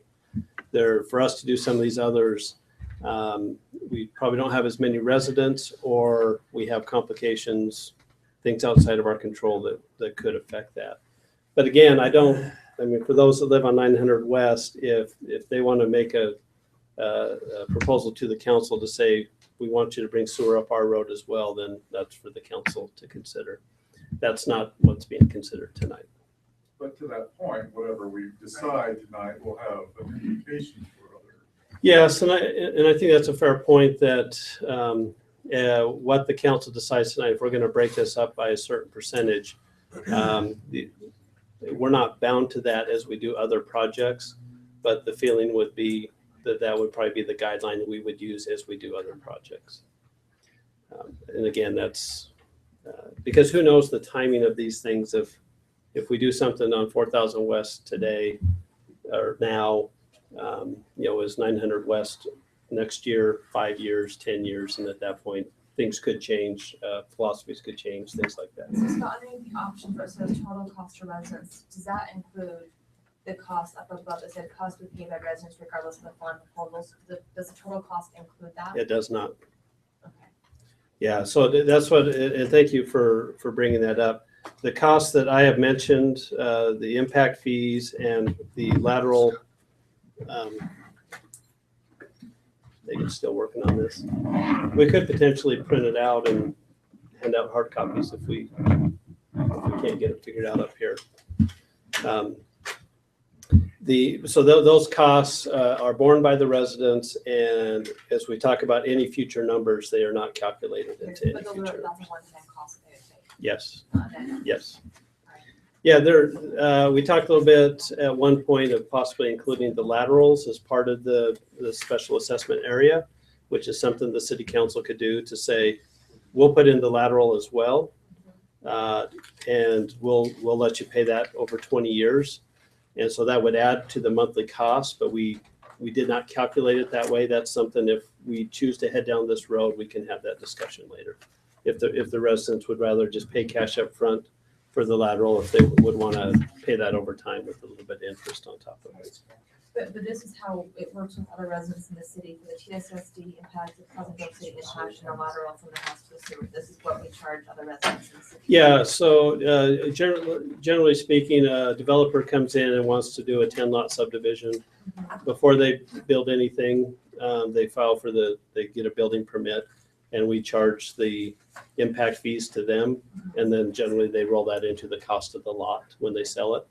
If we have an individual that is just coming in, they own a lot and want to put sewer in, then they pay the impact fees themselves, and they pay for the sewer lateral as far as that's concerned. Scott, Yeah. so taking that into consideration, let's talk about new development, right? So Yes. if I'm moving into that 10-lot subdivision, minus TSSD, PG lateral, what would, I know it's apples to oranges here, but what would be my cost for a sewer? So if you're in a 10-lot subdivision and the developer is the one the developer is required to put in all the sewer, put in the mains, the laterals to the main. He's gonna pass that on to me? Yeah, so then he turns around, this is what we assume, they can do whatever they want. If they want to actually be in the business for a while, they will turn around and charge the people that are moving in. Again, that's rolled into the cost of the lot, essentially. So. Are we talking, I'm just gonna get hit with the 2,500, 1,000, and then let's say it's $10,000 for the lateral, that's my cost. Well, no, you'll also pay the capital cost of the line going in, the sewer main. So That's on new development. Yeah, what would that additional cost be? And that's what I'm after. Do you have a rough estimate? Oh, on how much new construction, whatever. that would probably depend on the project, topography, the density of the homes. You know, I mean, if you have a higher density, you can get more people on one line. That's why developers want density, they can make more money. When you have kind of this is one of the issues I think on 4,000 North is it's less dense out there. And so you have a long ways between lots and you have a lot of sewer main that's got to cover that. And so my opinion, what's happening in 4,000 North is going to be a little bit more than an R18 subdivision because of just the length of sewer main you have to run. I can't give you an exact number. Yeah. Okay, thank you, Dagan. Mayor, thank you, Mayor. He's not getting paid enough for what he does. His But I'm within the range. Okay. Really? Yes, really. All right, so option number one is what I just called the residents' proposal. When the residents of 4,000 North came in 3 weeks ago and made their proposal, they proposed that the residents pay 10% and the city paid 90%. And in essence, they stated that they felt that that's the portion that they would want to pay. So if that was the proposal that was adopted by the city council, the residents in total would pay $38,293. The city, Pleasant Grove City, would pay $344,640. In essence, we take the 38,293, we divide it by 14, that's the number of connections, and then we use the interest calculations. It comes out to $15.70 a month cost to the residents. That's over 20 years. That's to pay for 10% of the capital cost of putting the sewer main in. So any questions kind of on that? Because everything's gonna have a similar pattern. Option number two was residents pay the 1998 cost of the sewer line. So we had a cost estimate of $62,598 in order to put the sewer line in back in 1998. So if that would have been done back then, obviously it would have been a lot cheaper than doing it 17 years later. So if we use that philosophy, then the percent paid by the residents would be 16.3% of the current cost. The city would pay 83.7%. Total cost to the residents, $62,598. To the city, $320,336. And the monthly cost over 20 years is $24.72 per connection, per residential connection. So that was that's one way philosophically to take a look at that. Option three. And it does not include the lateral. That does not include the lateral.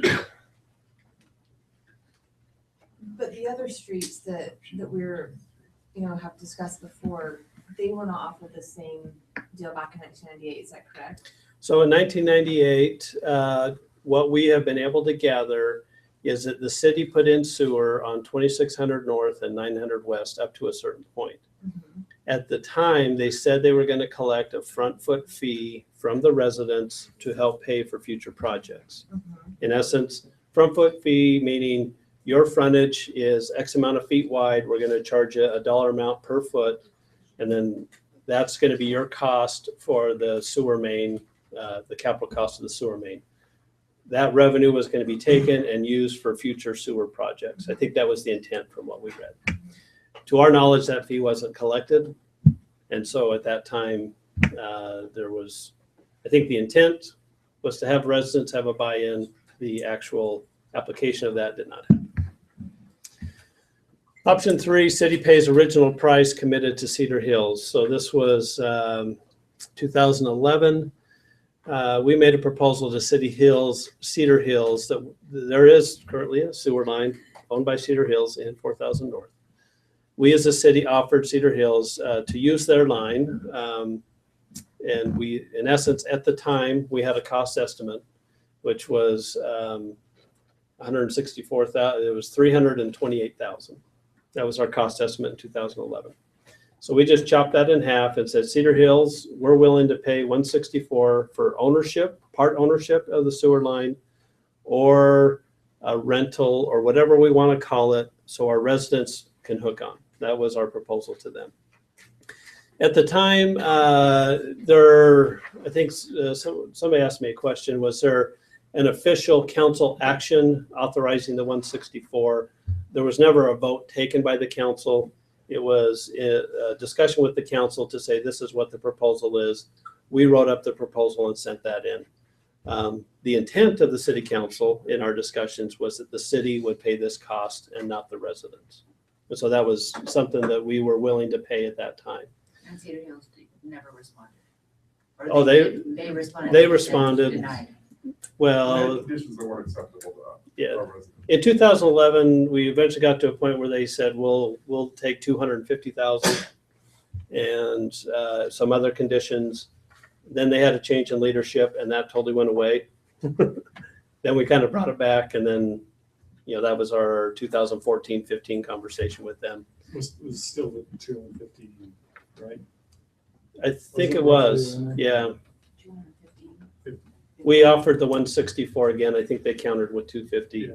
And then also the conditions that they were putting on, all part of the negotiation process. So if we were to take this philosophy that at one time we were willing to pay 164,000 as Pleasant Grove residents towards this project, and we applied that same philosophy today, then the residents out there would be paying 57.1% of the project. The city would pay 42.9%. The total cost to the residents would be $218,655. The total cost to the city would be $164,278. The monthly cost to the residents, if we would by this philosophy, would be $86.62 for the capital cost of putting the sewer line in. And then just for informational purposes, I put in just 3 other things for the city to look at, because I figured I was probably going to be asked these 3. So I put it out. If the city pays 100%, then of course the city has all the capital costs at $382,934. The residents at that point would be paying 0 of the capital costs. Now, they'd still have a sewer rate that they would pay and things like that, but the capital cost would be 0 to them. If the residents were to pay 100% and the city pay for 0, then the total cost of the residents, of course, would be the full cost at $382,934. City would pay 0. The monthly cost to residents at that point would be $151.70 per month for 20 years. If it was just split down the middle at 50-50, the capital cost would be the same for both the residents and the city. The monthly cost of the residents at that proposal would be $75.85. So that's the numbers. And I take it that the residents affected have not had an opportunity to see this ahead of time. So tonight's your first. I don't know if I sent it to Cindy. I don't know if she sent it out to them or not. Dennis, you guys haven't seen this yet. You guys haven't seen it either. No.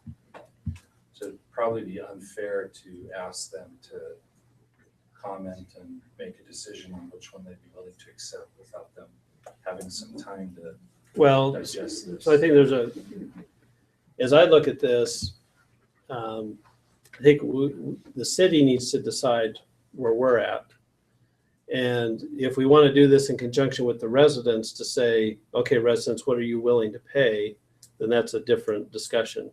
The way that I'm looking at this is we decide as a city, and then we go back to the residents and say, city side, we're going to pay this capital cost. Now we can break it down for you on what your special assessment area is going to be. Is this, are we going to have enough votes to create the special assessment area?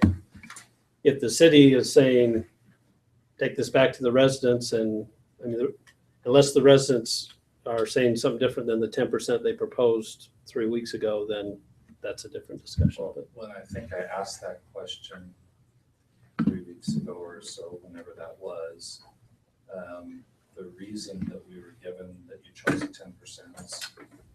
has to pick a number. Right. Yeah, and so I don't think there's been a dialogue or a rational discussion around what the number should be. Right. Yeah, I mean, part of that reality is we have, I think, 10 current residents there. We have to have 70%, 60%. I think it's 60. So we're gonna have, in essence, 7 of the 10 or 6 of the 10 agree. To create the Yeah, SAA. to create the SAA. We have to have some numbers to. So we have to, again, and this is maybe how I was approaching this, was the city decides and then we know what their cost is gonna be and we go to those residents and say, is this something that's gonna work for you? Are you willing to accept this to create the SAA? And if we have 4 or 5 of them say no, then either the city has to come back and change our number or we don't do the project. So has something changed with this kind of voting?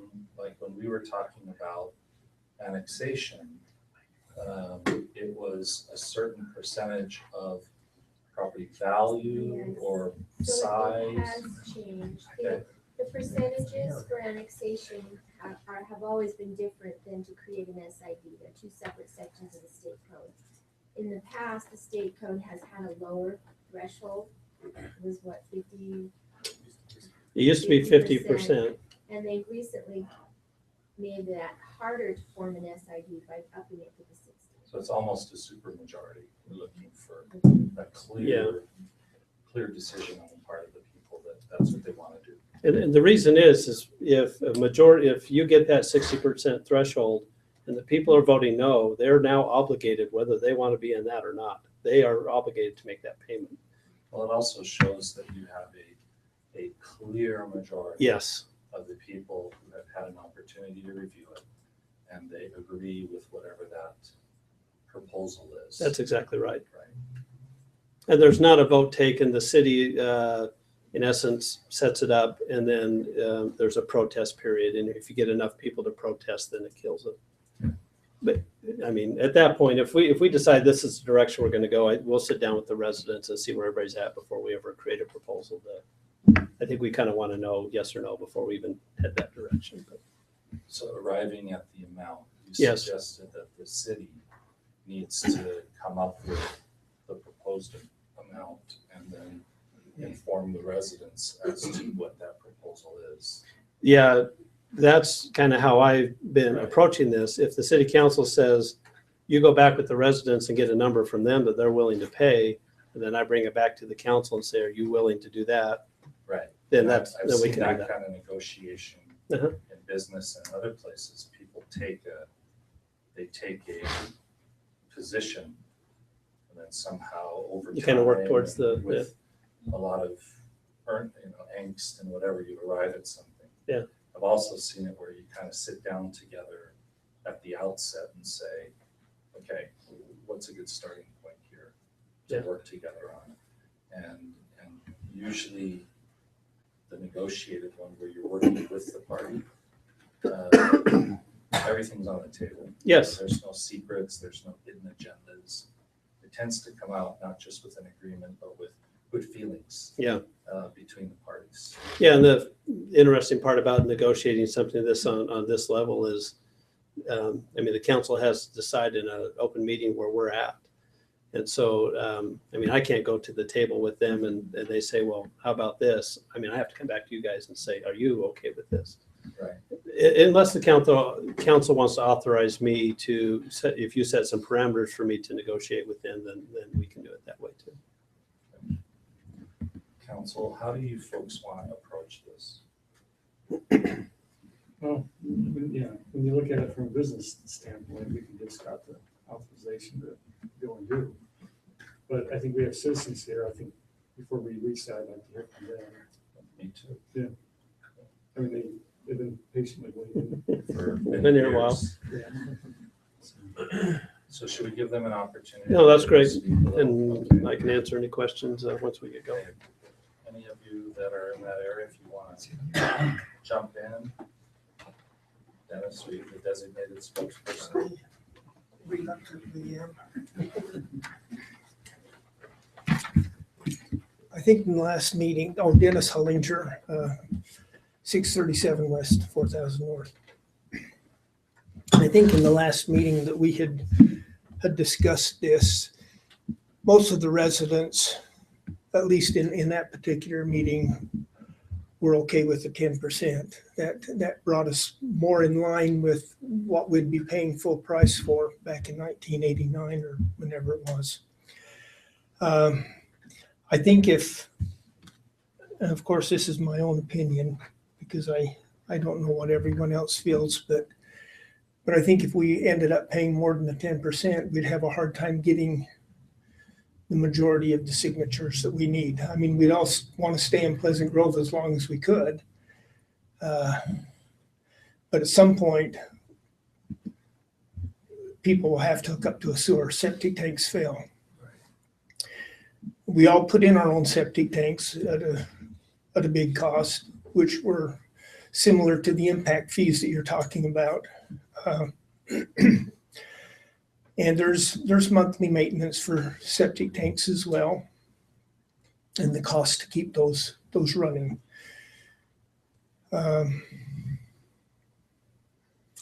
Really don't have any more to say than that, but Sure.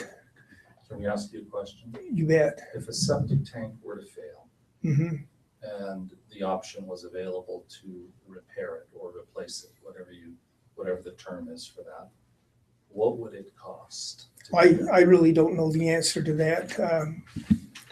There has been a septic tank, Brother Stewart over here, or Mr. Stewart, has put in a septic tank recently. He could address that better than I could. I don't know what the cost would be. Thank you. I'll turn the time over to him. Yeah, let's see. Sorry to make you guys. do this. That's okay.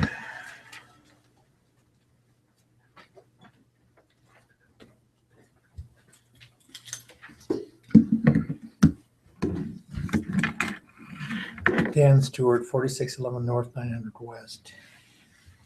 I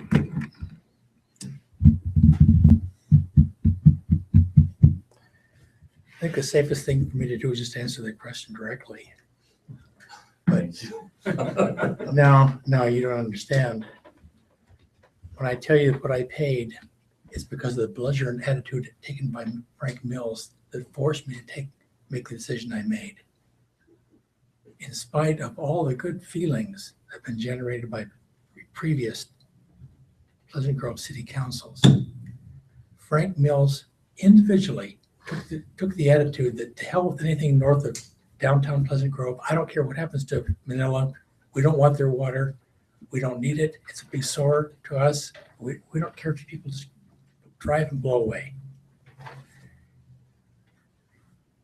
That's in spite of the fact that I had a 10-year personal relationship with Frank in scouting where I thought we were close friends. And when he leaned forward in his desk and basically said the things he did, I was so shocked. I thought, all right, you're telling me I'm never going to have services. He said, that's right. You're never going to get them. You're on your own, buddy. With that in mind, I hired a contractor. I put out bids. I had a contractor from Salem, Utah come with track hoe. And we dug 375 feet of drain field at 24 feet deep. And I discovered in talking with the county that if I were to crush my existing septic tank, I'd have to get a permit to add a new one. And Frank was very edgy about approving anything. I don't know what his agenda was. But if I added to my existing tank, I wouldn't have to get a permit at all. So guess what I did? I doubled the size of my septic tank. I have actually 2 septic tanks in series with 375 feet of drain field. My septic system is never going to fail, ever. And I came to you initially because I told you I wasn't concerned for me. That's not why I'm here. I've been a neighborhood representative and a block captain for 20 years, actually longer than that, 30 years. And I came here representing my neighbors, many of whom have had very tenuous situations with their tanks where they had to have them drained every year. And then whenever we haven't had a year like this for quite a while, but when we've had heavy snow years, heavy rain years, water gets down in the septic system and it comes back into your basement. Unless you've had a septic tank that's flowed back into your basement, you have no idea what kind of mess that is. You just can't imagine it. So how much did it cost me? It cost me $10,000 to rent the contractor. We put in, 80 yards, no more than that. It was 4 feet deep and 375 feet to the neck. City engineer doing a calculation. 375 feet of laterals with 4 feet of crushed rock at the bottom of each one of those. And I went down to Mountain Land Supply and bought this. I forgot what it's called. It was like a plastic, heavy duty plastic tent. So that things can drain into it without it collapsing. I forgot what the cost of that was. And I forgot now what the cost of the additional tank was. Probably $2,500, $3,500. I can't remember. But the point was, I would never have a tank fail again. I had 3 different situations where this backflowed into my basement, ruined everything we had in the basement. And then the additional cost of hauling all that stuff out of the basement. You can't imagine unless you've been through it. You cannot imagine it. Not once, not twice, but 3 different times over 15 years. And then to be told by Frank that I was on my own. I don't care where your monthly utility bills come out of. It doesn't mean anything to me. You're on your own. So I determined at that point, I didn't care what it was going to cost me because I was never going to do this again. I was going to do it one time. Now, listening to everybody's proposals and knowing, again, I'm representing my neighbors, folks in Wedgewood paid nothing. Some people in Wedgewood aren't even paying a bill now. Don't ask me why. I'm not here to rat them out. All I'm saying is, don't you dare start charging my neighbors, many of whom are elderly, on fixed income, Social Security, if that. Some don't have that. And you're proposing, well, a new developer comes in, he's going to pay so much. These people are not new developers. These are folks who have lived in their homes for 35, 45 years. Don't even try to equate that as an equal. It's not. And the reason I keep showing up here, by the way, I get up at 4 o'clock in the morning to go to work every day. The reason I've been here 11 o'clock at night is because I don't want you folks to go too far downstream to hurt my neighbors. That's why I'm here. You can't hurt me. I'm covered, but I don't want you to hurt my neighbors. So I apologize for the vitriol, and I'm fairly passionate, Mayor. Did you answer the question? I'm sorry. I'll do the math. 10,000. 15,000. 10,000 was just the Traco. Oh, I probably paid 15, 20,000.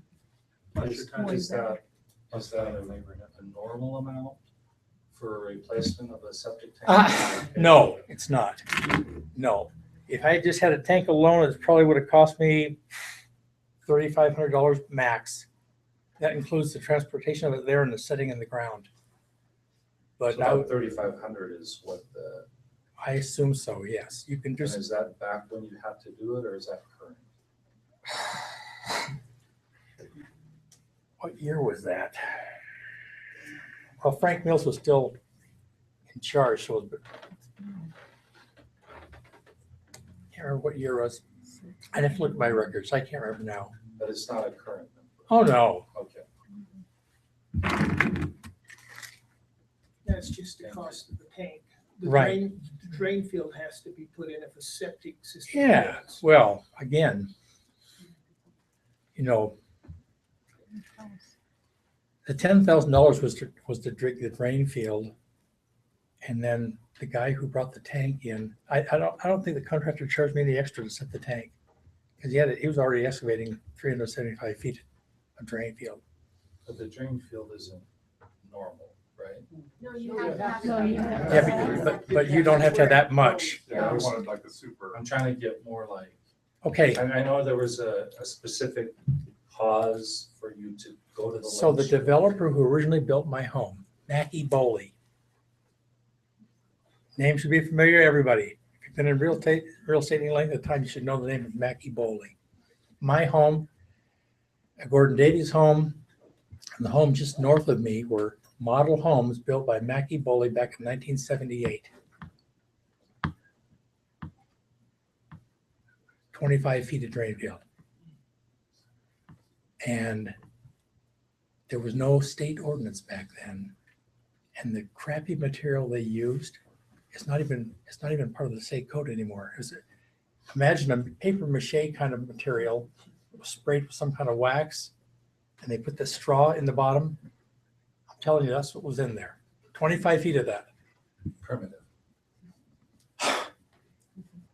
If I had known that when I bought my home, I would have, before I even had my family move in, I would have redone that. But that was all that was required back then. So is it reasonable to say that the cost is somewhere around 10K? I think so, Dan, because when Gina Day had her failure, did she tell us that if she could have replaced it, she thought it would be 10,000? Did she Right. say that? She actually, Would be that much. she actually lucked out, Scott. She found an excavator and a contractor who's been out of work for quite a while, and they did it for much less. I forgot what the numbers are. I think it's like 3,000 or 4,000. It was, Our initial number was 15,000. but I don't. 4,200. Yeah. So if you find the right contractors out of work, you know what? Get a lot cheaper. A track hose sitting idle isn't making you any money. You got to put it to work to make money. So. So the neighbor that had the failure though, she told us about 10,000 if she replace it, but she didn't know if, like, for health reasons, if it would be allowed. Right. So approximately that's what 10,000. she told us. Repair or replace Replace. a failed sewer septic. But was that just, I mean, what was the 10,000 for? Just the, That would have been for a new drain field and all the new tank and all the equipment. Thank you. That's not 100% guaranteed that it's going to last very long, like what you did. Right. So I'm an engineer myself, so I was. It's a mid-range. 10,000 is a 10,000 Yeah. is more like an average. I would say it's an average for one that you may anticipate in a few years failing and stuff again. Oh, okay. So Like 15, 20 years? Yeah. So 10 to 15,000. you may experience what he experienced a couple, down the line, I would Right. imagine, because I mean, with what this brother put in, obviously it's gonna hold up longer. So. When you have a wife and family, and you can't do laundry, and you can't flush the toilet, and you spend 3 weeks digging all this stuff out of the basement, it's so onerous. You don't want to ever go down that road again. So I would say my experience is probably exceptional, and because I didn't get any cooperation from the city whatsoever, I was determined I was never going to go that path again. Sure. So sorry. Thank you. My chest. I know when a septic tank fails within 300 feet, I know there's that, but that does give power to the municipality to grant, to build, put in the new one or not. We have that ability to say you don't have to look on, you can put in a new septic. You know what, I don't have that memorized. I know that the language of the statute is permissive with regard to requiring them to hook up. Yeah. It says may, not shall. So I assume statutory construction interpretation, and if that's permissive, that we also have the ability to say we can go with septic tank instead. You can replace your You septic can tank. replace your septic tank. Dennis? Yes, Dennis Lane, 4087 Canyon Road. I was just talking to some people down on 9th West that had just hooked into the sewer, and it cost them about somewhere between $12,000 and $15,000. That was to hook into the sewer. And they are all, the ones I talked to are within, I mean, the setback on their home probably is 40 feet, I think, 40 40 to 50 feet. That was for the lateral to go from their home to the. Right, and they had to run around the back of their house and hook up. So that is what normally hooking up would be. Sixes? Pardon me? It's sixes between replacing. Yeah, replace the septic tank and have it good for 20, 30 years, or And then hook you into end the up sewer. You end up with a lower likelihood of failure than you would With the sewer? the septic tank. I would hope so. At that price, yeah. Yeah, I hope that's the case. Well, that's why you said it the way I did. We've seen failures. Anyway, we presented this 10% to the council, 3 weeks ago. And I, for one, would, kind of like to have you, either accept that or reject it, or give us a starting place so we know where we're going, what we're going to do. I mean, we really can't sit down and say, we could sit down and say, okay, we'll pay 100% and give that back to you, and you'd probably agree with that. Or we could say, well, we're not going to pay anything, and you might have a problem with that. I think that it's you guys that really need to decide, and we have already made a proposal as to what we feel would be fair. But I think it's up to you guys to decide tonight as to what, where your position is, because until then, we have no clue as to where we're at or what we're doing. Right, and I think that's what we're trying to do through the discussion. Right. But we need some information. I don't know how many people up here own a septic tank. Yeah, there's no knowledge here. Okay, what do you want to know about We're it? elected I'll tell you whatever you want to know. I have, We're just trying to- I actually, right now, I've got 2 homes with septic tanks. One of them is almost failing. I don't have them, but they're in the family. One of them is almost failing. The other one was one that I put in with my home, and it's fine. And what I did was, I put a 90-foot deep trench for a drain field rather than run out 200 or 300 feet. Dug it down 12 feet, filled it with gravel, and I can't tell you what it cost because it was 17 years ago and I did it myself. Sure. So I don't have a clue, but I would assume to put in a new septic tank anywhere, you're looking at $10,000 to $12,000, $15,000. You can't. We can't do it. I couldn't go get a permit from the county health department right now to go get it to put in a septic tank. Right. So anyway, Scott, I was going to ask you, you say there's 14 lots that would be affected by this. Potential lots. Can you tell me what they are? How many of them do I have or that you're figuring in? Yeah, Cindy gave me that number. I don't know. Okay. I'm just curious as to what they were. That's all I have, sir. Thank you. Dennis. Okay, would anyone else like to give us their thoughts on this?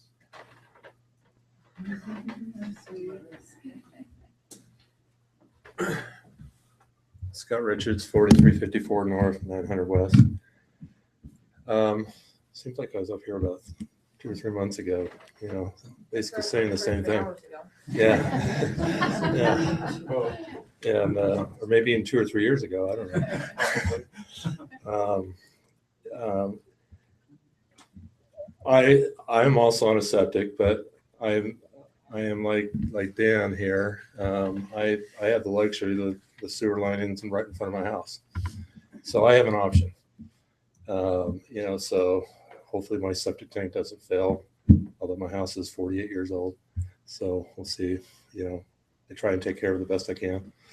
To how it's doing, I have no idea. All I know it's the toilet's still flushing, and I've seen evidence in my basement where there was a problem before I owned it. So it can happen. It can make a big mess. But it's as Dan said, we got, I think it all comes back to the principle of taking care of your citizens and taking care of why did some people get the sewer and some did not, and they're all in the same area, just you got an agreement on the 10% right now, you know, let's just move forward. What happens if something fails in another part of the city and you got to replace that line? I think there are some parts in the city where that's happening right now, you know, where you need to do that, or you're limiting the ability of those residents to be able to, you know, if you got pipes that are broken, you got to fix it. You know, I know we're not comparing total apples with apples, but it kind of is. We might have some gold and some galas, I don't know, you know, apples, but you know, what if we built a reservoir system if, you know, if we need more storage, water storage, that maybe serves a part of the community that's borne by the city as a whole. It's not borne by those residents up there. We've been talking about this thing way too long. 4 years, you know, it's been 20 years, but 4 years since I've been listening to it. And it just seems like every discussion we have, we just get to this point and then, oh, we got to discuss numbers. We got to do this. We got to do that. You know, we need action now. And you need to show that we got support of the residents up there that you committed to when you annexed in, you know, back in 1998, saying that you'll provide the services available. You're not providing the services, you know, to some of those people that potentially could use it.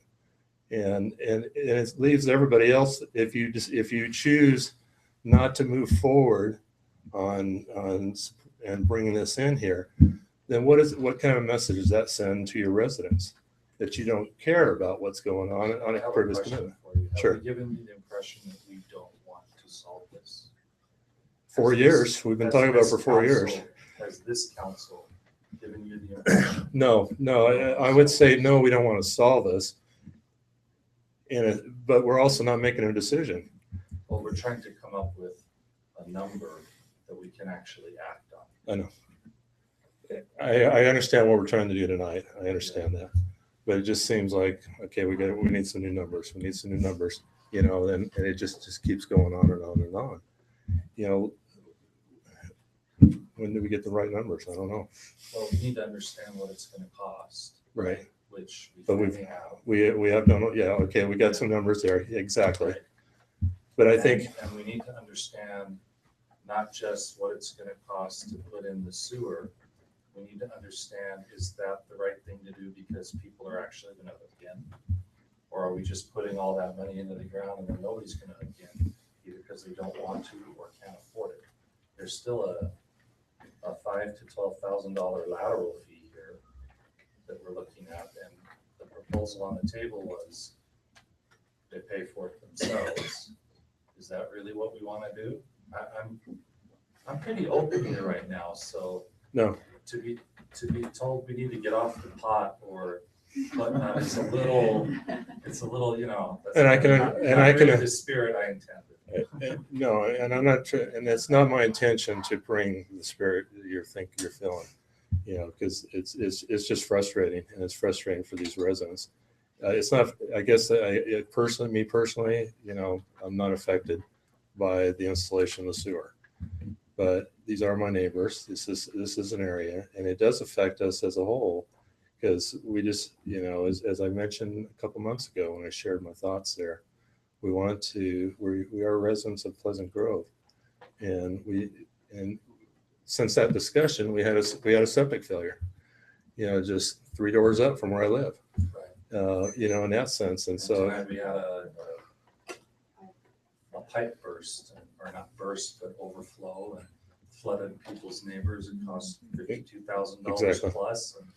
And now we're still discussing when it's going to get fixed. And it all just comes down to money. You're absolutely right. You're absolutely right. We're under pressure right now from the entire city not to spend any money and to reevaluate the priorities. So if we can get back to talking about the dollars, we're going to get through this a lot quicker than if we talk about our intent. That's all I'm saying. That would be great. You know, for us to be able to have, you know, to be able to move forward, because it's been a long time.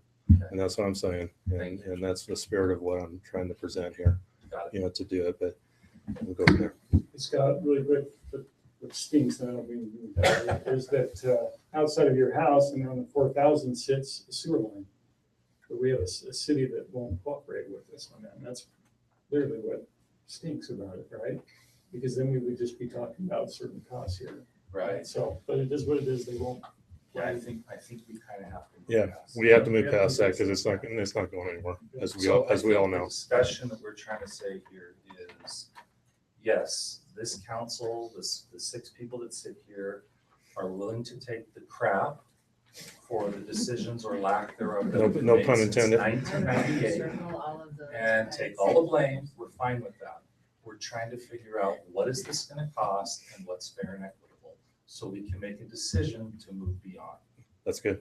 You want to vent and frustrate, that's great, but That's- it's not going to help us get the job done. That's- Okay, so what we need tonight is to talk numbers, and we need to make a decision and move forward. That'd be great. Can we do that? Thank you. Katrina Ross, 4583 North 900 West. And I'm just wondering if these numbers would be comparable to 900 West.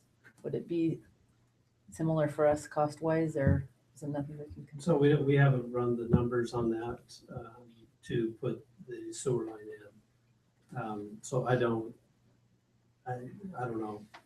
I think part of this is deciding on the percentage, and then how that would apply to you guys would be that, but.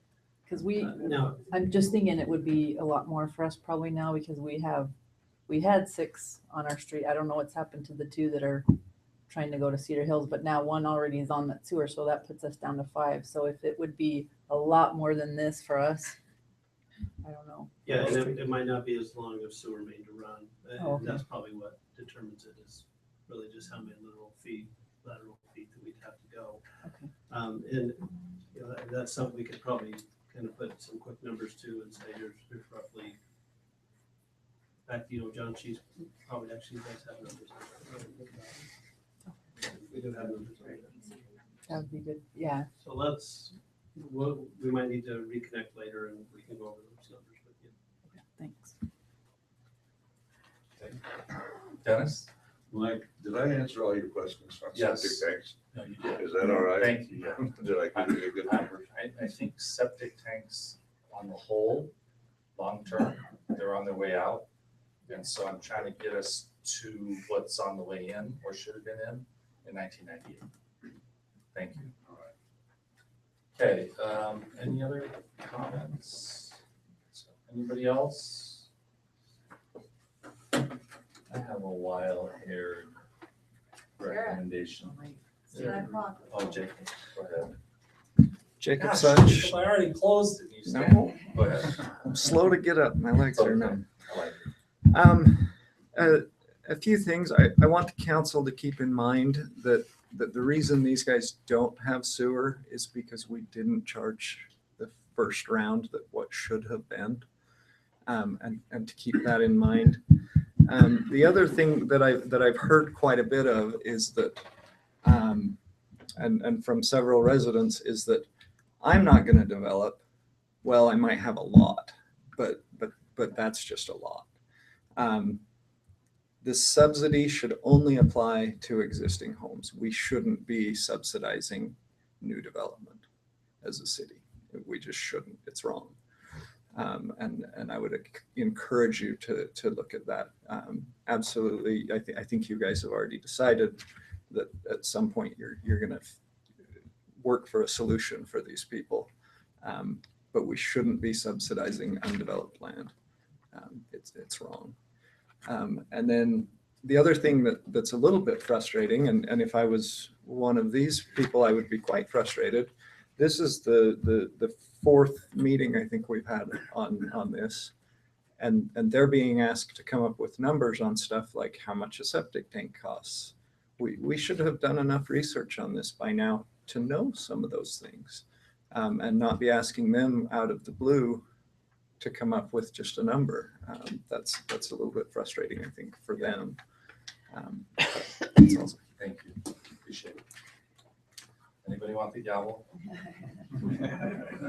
I got 2.5 years left, and let me tell you, you can have it right now. What's that?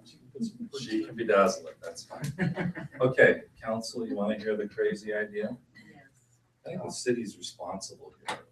I really feel like had the city acted at the time that the annexation policy was declared and the people accepted that and moved in, the cost for this system would have been affordable for everyone involved. And once again, because of whatever reason, a failure on the city's part, our part, we take responsibility. Failure on my part, go back 20 years, whatever it was, to take action. The inflation has now made it expensive for the entire city and also put it somewhat a little bit out of reach for the people that are most directly affected. And we have also allowed this back and forth negotiation with another entity that really isn't responsible to solve our problems. They're not accountable for our problems. These are our problems to solve. Here's the crazy idea. Whatever number we agree to that the citizens should participate in, I don't see a huge difference in the total cost of what this is going to cost the city at any level, except when you get into the 50-50. And it's ridiculous to assume that the citizens are going to cover 100% of this. I also think it's really strange that we would throw that much infrastructure into the ground and then leave it to the future to determine whether or not people are going to hook up to it. This is the crazy part.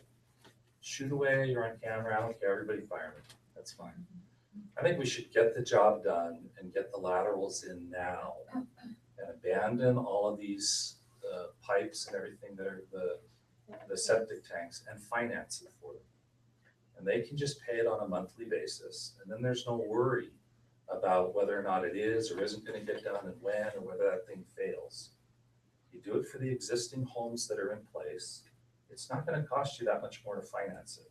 Now, where the money comes from, that's a different issue. We're going to have to work through in the budget where that money's going to come from. But there does not appear to be a huge difference here in the cost that the city's going to pay for these options that we've proposed. Yeah, this one here, but we don't have that option. It's not really an option. I mean, I'm looking at all of these numbers and they're. Explain that one. Which one? The one we said no option. Just the city pays the original price committed to Cedar Hills. Yeah. The residents come up with $218,000 each. No, total. Well, okay, total. I guess what I'm saying here is let's get the sewer in and get the laterals in and solve the problem. That way the people are connected and serviced by the city they live in. And then we deal with 900 West. And we go back in and take a look at that situation and find out what it's going to take and figure out how to get that job done. Even if it means, like Tina was saying, that we need to, I think you said this a few weeks ago, there are ways for us to go in and do eminent domain on another city's road and say, screw you, we're digging a hole here and putting our pipe in because we needed to service our people. Now, you didn't put it that way. I'm just taking a little. There are legal tools we can use to put a sewer in Thank you very much. jurisdiction. I just interpreted it a little different. So that's my crazy idea here. And I think the 10% is fine. You know, the 10% doesn't really faze me. I don't think that's the big number here. I think we're looking at the bigger picture and it's somewhere in that $300,000 to $400,000 range. But to put that much money into the ground and not have anybody connect to it is ridiculous. That's just a waste of money. That's what you have in 4,000 North now, is you have a sewer pipe that's not being used and no permission to hook up to it. So let's not make that mistake. Go ahead. Ron Nix, 1528 North, 390 West. Wait, 1 second, Ron. Yes. He was one of 2 people that made the flag up the canyon happen. So if we can give him a hand.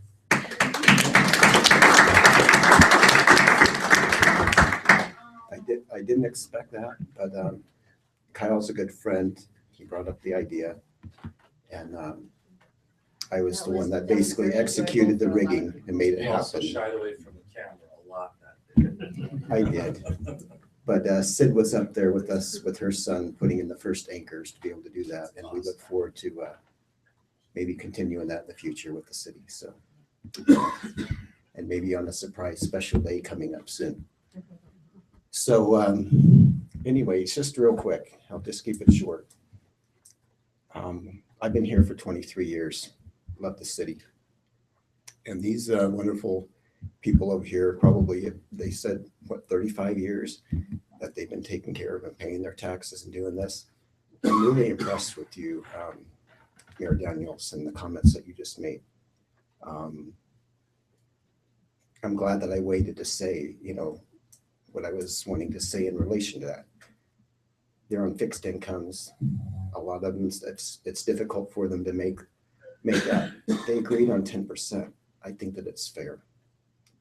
If that's what they agreed on, I just don't want to see them with that commitment and living there that long and supporting the city and paying their taxes, and being good citizens, to get beat up with counter offers back and forth when this is what they agreed on, or most of them. And so anyways, I think that with what you just said, I think it sounds great. So just want to leave it at that.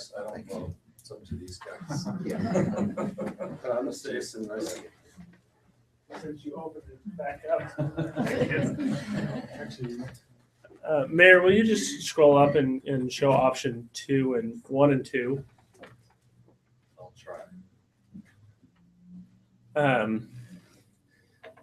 So if we included the lateral in there, you know, $10,000, that's going to put it somewhere between, that's probably $18, $19, $20 a month to finance it for the residents. We hear lots of people saying, let's go back to the good old days when we can serve others and we can go, we'll all, you know, paint the fence together. I think most citizens would agree that they would rather front the 344 than have to pick up a shovel and carry out their neighbor's crap. So I think that's a way we can support these members of our community. That's what this is about. And so thank you, Mayor, for your comments. I would urge the council to accept the residents' 10%, include the laterals with that finance, and only do it, like you said, Mayor, if greater than 60% agree to the current hookup now as well. Anyone else before we close the public comment? Never really reopened it, but that's okay. All right, let's officially close the public comment and come back up here for discussion. How do you guys feel? And then we're going to give direction to staff. I am very, very anxious. First of all, I want the residents to know that I have thought about this almost nonstop for a long, long time. And in the very beginning, and Dennis will attest to this, I was completely opposed. And I had a paradigm shift. And I have been thinking about the community. I'm sorry, didn't mean to get emotional. I've had too much chocolate. So there are a lot of things that happen in our city that we all pitch in to because we can't do by ourselves. And so we say, I can't build a library by myself. I can't build a rec center by myself. So I need some help. So I live on 3rd East, which is just 3 blocks east of here. And I bought an old 1923 and renovated it. And I had an old sewer that was put in 1923. So,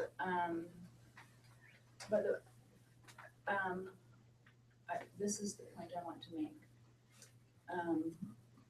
We have spent money on to illustrate that point, and this may not be an apples to apples, but it is the gist of what I want to say. We have secondary water, and in some parts of our town, some of the residents have very high pressure and some residents have low pressure. So we bought a lot in a subdivision for a holding tank. Also in that price of the lot and the holding tank, we have residents that live on the other side of the canal, east of the canal, that we pump the water up to their secondary water system so that they have pressure. Eric and I live in the flatland down in town. And so we are not going to benefit from that pump. But we're part of the community. And so I don't drive by people that are sprinkling above the canal and say, gosh, you know, I want to knock on your door and say, I'm helping you with this wonderful pressure that you have. Now, are there things that are happening in my part of the town that residents above the canal are helping with? Yes. And so I have absolutely, okay, the sewer fund is one of the most, I don't know what word to use here. Flush. Thank you. How about healthy? Very Healthy. Of all the budgets that we have in the city, this is the one budget that can afford this pipe. So, I didn't know that you were going to have a wild hair, but this was what I have wanted to say for a long time. I would love, as a woman that lives on 3rd East, to participate in having them have sewer. Let me take a turn.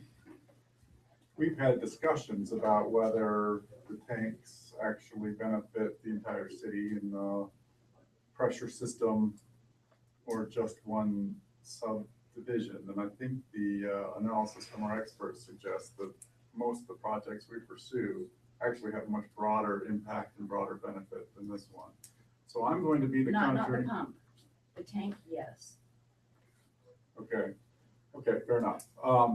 My broader point here, and I've been consistent about this, and I know it's not in all ways the popular comment, but we have a fiduciary obligation as a body to every taxpayer across the city. And we have to treat every taxpayer the same. We have to treat every taxpayer right and be completely fair to everybody in the city. And so to that end, you know, when we have citizens that are pointing out that utility rates in Pleasant Grove far exceed the average of cities across the county in the vast majority of categories, we've got to recognize and appreciate that we have to be responsible and self-sufficient within our systems. And across the city, we expect that when sewers go in, people pay the cost, both the laterals and the main line. And that every bit of evidence we have had with the projects that have happened in the past suggests that that was the intention even during the annexation, that there was a promise that we would be supportive and be committed to the citizens that we brought into the city, and that there would be sewer line put in, but they would pay a front foot fee to make sure that that sewer main got paid for so that we could go on to the next phase and the next phase and make sure that it all got done in a way that was sustainable and affordable for the city as a whole without adding new burdens against the will of residents who may not be interested in participating in that. So what I have proposed, and I think that it is the principled, right, fair, totally correct thing to do, the morally responsible thing to do, is to say, we can do 3 things to help make it manageable and affordable. Because we have, in my view, one of the reasons we've had a delay for so long to actually see this pipe, this sewer line put in, is because nobody wanted to pay the cost for it, right? I mean, it's always been available as an option if we could come up with the money, if the residents there would come up with the money, or the city would throw in the money. But I don't think it's right for the city to throw in the money. It shouldn't have happened where it has happened. 2 wrongs don't make a right. So the 3 proposals I have made from the very outset is, what if we charge 10% as the monthly fee, but we had the remainder due when those properties subdivide or when they're transferred. So that there is a opportunity when the windfall is realized from the value increase of the subsurface improvements that inure to the benefit of those 10 properties. When that's realized, that's when it's paid. That way it is entirely possible for every resident to actually make it affordable and pay it. So they're treated fairly with the rest of the residents, but actually have a huge advantage because they don't have to pay it right when it's put in. They can pay it when they actually have the resources to pay it.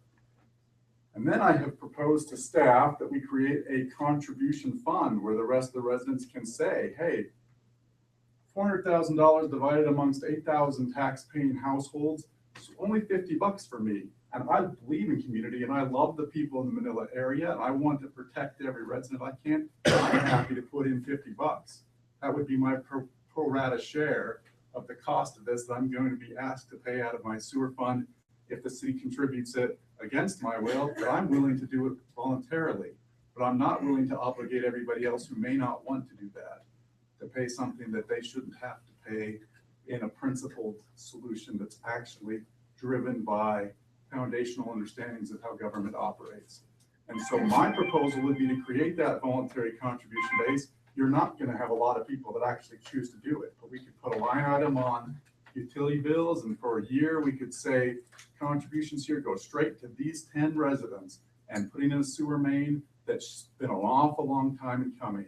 And I'm happy to be the first one to say I'm up for that. I'm putting in 50, maybe I'd put in twice that because I know that probably one tiny fraction of the people in the city would actually do it. But that way it is a voluntary contribution in the true spirit of community and not in the spirit of government overreach. And so that's step two. Step one is, of course, making it phased in over time or where the bulk of the payment is obligated when the actual benefit is realized. Step two is voluntary contribution. Step three, in my view, again, another fantastic generous concession from the city to the residents is to say we can waive the 3% tax or the interest time value of money. We don't have to charge that. We can set, as Scott said, the interest rate at whatever we want. And I would be comfortable with that. I think that still remains principle. But the idea that citizens across the city should be forced to make the payment for a benefit that inures to 10 households, 10 residents, so that they can subdivide properties and realize that benefit is morally wrong, in my view. And I know that that's not a popular position for the folks here in the room, but it's the right thing to do for residents across the city. And it's the way we generally do things, is that when it comes to sewer work, people pay their own costs. And so that's where I've stood, and I haven't heard a compelling principled argument to do otherwise.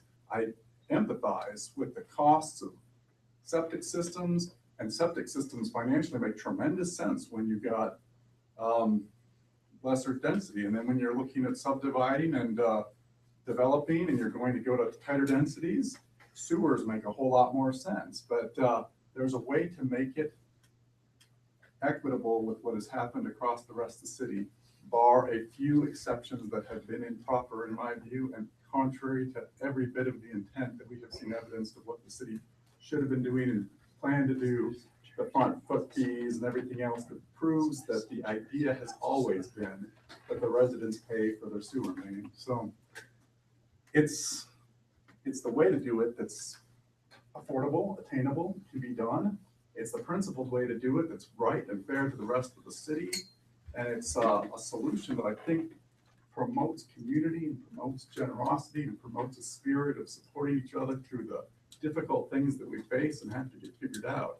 And I think it's the right answer, and I love it, and I'm going to vote that way, and I may be in the minority, but I think it's the right thing to do. And I hope, and again, I've been very consistent about where I stand on this, and I have been, incredibly moved and touched by the very compelling and sympathetic situation of how long people have waited. But again, the wait has been not because the city's not willing to move forward, but because the city has only been willing to move forward if the residents are willing to pay for it. And that's because that's how we've done it as a city. We don't have resources we certainly at this time, the feedback we get from the residents across the city, particularly in an election cycle, is look at how bad some of our enterprise funds are charging the residents compared to cities around us. Look at how much we have to deal with in terms of road and sidewalks and other infrastructural needs across the city. Look at what we need in our court system. Look at what we need across the city in various places in various ways. And so the only way to do it fair is to do it consistently, to do it principally, to do it the way that is appropriate for the fiduciary obligations that we have as a council. So hopefully that makes sense to people. Hopefully they understand why I stand where I stand and what I'm about here and how we want to fight for every resident. The last thing we want to do is encourage people or make anybody feel vulnerable, like they have to boundary adjust, or that sometime after they transfer their property might boundary adjust into another city. That has never been the goal. That's never been anyone's desire. We want every resident in the Manila area to know that we love and care about you and are fighting for you, just like we're fighting for the residents in Scratch Gravel and Mud Hole and Old Fort with Diana or wherever people live, where we're fighting for equality and principled solutions that are right for the whole entire city. So that's my perspective. So Ben, what I hear from you is 100% citizens, right? When you just get right down the foundation after all that, 100% citizens. 100% citizens, but not obligated on a monthly basis. It's 10% on a monthly basis, and the remainder when the actual value is realized, so that it's actually attainable for anyone in that area. So before, Mayor, when you get talking about private funds and all that, Ben, we can't compare ourselves to like we've seen online and things like that. Like we have to compare ourselves to the TSSD cities. And when you compare ourselves to the TSSD cities, you're going to find that we're pretty close. You can't compare ourselves to Orem that's been done up there.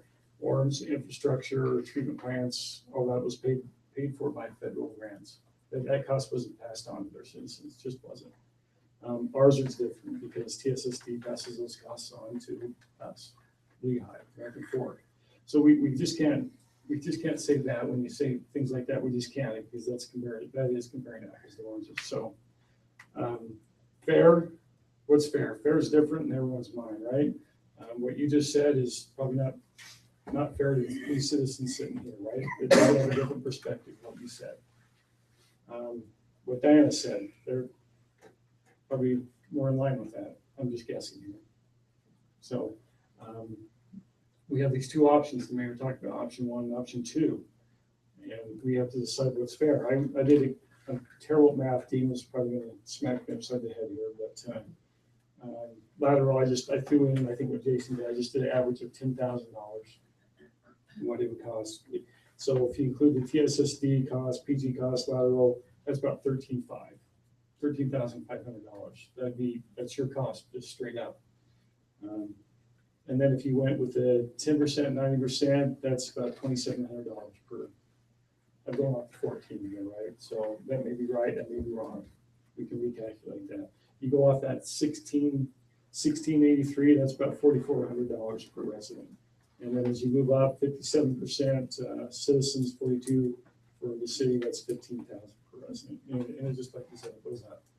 So what's fair? The city in the past has said, here you go, we're gonna annex you in, and these promises were made, things were said, things were taken back.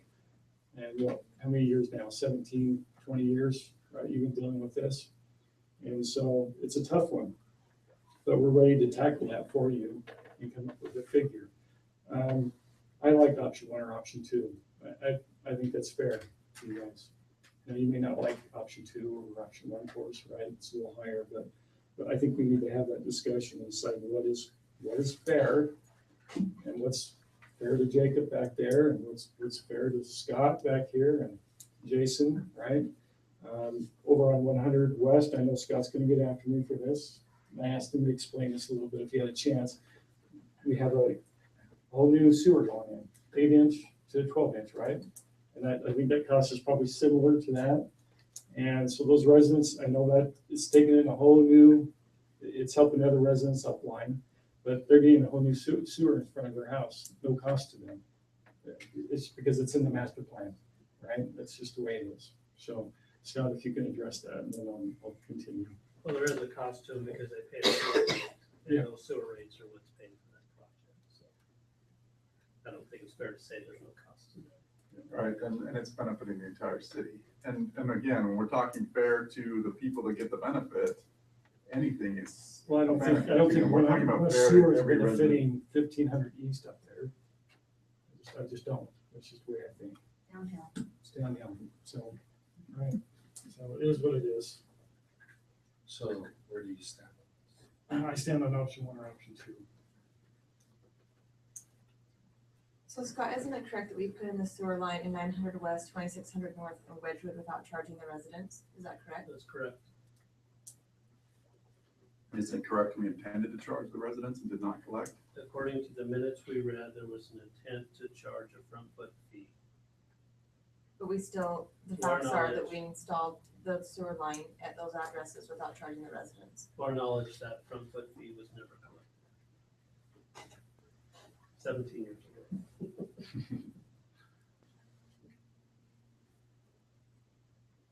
You know, I value what Ben said, and I think that through further discussion about these proposals and looking at the numbers, the actual numbers that will be paid by the citizens, that we could come up with a tie, a match to the principles that you're trying to espouse here.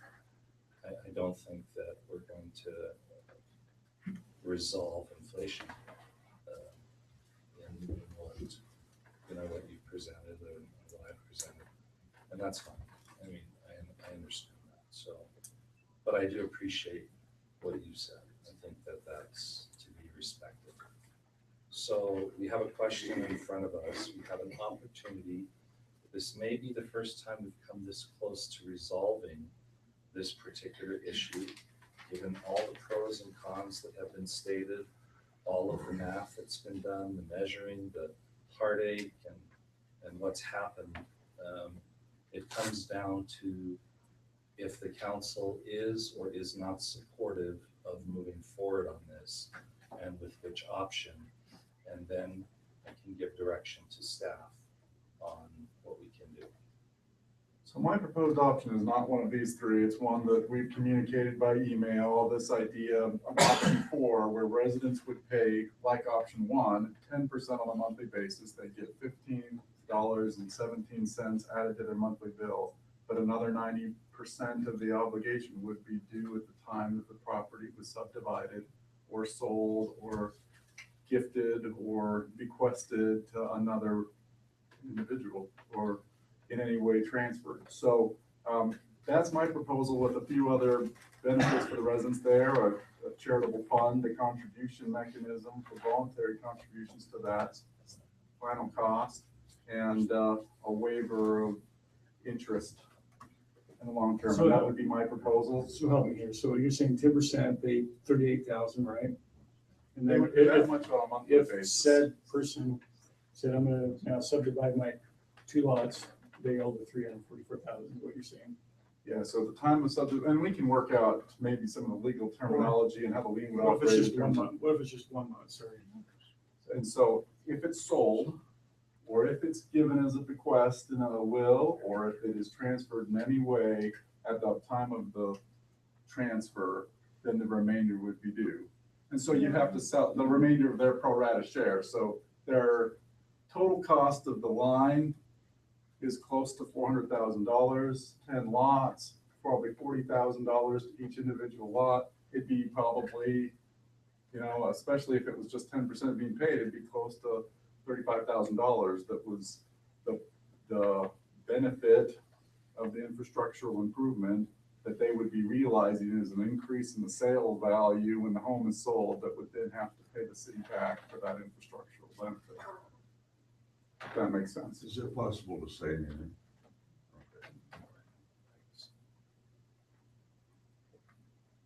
So we've heard your proposal. We need to hear from the other three on what proposal they want to move forward with, so that we can give direction to staff on how to proceed. or not proceed? I like option one too. And, I'm not even opposed to, I like option one. I don't know what I want to say, but,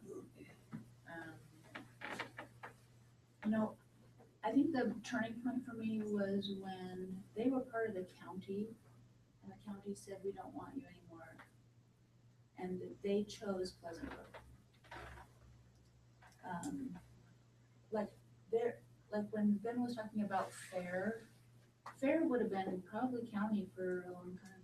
They could have been a township for a long time, but I didn't. So Fair stopped at that moment for them. And I think that was the turning point for me. So I think at one point the city was very, very willing to pay half, and that was not accepted by Cedar Hills. So that's at least a starting point for me as half. So is that enough, or do you need more from me? Well, I just want to summarize, and I think you said you like option one. We're always seeking ways first. Said. I mean, we put in sewer line at 900 West, 2600 North, and Wedgewood without charging the residents. I agree with Diana, that there's projects around the city that I'm never gonna personally benefit from, but I'm gonna help contribute to that cost because we are a community. These people have been promised by previous administration, by previous council members for the last 17 years that we would provide them sewer, and we have an obligation in the city to do that. And I think to do Ben, what you're proposing, where at a time when they subdivide or they sell or whatever, that could jump up to $150 a month. Is that correct? It could go up to 50%. That's unreasonable to me too. I mean, that's a financial burden, I think, to put on someone when we have paid the sewer line in other areas, and other streets up in that area. And it is part of being a community as far as Diana said, there's things that go on all over the pipeline that was presented earlier. I don't live right by that pipeline, but I'm happy to help pay for it because we live in a community. And someone else is gonna help pay for when something happens in my area. That's just what it is. Now, to say that we're gonna continue doing this on new development, and this is a specific situation. They're on septic tanks, I'm not. We promised them, I don't know, I think it's ethical to follow through on our promise to these people and get this done. I think we've exhausted all of our options over 17 years. We've tried to work with Cedar Hills nonstop. We've come up with multiple options for them and nothing has worked. I don't know what more we could do, but to say at some point you could now be going from $15 a month up to $150+ a month. I don't feel that's right to do these residents, especially when they've already paid for a septic tank, some twice because it's failed, and also because they've already paid some of these connection fees. So, I mean, and that's a unique situation in this area as well. I haven't paid for a septic tank over and over and incurred that cost. And as far as the state regulation goes, we can't, correct me if I'm wrong, once your septic tank fails, can they get a new one? It's regulated by the county, actually. And so that's a county ordinance. That they cannot purchase a new septic tank? The county frowns on it. It's very unlikely that they could replace their septic tank. The county. So I think we're in a unique situation in that area. We're not in an equitable situation, and we have to do what's best for this area, knowing that we did install the sewer line in the other streets, knowing that they have been made promises by the city for past 17 years. And I am in favor of one or two, option one or two, and I'm not. So if you have to, hang on. I want to try to de-escalate just a little bit. Let's state our thoughts and our opinions on what we should do, and refrain from challenging one another on our positions. Let's just state what it is we'd like to do, and then I think we'll be able to move forward. This doesn't have to be a unanimous thing. And people are free to have the opinions that they want to have, but If we could do that, I think we're gonna get through this without having to go into overtime. I don't know, we've got 20 minutes. So you said 1 or 2, and if you chose, would it be 1 or 2? 1, thank you, okay. Eric? I'll let Ben, if he wants to answer, then we'll go. My option is option 4. I think it's important that we keep in mind the promises that were made and that we keep our promises, but the promise has never been free sewer or 10% sewer. I mean, you've actually heard your argument, right? Yeah. And you've stated that you want option 4, and we've heard it. And so, are you going a second time on it, or? Yeah, I mean, I think I thought that was the idea here, was to go down the line and make sure we got into his final statement of their position. Okay. So, yeah, again, I'm looking for option 4. I think it's eminently fair to the residents, eminently fair to the rest of the taxpayers across the city. I think it creates an option where the entire solution is affordable. It's an option that has never been tried before. It is an option that is principled and a solution that can be embraced by everyone. It creates an opportunity to build community by generous contributions of those who would like to contribute to the cause, because I'm one who would like to contribute to the cause. And it fully fulfills the promise that was made that we would get services available out there as soon as somebody's willing to step up and pay for them, and we're actually putting the money up front so that it only becomes due by people when it's realized as a benefit by them. So I'm in favor of option 4. Thank you, Ben. Eric? Okay. So fair would have been back when you were annexed, right? It would have happened. Fair would have been option 2 and 3, right? Way back when in 98, and I can't remember the other one. Just would have been fair, right? It would have given you some options. So now we're sitting at the other option 4, which is 100% is a lot of money for you guys, right? Out of pocket. So that's what I'm saying is we're a community. We need to watch out for each other. We need to, take care of each other. I agree with the ladies here that I'm paying for things that I'll never realize, but I'm okay with that. I don't go to the pool anymore, but I help pay for it. Sorry. I'm just a really non-tan white guy, so but that's the way it is. I understand that. That's part of our community. Sewer, again, I have to come back to the 100 West. I might dump into that, right? I don't know. I'm sorry, Scott, but I won't realize any citizens up by you. I'm not paying into that per se in my mind. So, again, you want an option, right, Mayor? Please. Okay. I guess if I had to choose, and so I have to ask a quick question. How did you come up with the 10 and 90%? Was it just, here we go, this is close enough, and then I'll be good? Sorry. It was the most affordable for, there's so many that are on fixed incomes. Mhm. I don't think they would be able to go above that. So, and that's another comment is I know if we said 100% on you, and you're gonna wave goodbye to us and say, we're gonna hook into Cedar Hills. And We would stay in Cedar or in Pleasant Grove as long as we could. good. And then when the time comes, then you hook We'd into. be forced to. Right. And then you're gonna lose all those items that our community offers you, like library, pool, rec. Right? He will, because you also pay extra Strawberry expense. days. What's that? Strawberry. Strawberry days. Yes, thank you. So there are levels of service and different things you deal with when you hit that decision. So thank you. So option 1. Question, is the $15 on top of the TSSD? Yeah. The TSSD is a separate cost. I would actually say option 2, just because I think it's, with the 1998 cost, is a factual cost that we can relate the amount back to. So I would say So option so I was bordering on option 2 and option 1, but then Mayor, like you were talking about, we need to have some kind of something that Ryan's saying, here we go, we're gonna put the laterals in, we're committed, citizens are committed, we're behind you. That's why you're having this discussion. So like I said, option 2. I changed my mind, sorry. That was easy. Okay, that convincing. Like I said, it's already. We have two option twos, we have an option Two. two, okay, we have three option twos. That's about An option $4,400. Okay, so, staff, Will you take, okay, I'd say, eventually, I think we want an official vote on this one. We do have it listed as an action, a potential action item. okay, But if we need to clarify further on including laterals and. well, that's the thing, Yeah, I propose that whichever one of 1 and 2 that is selected, the laterals be included and financed as part of this arrangement.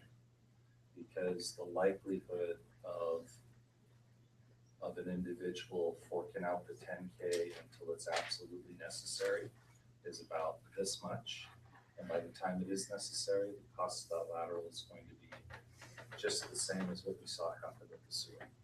So it makes no financial sense to me to put $400,000 into the ground and not make use of it. I think that's actually, I'd rather not do a thing than bury $400,000 in the ground and not use it. I think that is a ridiculous use of funding. Anybody that's played Roller Coaster Tycoon, you know, you don't put your money in the ground in development. You put it in things that come out and you make money. That's how you finance things going forward. What's this game again? Roller Coaster Tycoon. Okay. Okay, so with that said, I know we can open back up. I'd like to hear what, we have them here again, right? Okay. And we're running out of time, but I'd like some quick input. I'd like a motion to go past 11. I make a motion to go past 11. All in favor? Aye. Any opposed? I hear you said. Yeah. Did you say yes? Okay, I thought that was kind of a. Yeah. Okay. It was. So we can go past. Because it does put a burden on them, right? If they say, here we go. Yeah, I'd like to open this back up just to the residents that are affected and potential affected, to talk about option 1 and 2 and the financing of the lateral. Okay, the only thing I would like to say is that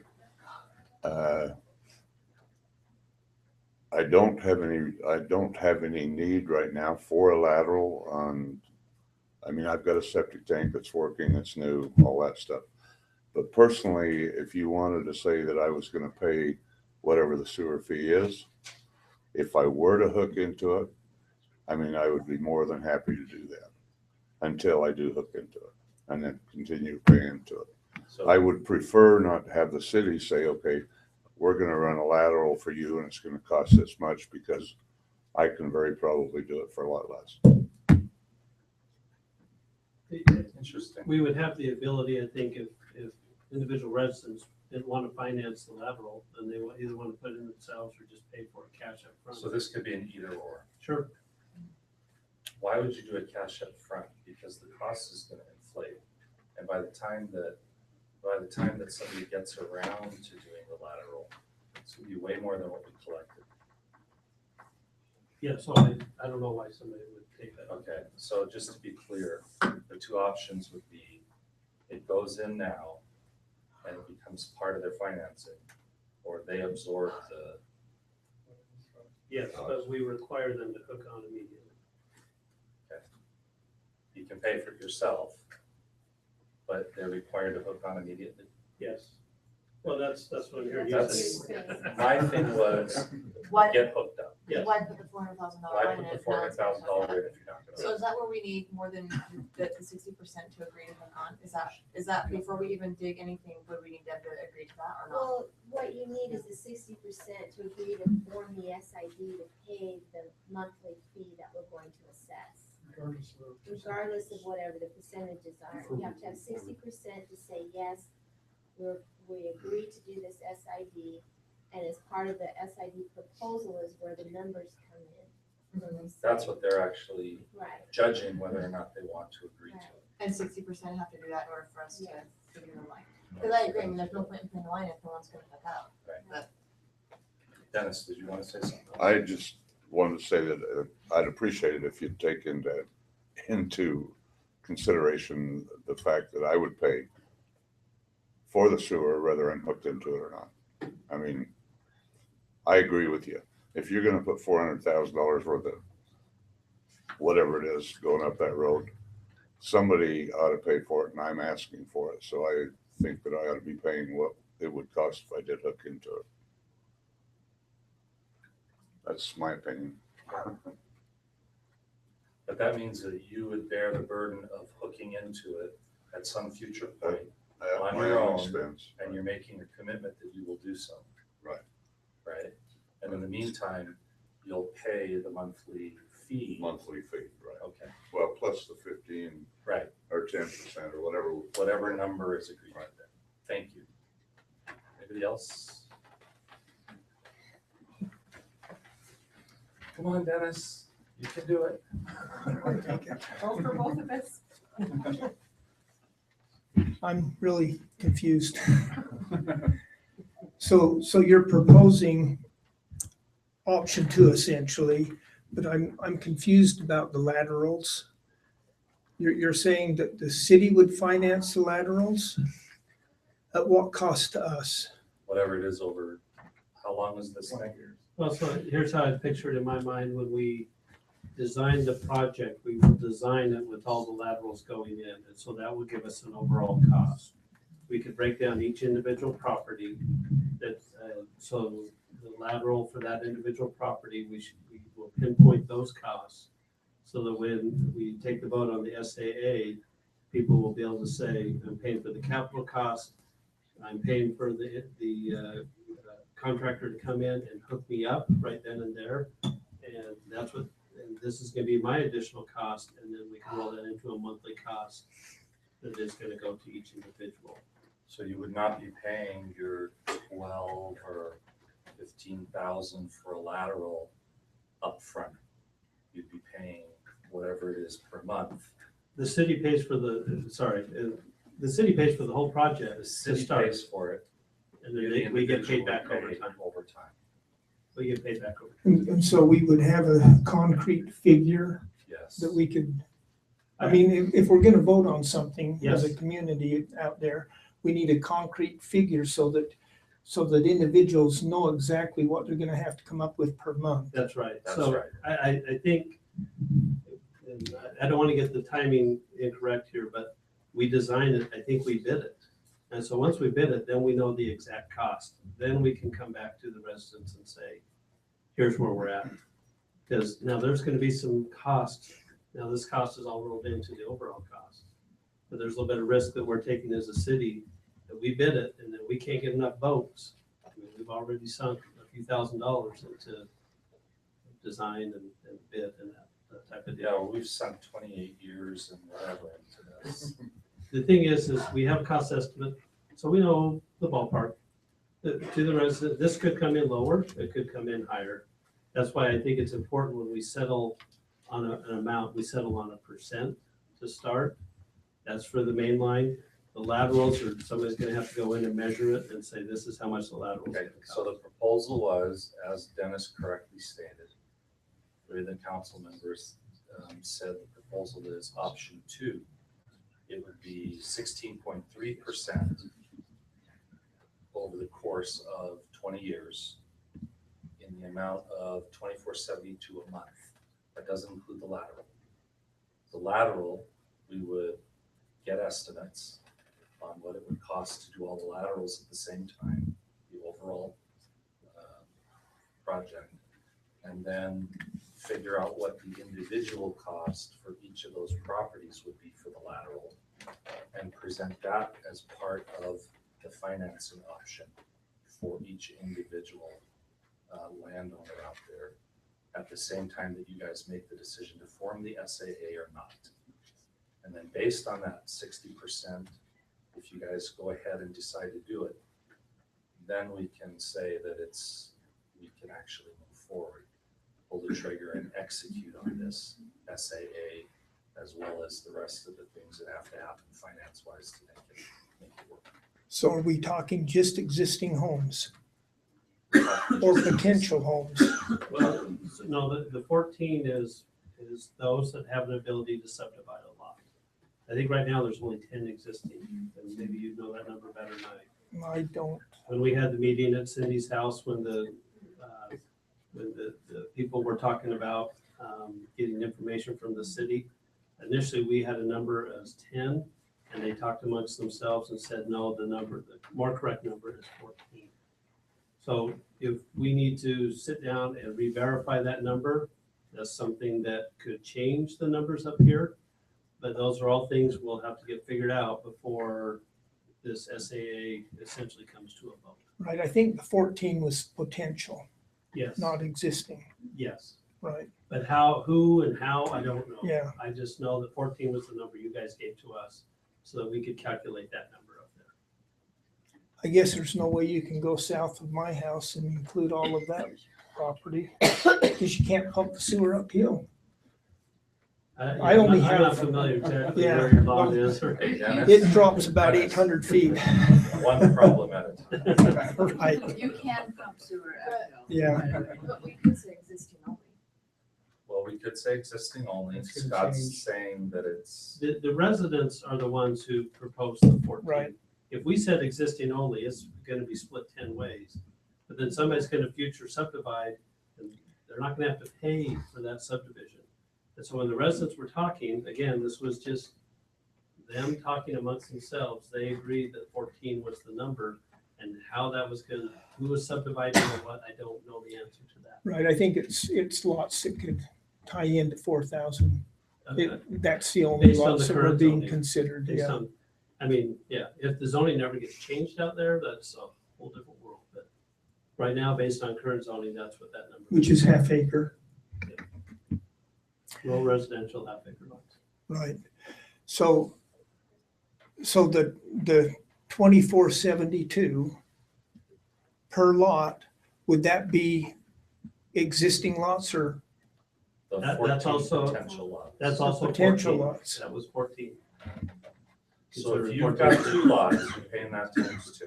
Times 2, right? Well, I still would hope for option 1, but I mean, considering all of those costs, especially if we're required to hook up immediately. Yep. Thank you. Okay, I tried, right? Yeah. Okay, anybody else? Sure.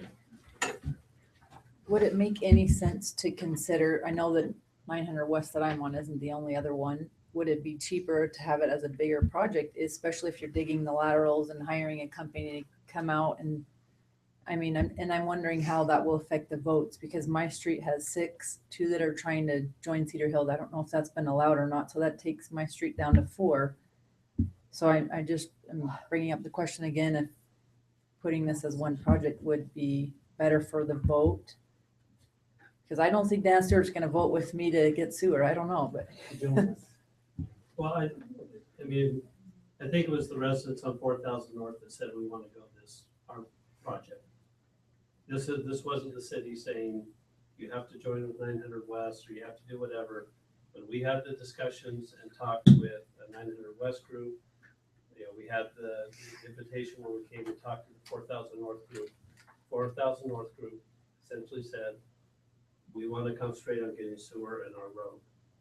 We think we can get the votes for the SAA based on, you know, whatever the city decides. And if they want to lump in 900 West at this point, that's another discussion we can have. But I'm sure it'd save money mobilization wise. I do think 900 West has, that will change definitely the timeline if we're going to go through an eminent domain procedure. Well, and we're assuming that they're not gonna let us dig in their road. They have in the past, we have been able to put, not in 900 West per se, but they have agreed in the past, over the 20 years that we've been dealing with this. They did give us permission to dig in their road. It's a new day, right? We've been trying to be better neighbors, everybody's been trying to be better neighbors. So Another hour, it'll be a new day. I don't think that we can automatically assume that we're gonna have to use eminent domain. I think that's a tool of last resort. I just want you guys to know that it's there, but it's, you know, it's still likely that they would allow us to dig up a part of their road, because it's not very far, if I'm remembering where the sewer our sewer stops now and where it needs to One go, block. it's not that far. About 10 houses. So I guess I'm being optimistic that we would be able to get it. That is really strange. I am just not used to And that. I'm being a little pessimist. Yeah, what the heck? Give them some dark chocolate. I Maybe I've think, been talking too much. I think that we can work on the 900 West. I don't wanna have this conversation But- in another, I mean, No, we can work on the 900 West as far as Putting them in. trying to go and talk with Cedar Hills and the permission and find out what that is. And find out what the cost might be from an estimate, but that shouldn't delay what we're doing with 4,000.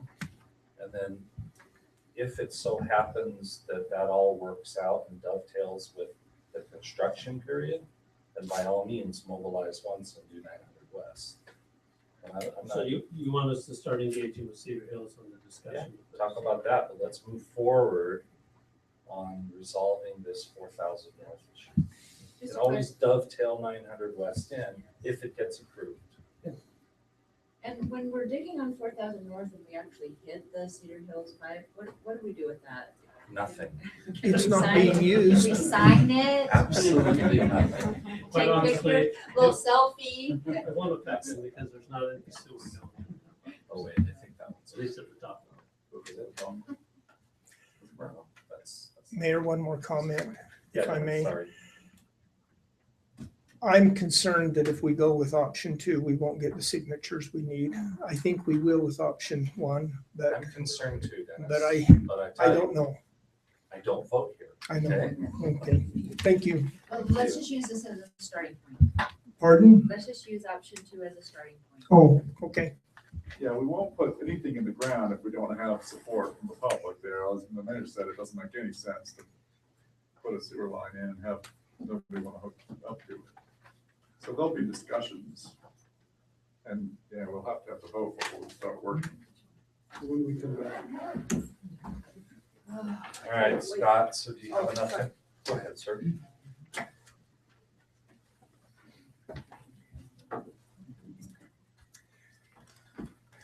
I think those of us on 900 West, Name and address, please.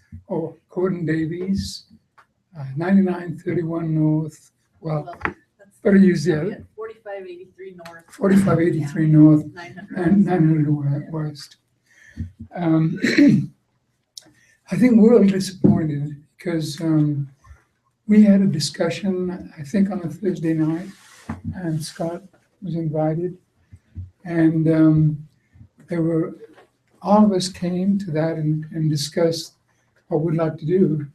And now, and it kind of then eventually, because they felt nothing was happening, 2 people opted to go to Cedar Hills, or at least they asked to annex to Cedar Hills. And the others have kind of been disinterested. They felt nothing's happening. And we've been coming to the meetings regularly. And we feel like we started the ball rolling. And we're happy to see 4,000 West, doing something, happening to see. We started weeks before that. And I'm just wondering now if they get fulfilled in terms of having the sewer for them, and then we're going to be discussed, there's a discussion for us after that, and there's only going to be a few of us left. It doesn't make sense to me to have 2 separate entities working rather than trying to fulfill the sewer for both areas. It's going to cost a lot more to do it twice. We'd love to be able to do them together. There are some complications with 900 West that tonight doesn't make that possible to decide to do. And that complication is we have to work with Cedar Hills because they own the road. So we have to get permission either from them directly or through a legal means to allow us to put the sewer in that road. Okay, And so that is not in our control tonight.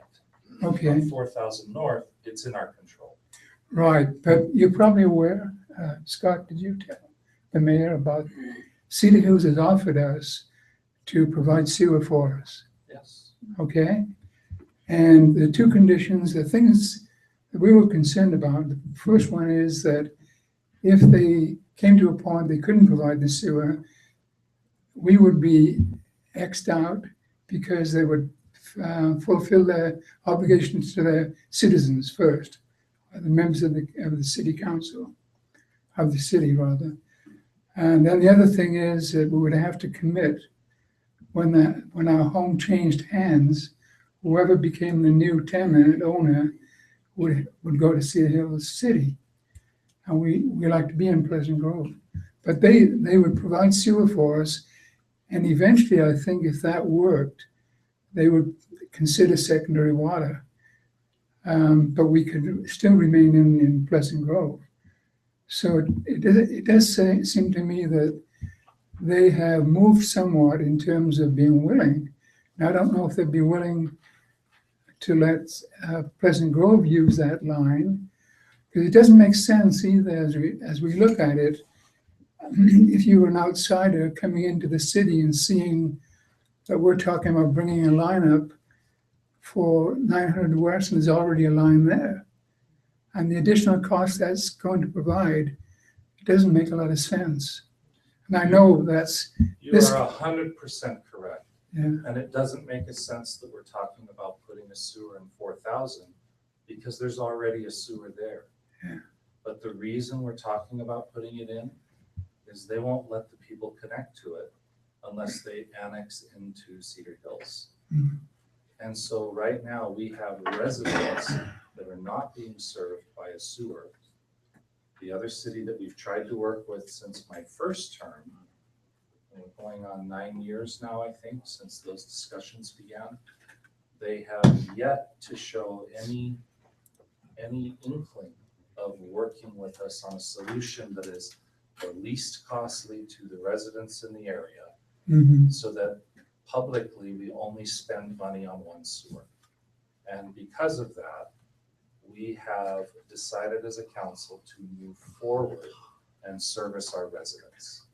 So what you're seeing tonight is unfortunately two different entities that are not willing to work together Yeah. on a solution.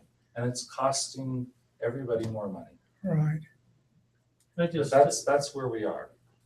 I want to kind of help Mr. Davies out here a little bit as far as clarification so that we can get an understanding of what's going to happen. We do have a proposal for two residents to boundary adjust into Cedar Hills.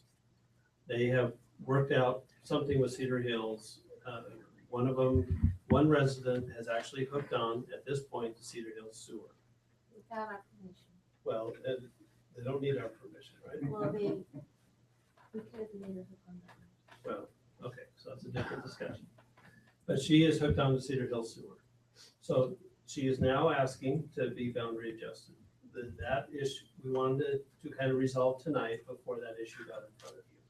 So you will see that here in the next few weeks, their proposal. And in order for them to boundary adjust, Pleasant Grove City has to say, yes, we're okay.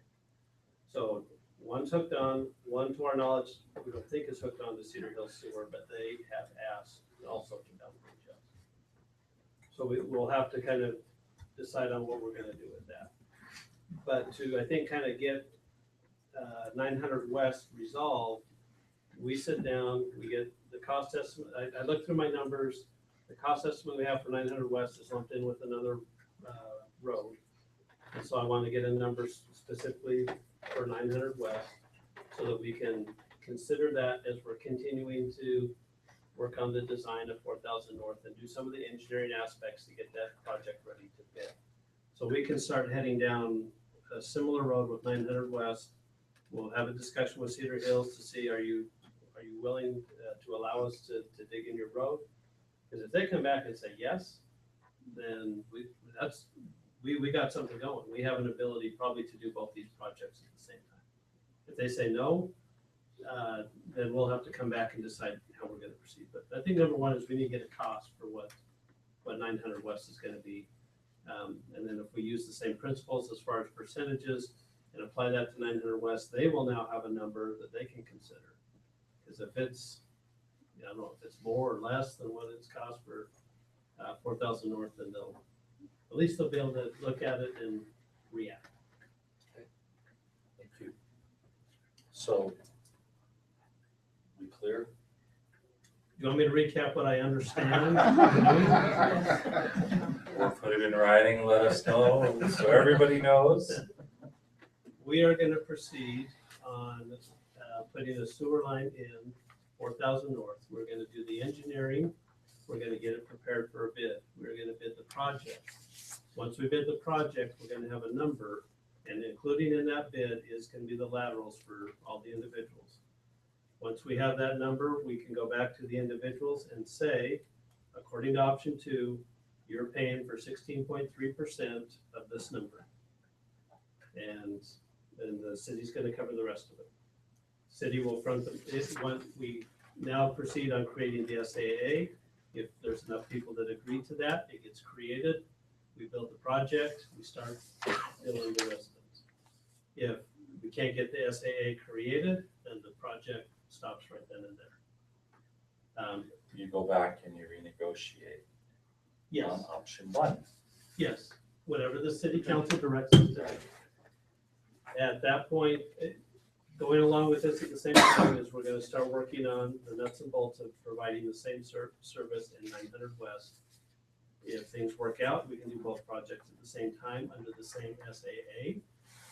If this were, it might get a little tricky. 900 West might be like, well, no, we're not interested. That could kibosh the vote on, 4,000 North. So do we create 2 different SAAs? Do we do one? We can figure that out in the process once we have numbers and we get a feel for whether people are in or out. Then we can go. Got it, Scott. And Good we job. have no idea at this point what the cost of 900 West. We can get a cost estimate for that we can work off similar to what we've done. Again, that will give them a ballpark where we're at, because if the number we're using at this point is 16.3%, we can say, here's what your monthly cost is gonna be. If we follow the same principle, then they'll also be required to hook on when the line goes in, and we can finance the cost of their lateral. What I don't know is if we can finance the impact fee, or if that's something we're gonna have to pay out of pocket up front.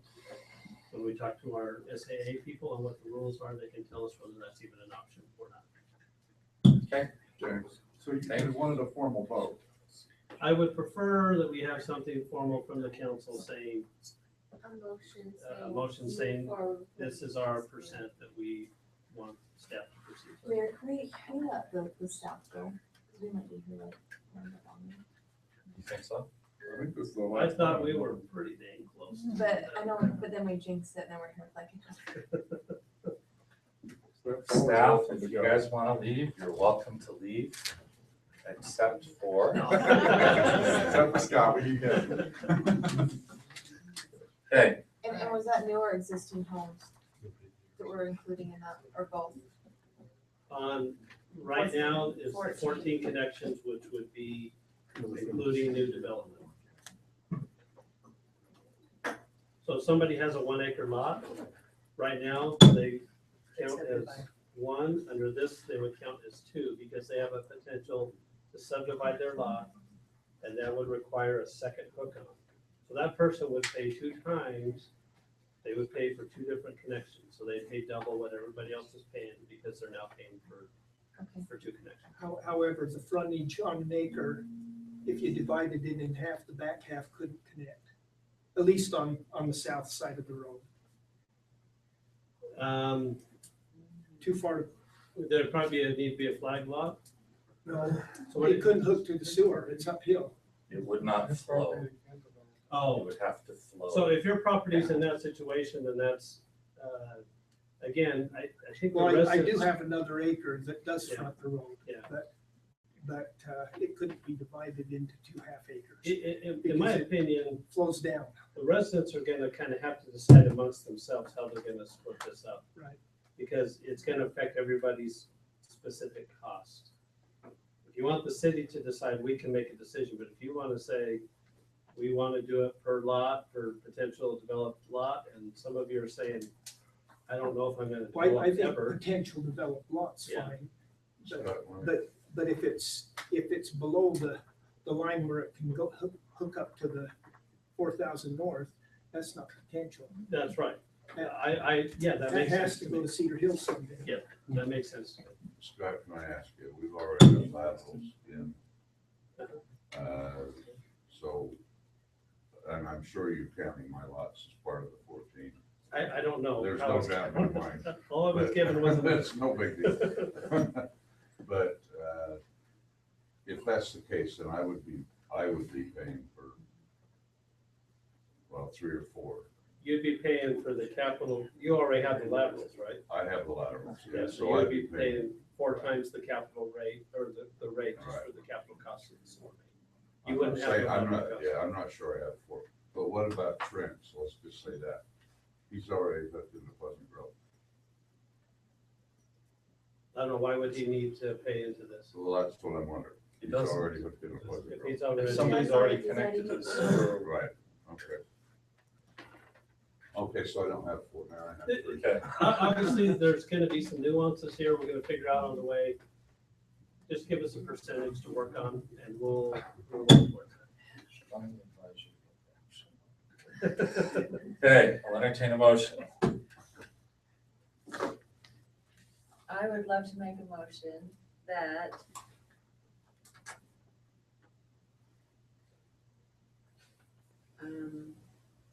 that we,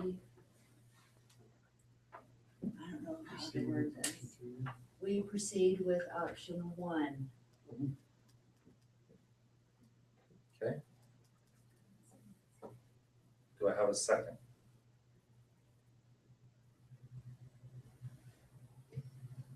I can wait all night. Guys, for lack of a second, I'll make a motion that we proceed with option 4. Which will also die for lack of a second. Okay. We tried on option 1, it died for lack of a second. We have a serious motion. A serious motion for option 4. Do we have a second? Dies for lack of a second. Do we have any other motions? Make a motion for option 2 with all said research and what? Will you just state the percent for the record so that we know? Well, I'm gonna do 16, what was it, 16.3 and 83%. Point what, for city, 7 for the city. With all said, what staff has said that move forward. Okay, we have a motion. Second. Okay, that was Sid. Okay. All in favor? Aye.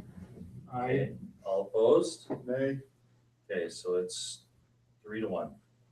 Motion carries. We have a start. Yay. Man, how long did that take? Eric, can we ask how many years that took? 17, 18 years. A long, long time. Their kids have come and gone while we've been moving around with this thing.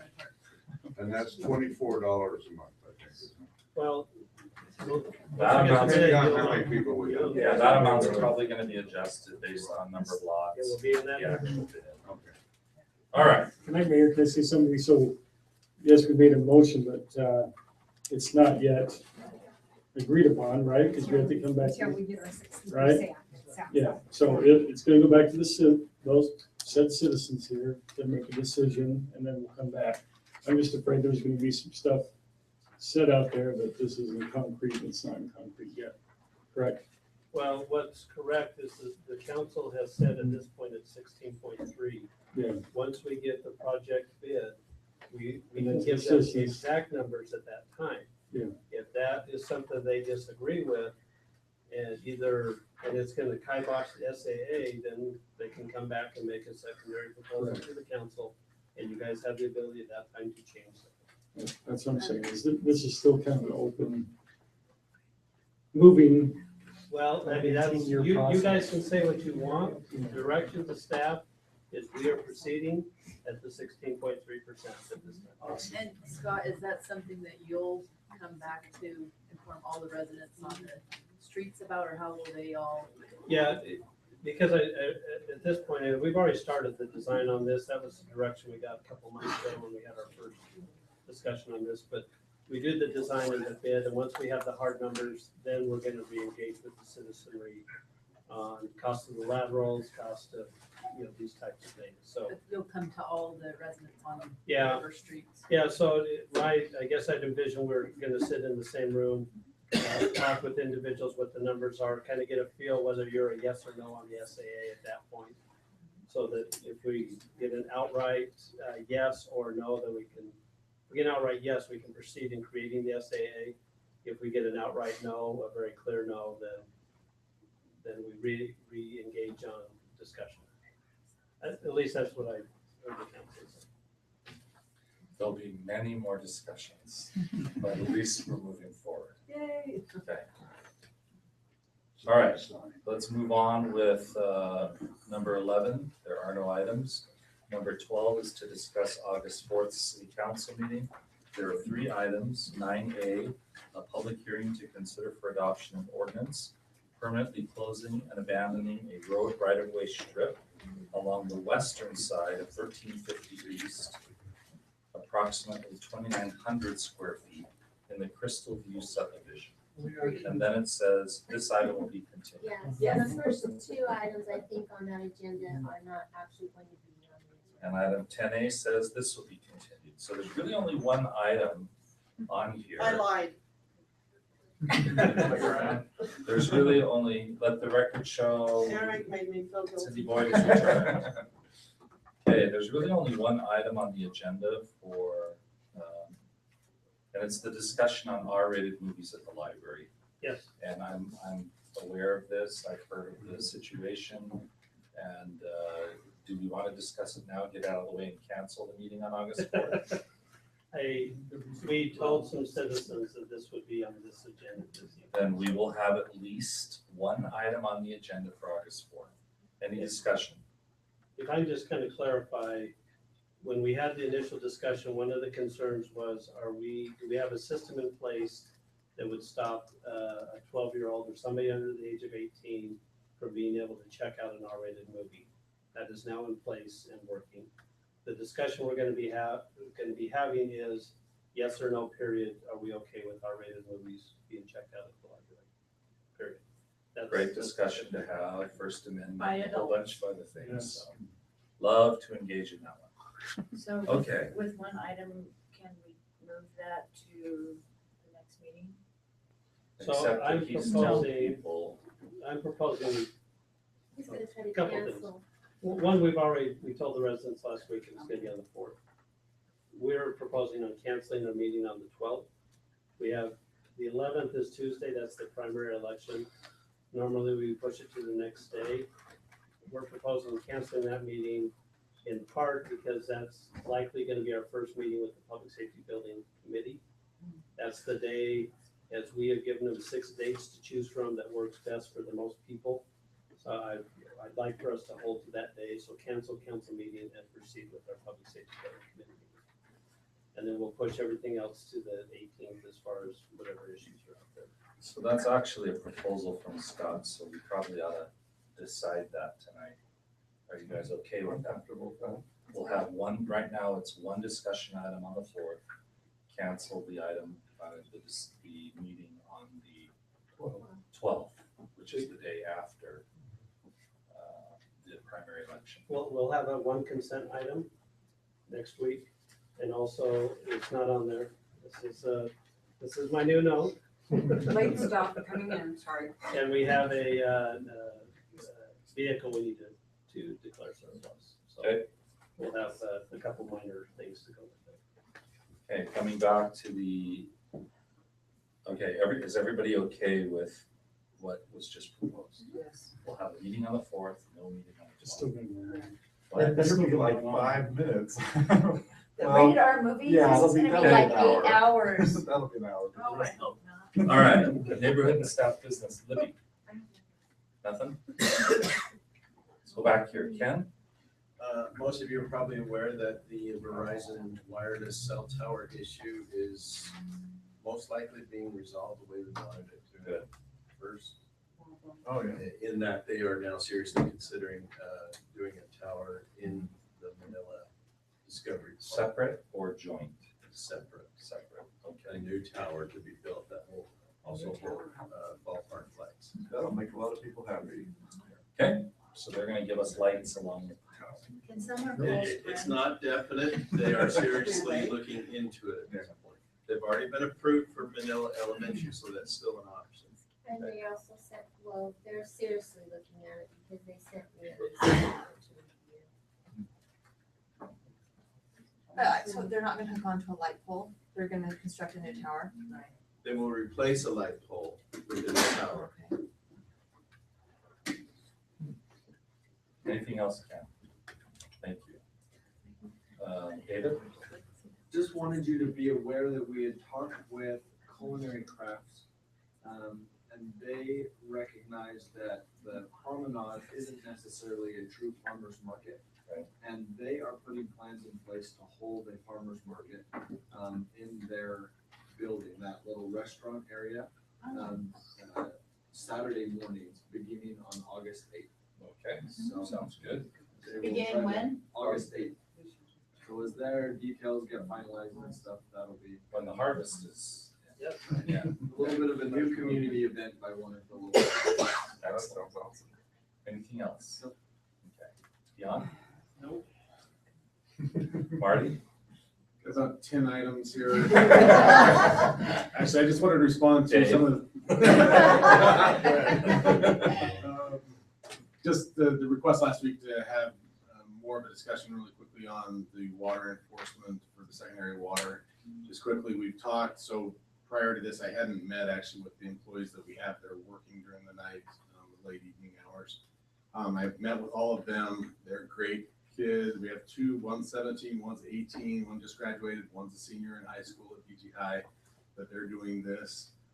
Another one is on the irrigation board and working with them. So anyways, they're a little bit young, but they're doing a good job. They're going out. I've talked with them about the policy of not entering private property during the nighttime hours. And we've clarified that they will not be doing it. They may exit their vehicle if they need to look at an address, listen, whatever, but they aren't going to be entering private property, putting tickets on people's front doors or looking in backyards. They did, every one of them assured me that they had never entered any backyards, but they had looked previously to try to, if they'd heard something or saw something leaking, they had looked, but they've never entered any backyards. Still, obviously a safety issue, even going to looking something in the backyard. So I think we've addressed that issue and have set that policy straight with all of them on how we're going to be doing that in the future. So as far as the streets, we're having a few questions asked about what projects have been done and why we aren't doing any projects this year. We are going to be working on a 3-year plan for you to review. I'm hoping it's going to take us a couple months because we're going to coordinate that with the utility projects that are also going to be done and hopefully come up with a rolling 3-year plan that we've always got in front of you. It'll have to be a little bit where we can adjust where needed throughout the year, but hopefully we can at least come up with that 3-year plan. Hopefully in the October timeframe, we'll have some sort of a draft to kind of present there.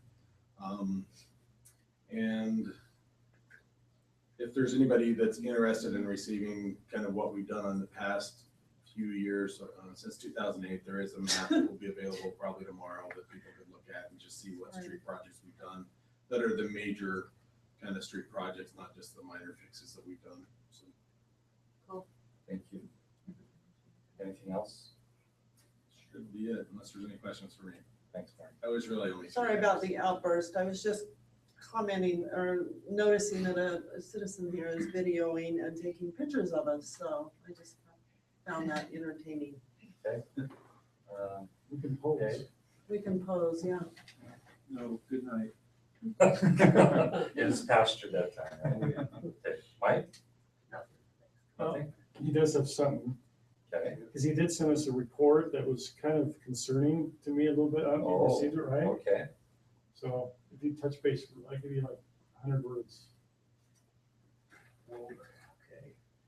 So did you want me just to explain that report? Yeah, just explain it, how many months it was and then. So what it was a look at a year's worth of statistics.